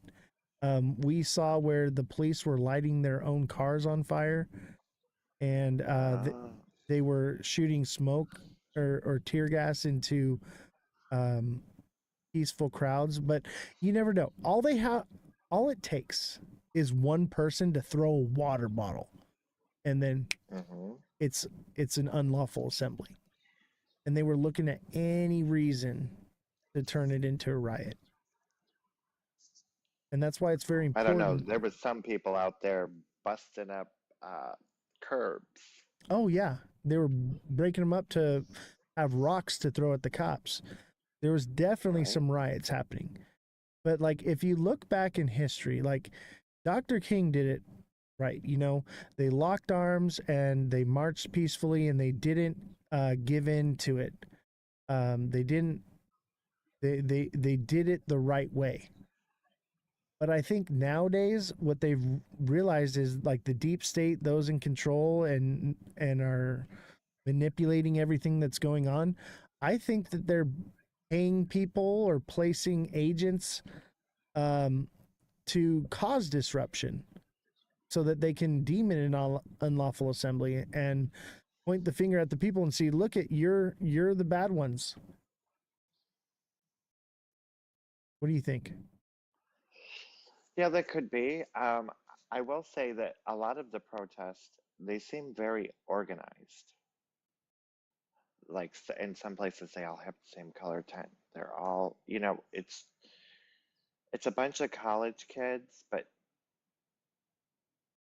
th- I don't know. It just seems like somebody else is pulling the strings. I will say this. I think that the left is more organized. But at the same time, I think that the deep state is more organized and they know what to do. Like, remember in 2020 when people were protesting and there would just be like a random pallet of bricks just sitting right there, and they'd find like random cans of gas just left out and like fireworks and stuff that were just Yes. being left there. It was Tina Forte who was pointing that out on video. I think that was all planned. They're like, this is how we're going to deem it an unlawful, um, you know, gathering. Demonstration. Yeah, exactly. And to shut the people up, you know? I mean, it's a great concept. It worked. Why wouldn't the FBI or the CIA or whatever do something like that? And also think about this. Um, I think that when the left goes out and protests, there are right wing people that dress up like Antifa and get things Uh-huh. going. And I think when the right go out and protest, there are left people that put on MAGA hats and go out there and rabble, rabble, rabble and cause trouble, Right. on purpose. And, I've been saying this before, and I think someone said paid actors. I think you're right. I think they're either Yeah. agents or Paid actors. actors, Yes.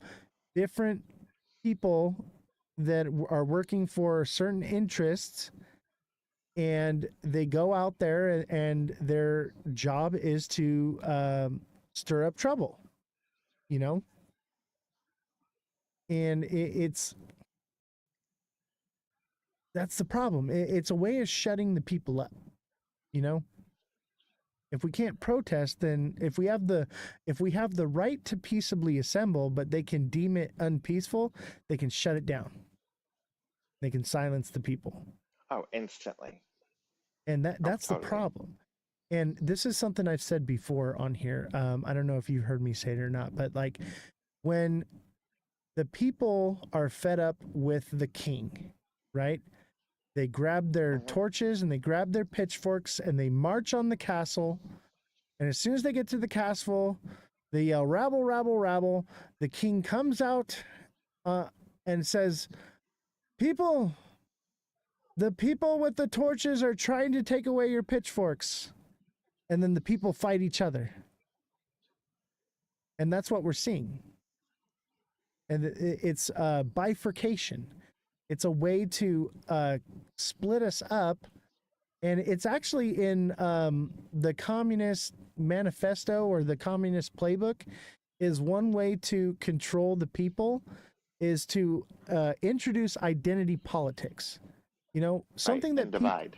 Yeah, divide and conquer. So like things that we would normally not argue about, they put them out there and make them a big deal so that we start fighting about that instead of what really matters. And I think the majority of people don't really care, but there are those, you know, fringe minority that get in the crowd and screw it up for everybody. Oh, I agree. It's a problem. It's a big problem. It's a big problem. But you know what? It doesn't help when you have politicians out there fanning the flames either. Oh, of course. I think the politician, they're doing it on purpose. They're fanning the flames on purpose against both sides, you know, right? You know, because it's a war. It's civil war. It's just different. There's no Mason-Dixon line. You know what I mean? But no, it's basically civil war. I mean, look at California. The governor of California and Trump are basically fighting against each other, and California is threatening to not pay for federal aid because California pays like 80% of the federal subsidization for the rest of the country, right? And then so Trump is saying, well, then we're not going to give you protection under the federal government, so we're going to build the Golden Dome, and you're not going to be covered. And it's like that's how civil war starts. Revolution says we are a donor state. Like $11,000 trillion or something like that. Yeah, California pays the majority of all the revenue that the federal government gives out to the rest of the country. The federal government needs California, but you know, you're not going to see civil war fought like. Oh, go ahead. What is it? It's California, Texas, and Alaska that are the top three in the U.S. I don't think maybe Alaska because for the oil. Like GDP. I think I know it probably California and Texas. I'm not quite sure. Jesse, can you fact check that for us? What are the top states that contribute? Yeah. But I'll tell you, most of the states, Florida is what Big Baller says.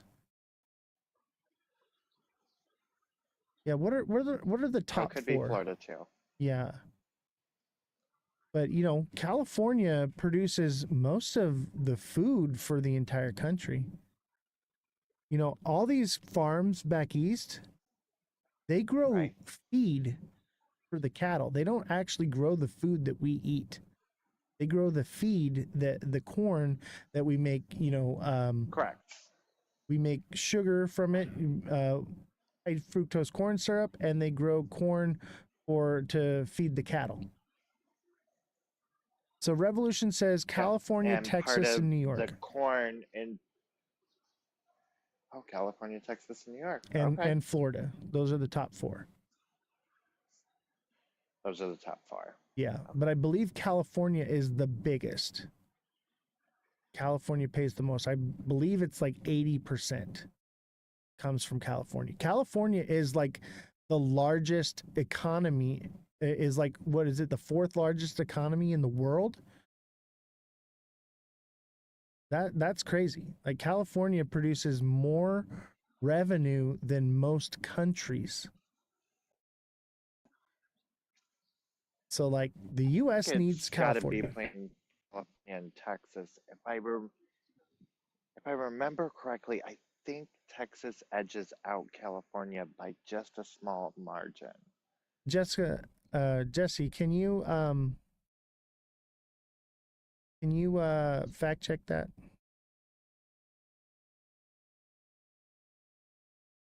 But back to the Civil War thing. Okay, Jesse's ready to be mic'd. Go ahead, Jesse.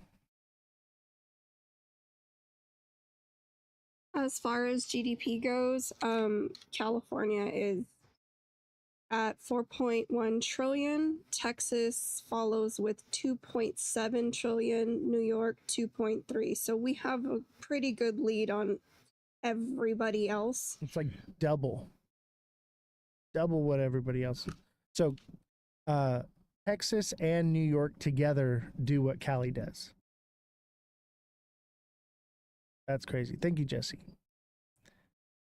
So that's massive.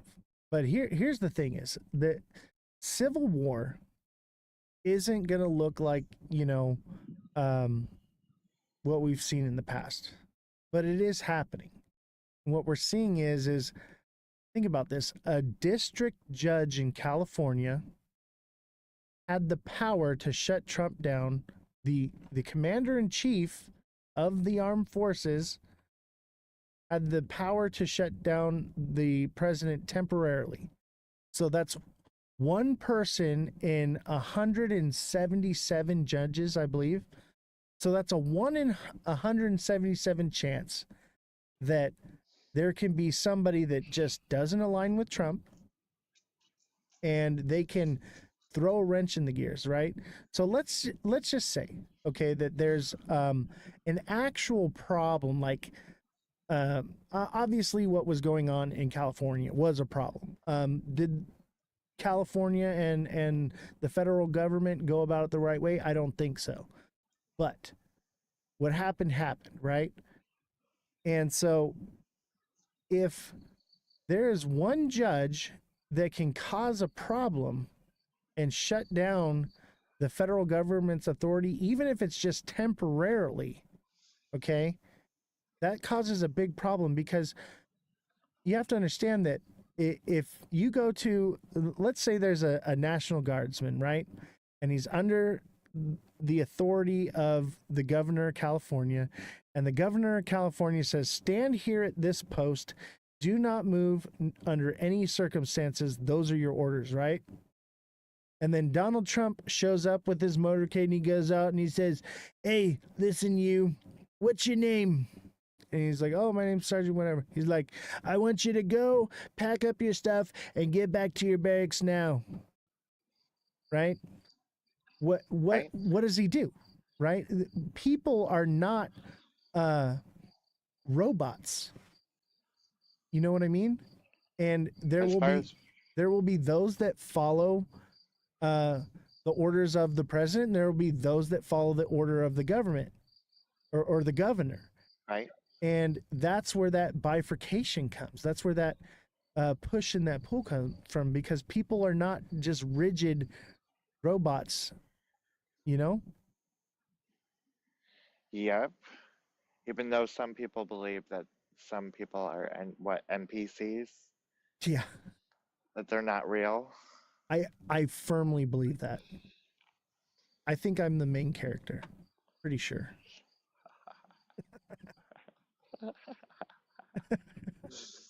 Getting back into the rabbit hole. Yeah.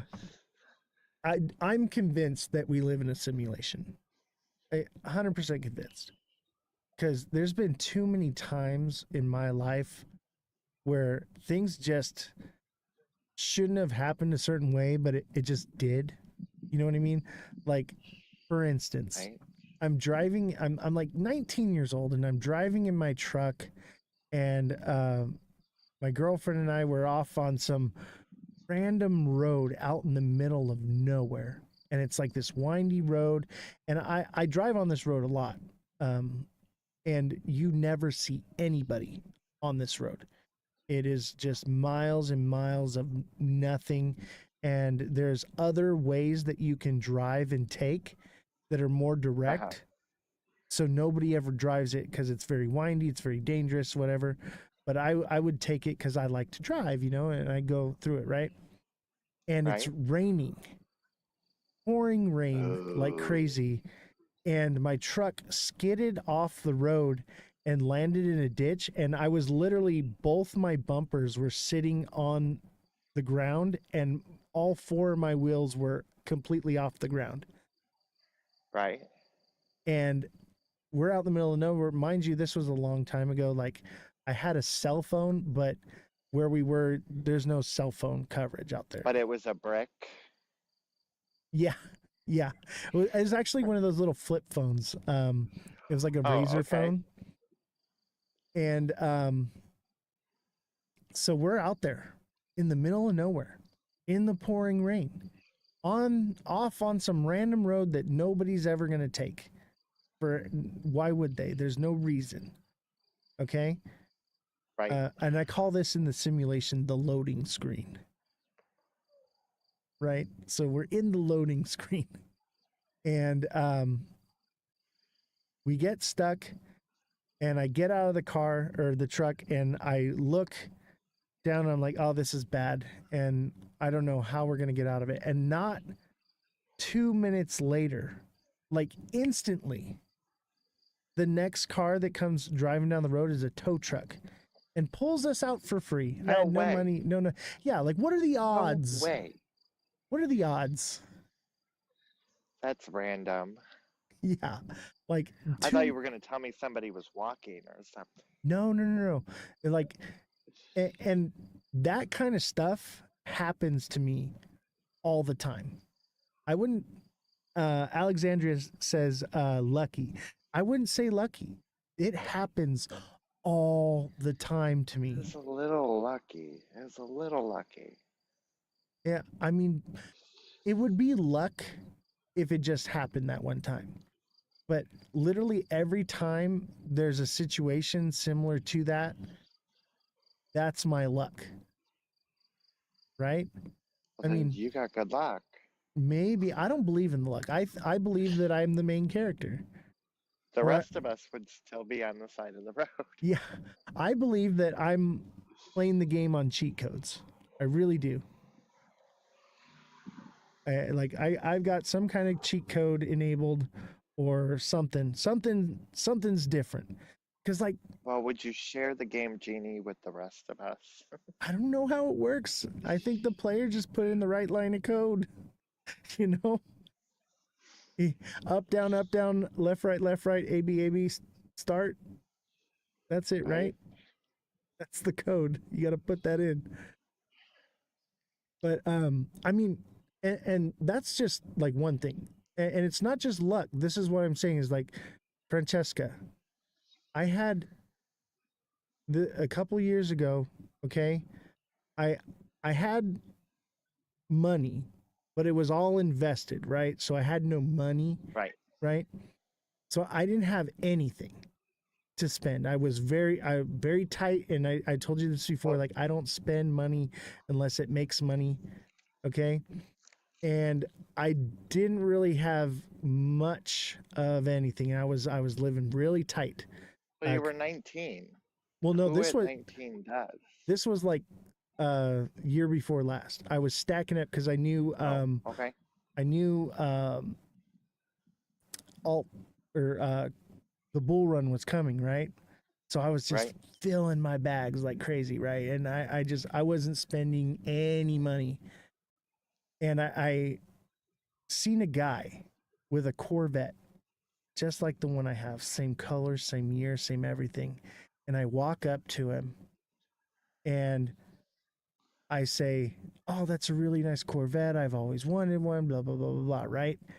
And I'm talking to him, and I literally manifested my Corvette. I told him, I looked him in the eye, and I said, hey, I have one of these.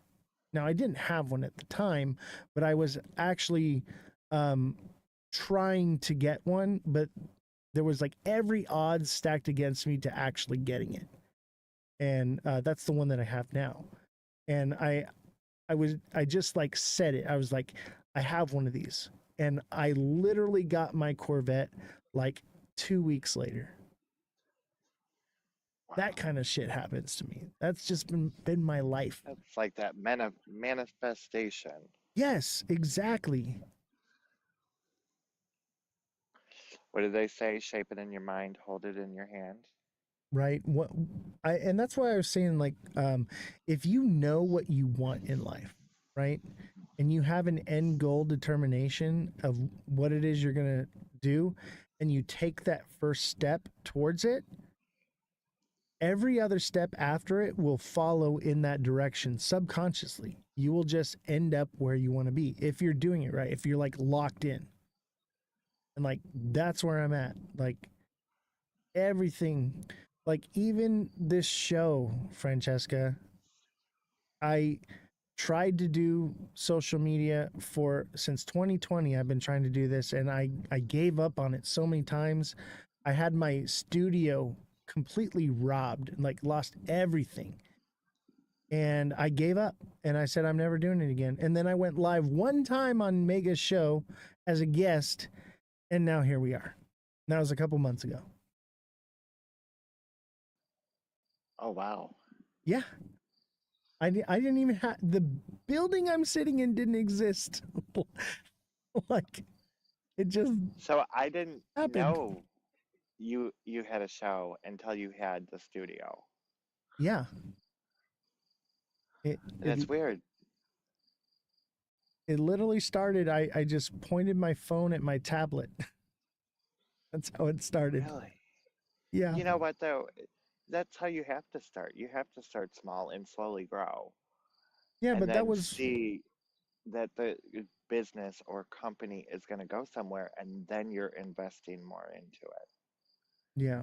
But that was literally like 3 months ago. And now I'm sitting in a studio. Yeah. That's crazy. Like, it just happened. Turning on and off people's mics, right? Right. They don't have to walk over to the iPad. Mother Dragon says, I remember old Oz. Yeah, way back in the day. Yeah, she watches a lot of podcasts. Yeah, she's awesome. I met her on Mega Crypto's show. I met her through Le Prof. I If don't you know know who who that Le is. Prof is. No. Oh, I'll send you her profile. Check her out. She's pretty good. She also goes by Chart Striker. Okay. She does a little TA, and I'm so new to the she space. she usually does like a green screen. Okay. Yeah, But I'm really new. I hardly know any of the creators. I downloaded TikTok like a month before I started the show. oh wow. Or no, wait. I had a TikTok from prior and I got back on it cuz I was trying to do social media before and I was like go into my thing and look at my early videos. What the content creation I was making. And I gave up on it. I said I'm not doing this anymore. And Why then did you give up? because I was like I'm putting in so much work and so much effort and I'm not making any money doing it and I'm not getting anything Right. in return. So I was like and look at my content. It was good. It was good Right. stuff, right? And I was like this is grade A prime content. And I'm not getting anything for it. I was like maybe this is the one goal I set for myself that I don't achieve and I'm okay with that. Right? So I was like that's Well, fine. well, you And know, and making content, like, you got to be so original yeah, because there's so many XRP videos. There's so many people doing the news. There's so many people doing charts. yeah, So, what got me is I was able to make people money. I kept being right every day. well, there you go. And then so So, what I did was I hooked people in with teaching them how to trade and make money, and then it just kind of morphed from TA into what it is now. Well, you know, like Bullish and I had a Zoom call a couple months ago, 3 months ago. I don't know, a couple months ago we had a Zoom call because I was like, okay, I'm gonna make content, da da da. And she walked me all the way through it. She's a great teacher, but with modding lives and real life and engagement and support of everybody, I'm like, when the hell do I have 3 hours to sit here and edit Yeah. I think what this? I think what changed for me is I retired in January. So I had all Yeah. this extra time on my hands. See, before my content was me at work or me Mhm. traveling for work. You'll see. Chat, go check out my older content. By the way, don't forget to hit that like button, subscribe to the channel, share the show with your friends. Hashtag FYP, hashtag go viral, all that. But yeah, I had good content because, I was an audio video engineer.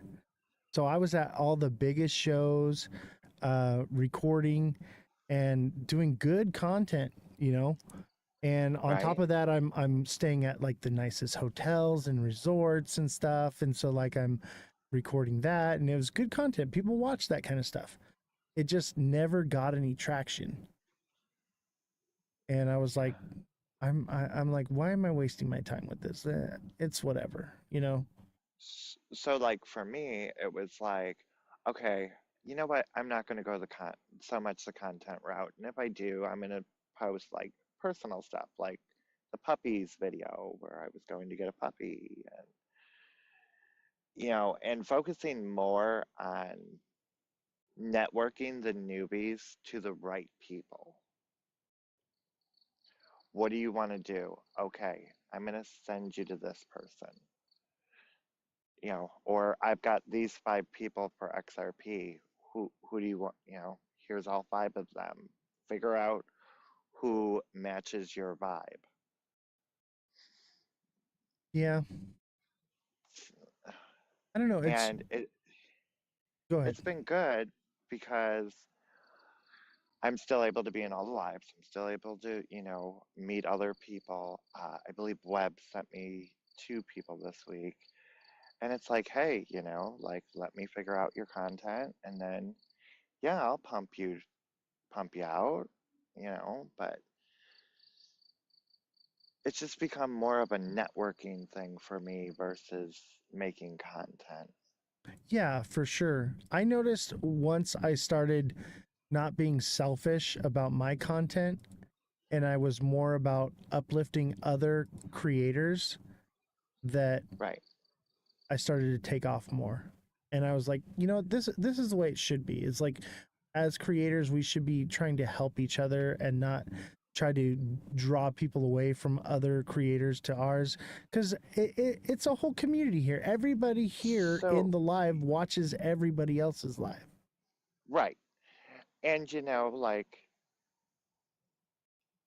I make some comments on my lives. Like I worry about when we start talking about money and then we say not financial advice, but then we give financial advice.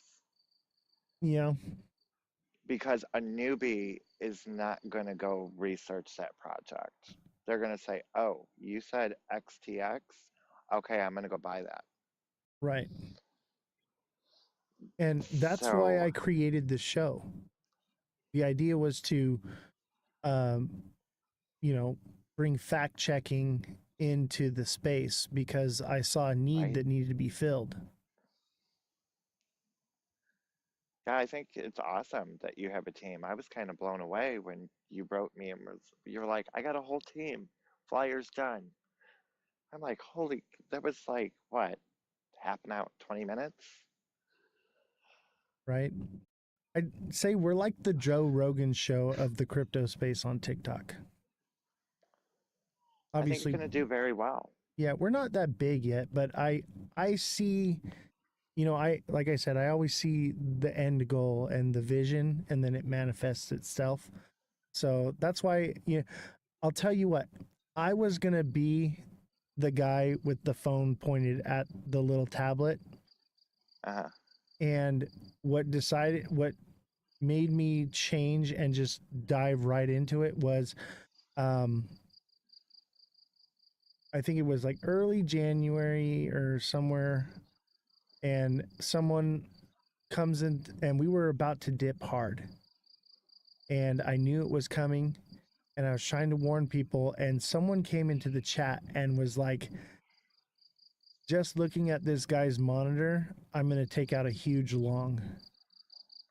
And hopefully he didn't do that, but it made me realize, I was like, I have to step this up and be professional if I'm going to be Right? able to help people. And so that's You when I know, said, and we're going to, and I restructured everything and created everything you see today. and that's why I like the Wolf Pack. They teach stuff in there that they don't on TikTok. Uh, Bullish does her trading early in the morning. I usually miss it, but they teach people how to actually leverage trade, and they have a great live where newbies or team members, whoever, are able to come up and actually talk to them and ask them questions, which I just thought was amazing.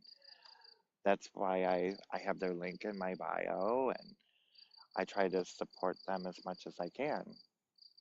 Yeah, explain more to me what the wolf pack thing is and who does all that, because I'm actually very interested. I've seen it. I know it's like a subscription, but I don't really know too much about it. Tell me about it. So it's Maddie P, Cosmic Crypto, Bullish Babe, and I want to say his name's Dave Russo. He's the big pie guy. They're the core four. I know they have Fresh in there. And I want to say Forest Unfilters does some stuff with them, but I know he's got you the might want to wolf fact check logo. me. Well, Oh, he does? he's got the Then wolf yeah, logo. he's doing stuff. Or he's a member. Or both. Uh Matty P does a lot of like the leverage trading where they'll find a coin and they'll leverage it, and I haven't actually been in that live, so I can't speak all the way on it, but I know they're doing well.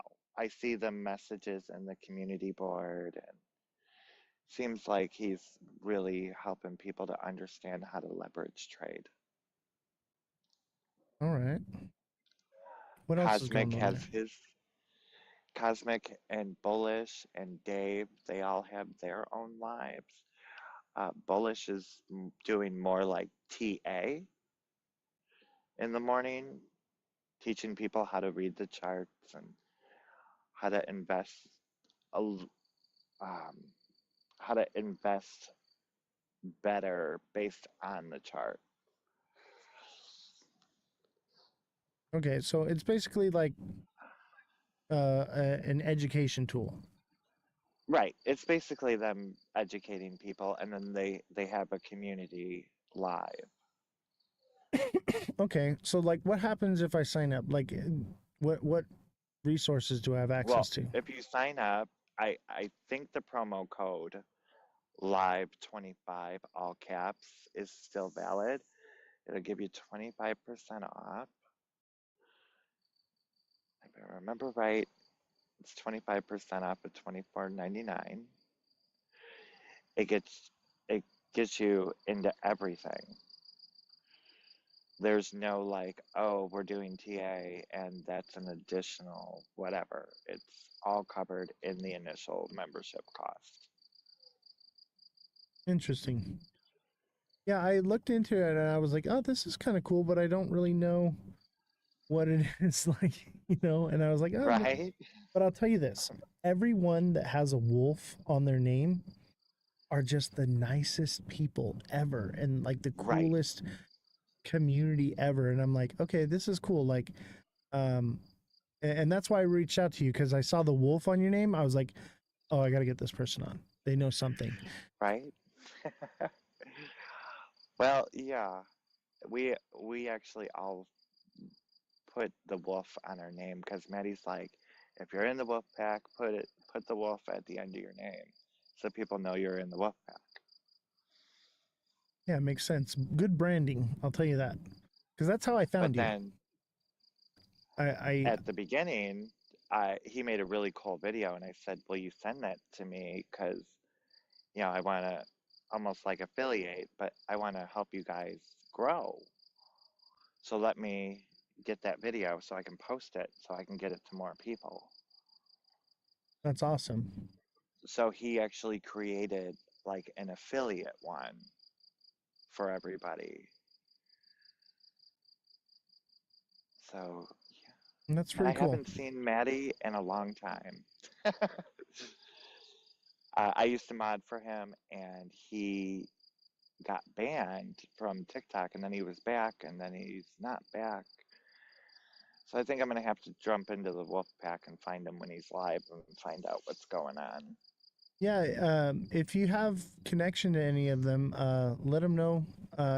Reach out to me, send me a DM. I'm looking for people to come on the show and love to talk about it more. And I think, if people have good information, like, because I offer all those things as well, but I tell people, Right. like, you should be absorbing as much information as possible. Like, I'm not always going to be right. You're not always going to be right.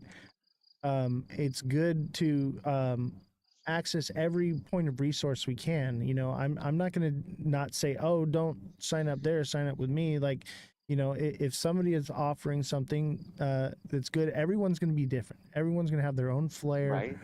And so there's no reason to gatekeep anything. Absolutely not. I don't see it that way. People will choose where they want to go, and usually what works best for them is what they'll stick with. And I think that's because the whole main goal here is to help people. So if they can find what works best for them, that's what they should stick with. Yeah. It's why I tell people, oh, what do you want to do? Like, what's your goals? Right. Okay, I think this person is the best person for you. Big Baller says, bro, don't sell yourself short. You have been right down to the penny. Excuse me. I know, Jesus. right? Speaking of which, But we're coming to the end here, and I got to do a little bit of TA. But is there any final thoughts? I didn't even notice what time it was. I know the time flew by. We had so much fun. You'll come back. It was kind of nice. We talked about crypto, but we talked about other stuff. It was very nice. Thank you for having me. Of course. Everyone give Francesca a follow. Send in the likes for Francesca right now. She's an amazing person in the space as a creator, as an individual, as a crypto entrepreneur. Just an incredible human being altogether. And I consider her my friend. So thank you for coming on. We I need to appreciate it. DM more. Yeah, I know. I'm so busy. I am so busy. I know. And, you're like, reach out to me. And I had to like dig for you this morning. I'm like, where the hell is he? I know. Because, you keep sharing and all that other stuff, and people fall. But you know what? I pinned you to the top, so you shouldn't. Oh, perfect. Move. Oh, you can do that? Oh, thank you. Yeah. That's going to help me I out. pin, like, the people I talk to the most, I pin them so I don't have to drag all the way to the bottom. Got you. Yeah, you're the one that got me signed up with Eve, my my agent. She's incredible, and I looked through a lot of different people. They were here tonight. Yeah, I know. Crypto TV with Trey's just popped in right now, actually. What's up? Oh, did he? What's up, Hey, Trey? Trey. Would you miss everything? But I'll tell you what, you didn't miss anything because everything is recorded and uploaded to YouTube. So if you ever miss a live or you want to see the show, you can just find me at Ozthecryptogoat, all lowercases, no spaces, on YouTube, Twitch, and TikTok. All right, Francesca, thank you for coming on. I'm going to do a little bit of TA because I'm sure everyone is dying to know where the market is going. I'll see you next time. We'll do this again. Have a great rest of your night. All right, good night. All right, everybody. Y'all ready for a little TA? Oh, 220 is coming. Let me show you what our options are here with XRP. This is what I'm seeing. All right. I think we do a golden arch right here. Let me refresh it. And this would be over the next 3 days or so. I think this is what we get. All right. Down to $2 again.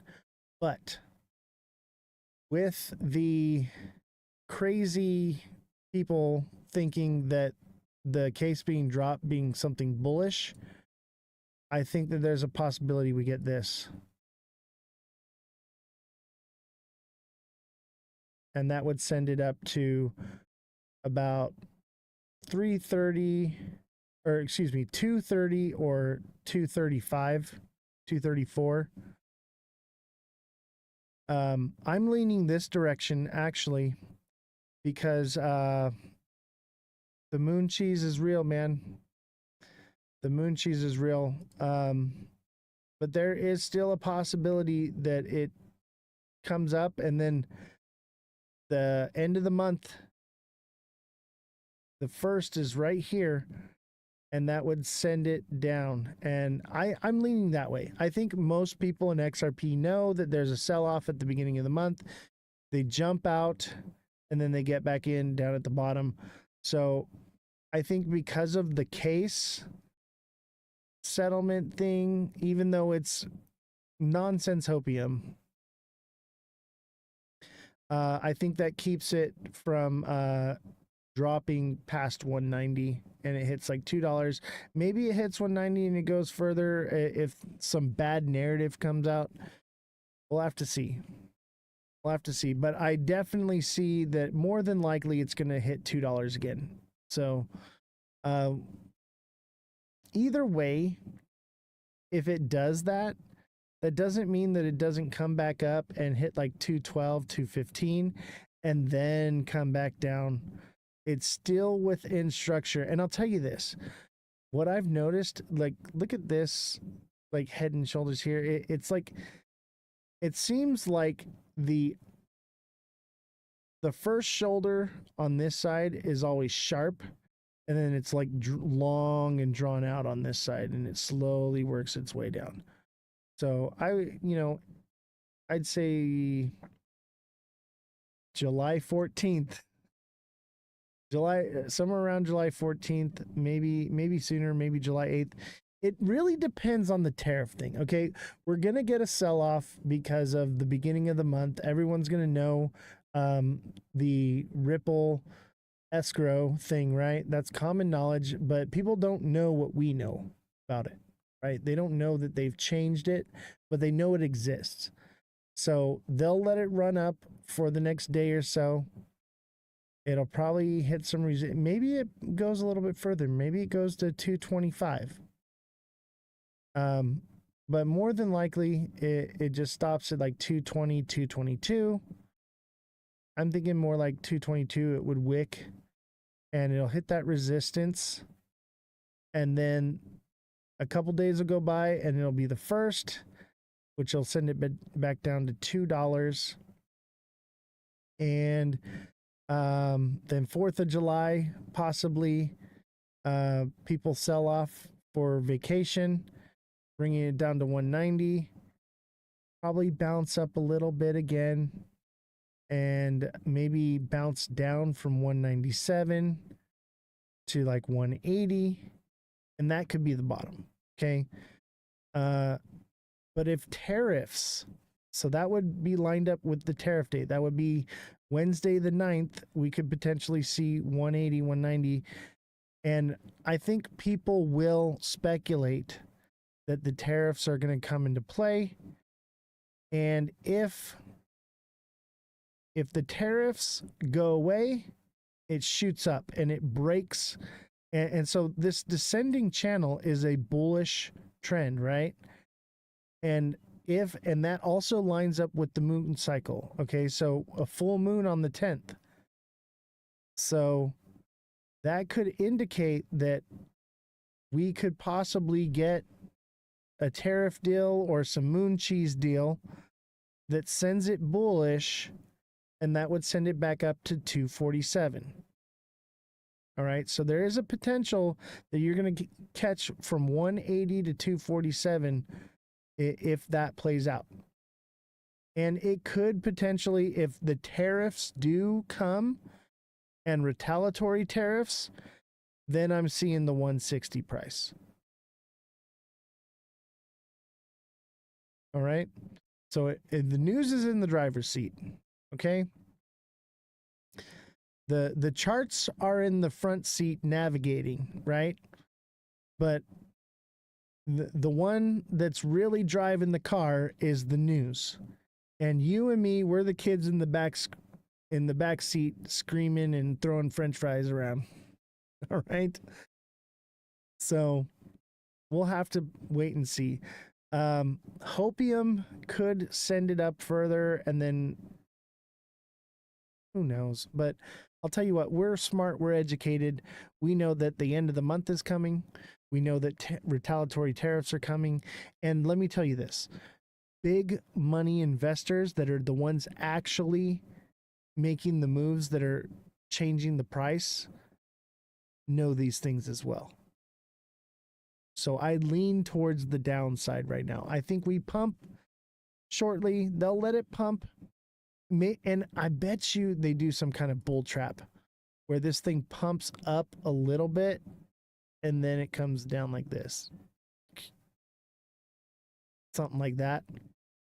Like we've seen in the past. I'm leaning that direction. A nice confirmation of, oh, we're going to the moon, and then Big Baller says get back in at 4th of July. That's what I'm thinking. Something like that. I'm thinking after, though, because you know what? We'll go a little bit over because I want to cover this. Okay, this is important news. Trump cuts off U.S. trade talks with Canada, shattering optimism over tariff deals. Okay.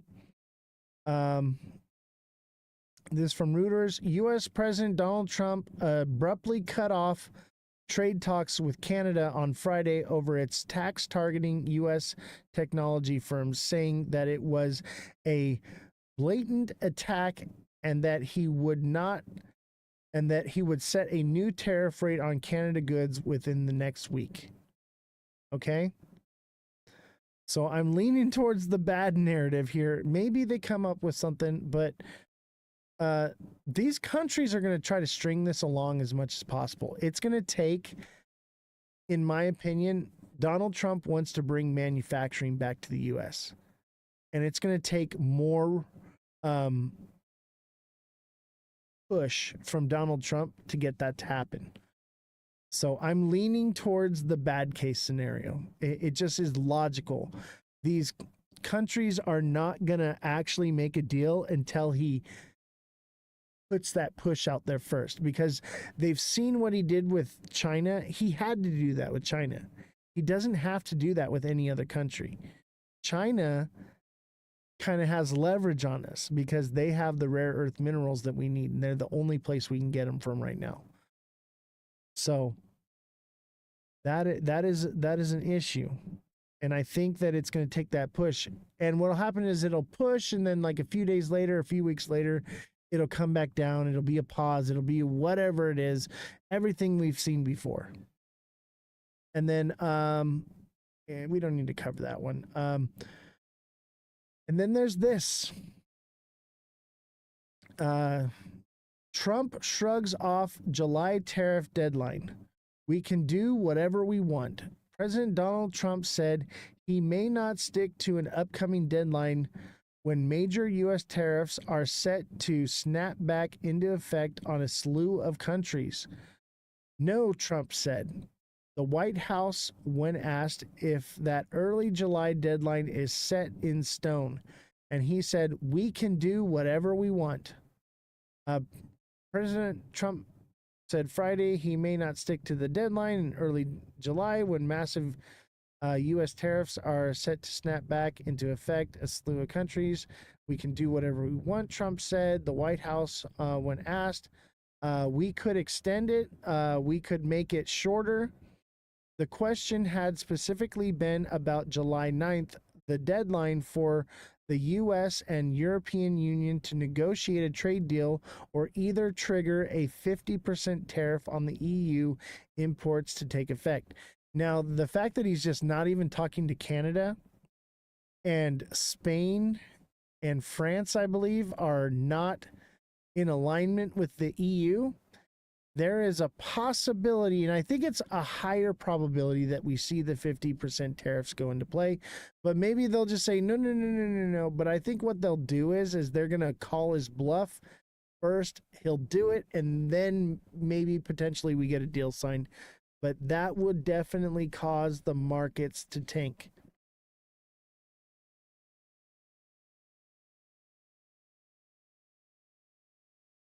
So keep that in mind. Keep it in mind. The rest of the news is pretty mediocre. Let me see here. We covered the SEC. The House could vote on the landmark crypto legislation next month. Could is the thing here. But if there's any revisions that need to be made or whatever, that could not happen.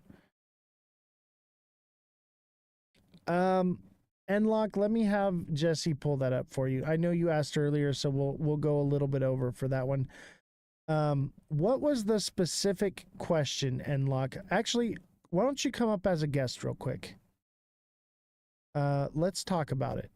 We can go over a little bit. Let me see if I can find you. I'm going to send you an invite right now. Jesse, can you look into this and be ready? Got it. How's it going? How's it going? So it's doing all right. Explain to Jessie what it is she needs to fact check and look up for you. Here's So the I thing just is, done a little bit of. before you get started, let Go me ahead. tell you this, okay? She's not going to look up a specific article or whatever that fits your narrative. She's going to fact check this, okay? And find out what the truth is. So, Jesse, if you're ready, she may, who knows, she may have stepped out to get a drink or use the bathroom. So I don't know if she's listening because she's on the other side of the wall. Jesse, are you there? She may have left already because it's after 9 o'clock. Because the show technically ends at 9. And I do apologize. We just kind of ran over. Jesse, are you here? Let me text her and see if she left already. Not a problem, and I could be, misinterpreting what I'm reading, but I had seen a couple people talk about it in some videos, and so I, dove into it a little bit just to see if there was any facts or any truth to what was being said about the injunction necessarily being for Ripple could not sell to institutions directly. And so I said, oh, well, what, how can they sell to institutions if not directly? And it said they can either, one of two ways, they can either register XRP as a security, which obviously they don't want to do, and then register those sales with the SEC to institutions. And then it said, or there's an exemption in the SEC rulebook 506B and 506C that says Ripple can, without registering as a security, can sell. I mean, hold on a second. Let me stop you Ripple for a second. XRP. Can you get mic'd back up and do a fact check? Okay, so what exactly is it that you want to fact check? Well, just that the SEC rule 506B, So 506C. SEC 506B and 506C Oh, the ones you have me says do that it's Yeah, an yeah. exemption. Technically, not Okay. incorrect. Oh, technically he's not incorrect, but also there's a few legalities of the injunction. Even going around it, yeah, they can still play to that audience and they can kind of find that loophole. But if they make any kind of wrong turn, jail.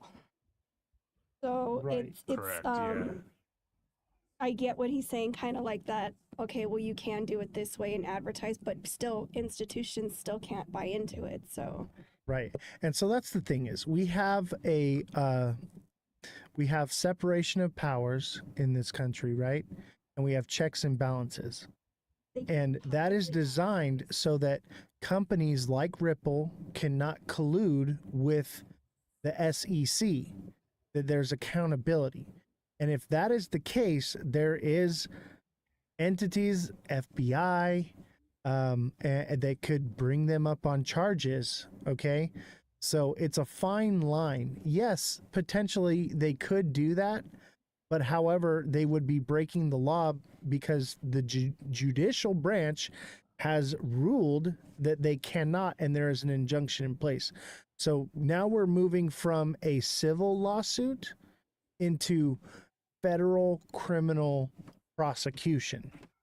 If they did that, yes, technically they could, but the SEC chairman, people in the Trump administration that are pushing for this, and the people at Ripple could be looking at a criminal case if they did that. Of course they can do that. Of course they can break the law. But right now what we're dealing with is civil court, not criminal court. And let me tell you what right now, you do not want to get into criminal charges with the Fed. They're like 98%. If the Fed brings up charges on you, you're going to prison. Right. Yeah, and then in that exemption, and it was very clear that it had to be accredited investors at that point, which obviously institutions would be, but it wasn't just like they could do it for anybody with that exemption. It had to be accredited investors only. Right. So I would say, yes, technically they could collude and break the law.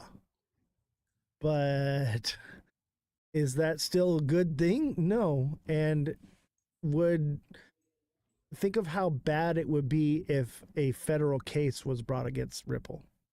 You think it's bad now? Like they would be shut down. I've also heard, and it could be a positive thing. I mean, you know, not to have an injunction on you, but just that they can't, you know, sell off their 40 billion tokens as well, so that then now there's 100 billion in circulation. They can't force them to do that. That's highly unlikely that would happen. And there's people that are speculating that, oh, the government's going to take control of that and put it in the reserve. No. There's people that are speculating that they're going to pay the fine in XRP. No. Sorry, that's just not the way things work. So when they dropped their appeal, Ripple, are they just saying they're going to pay the full 150 or 125, whatever it is, Yep. when they did that? And the injunction stays in place. So it's really actually bad news. Sense. But the headline reads bullish.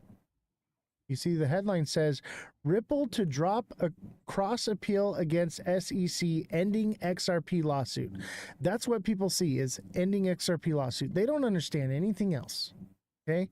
They just see, oh, the lawsuit with XRP's ended. Boom. It's all good. It's all gravy.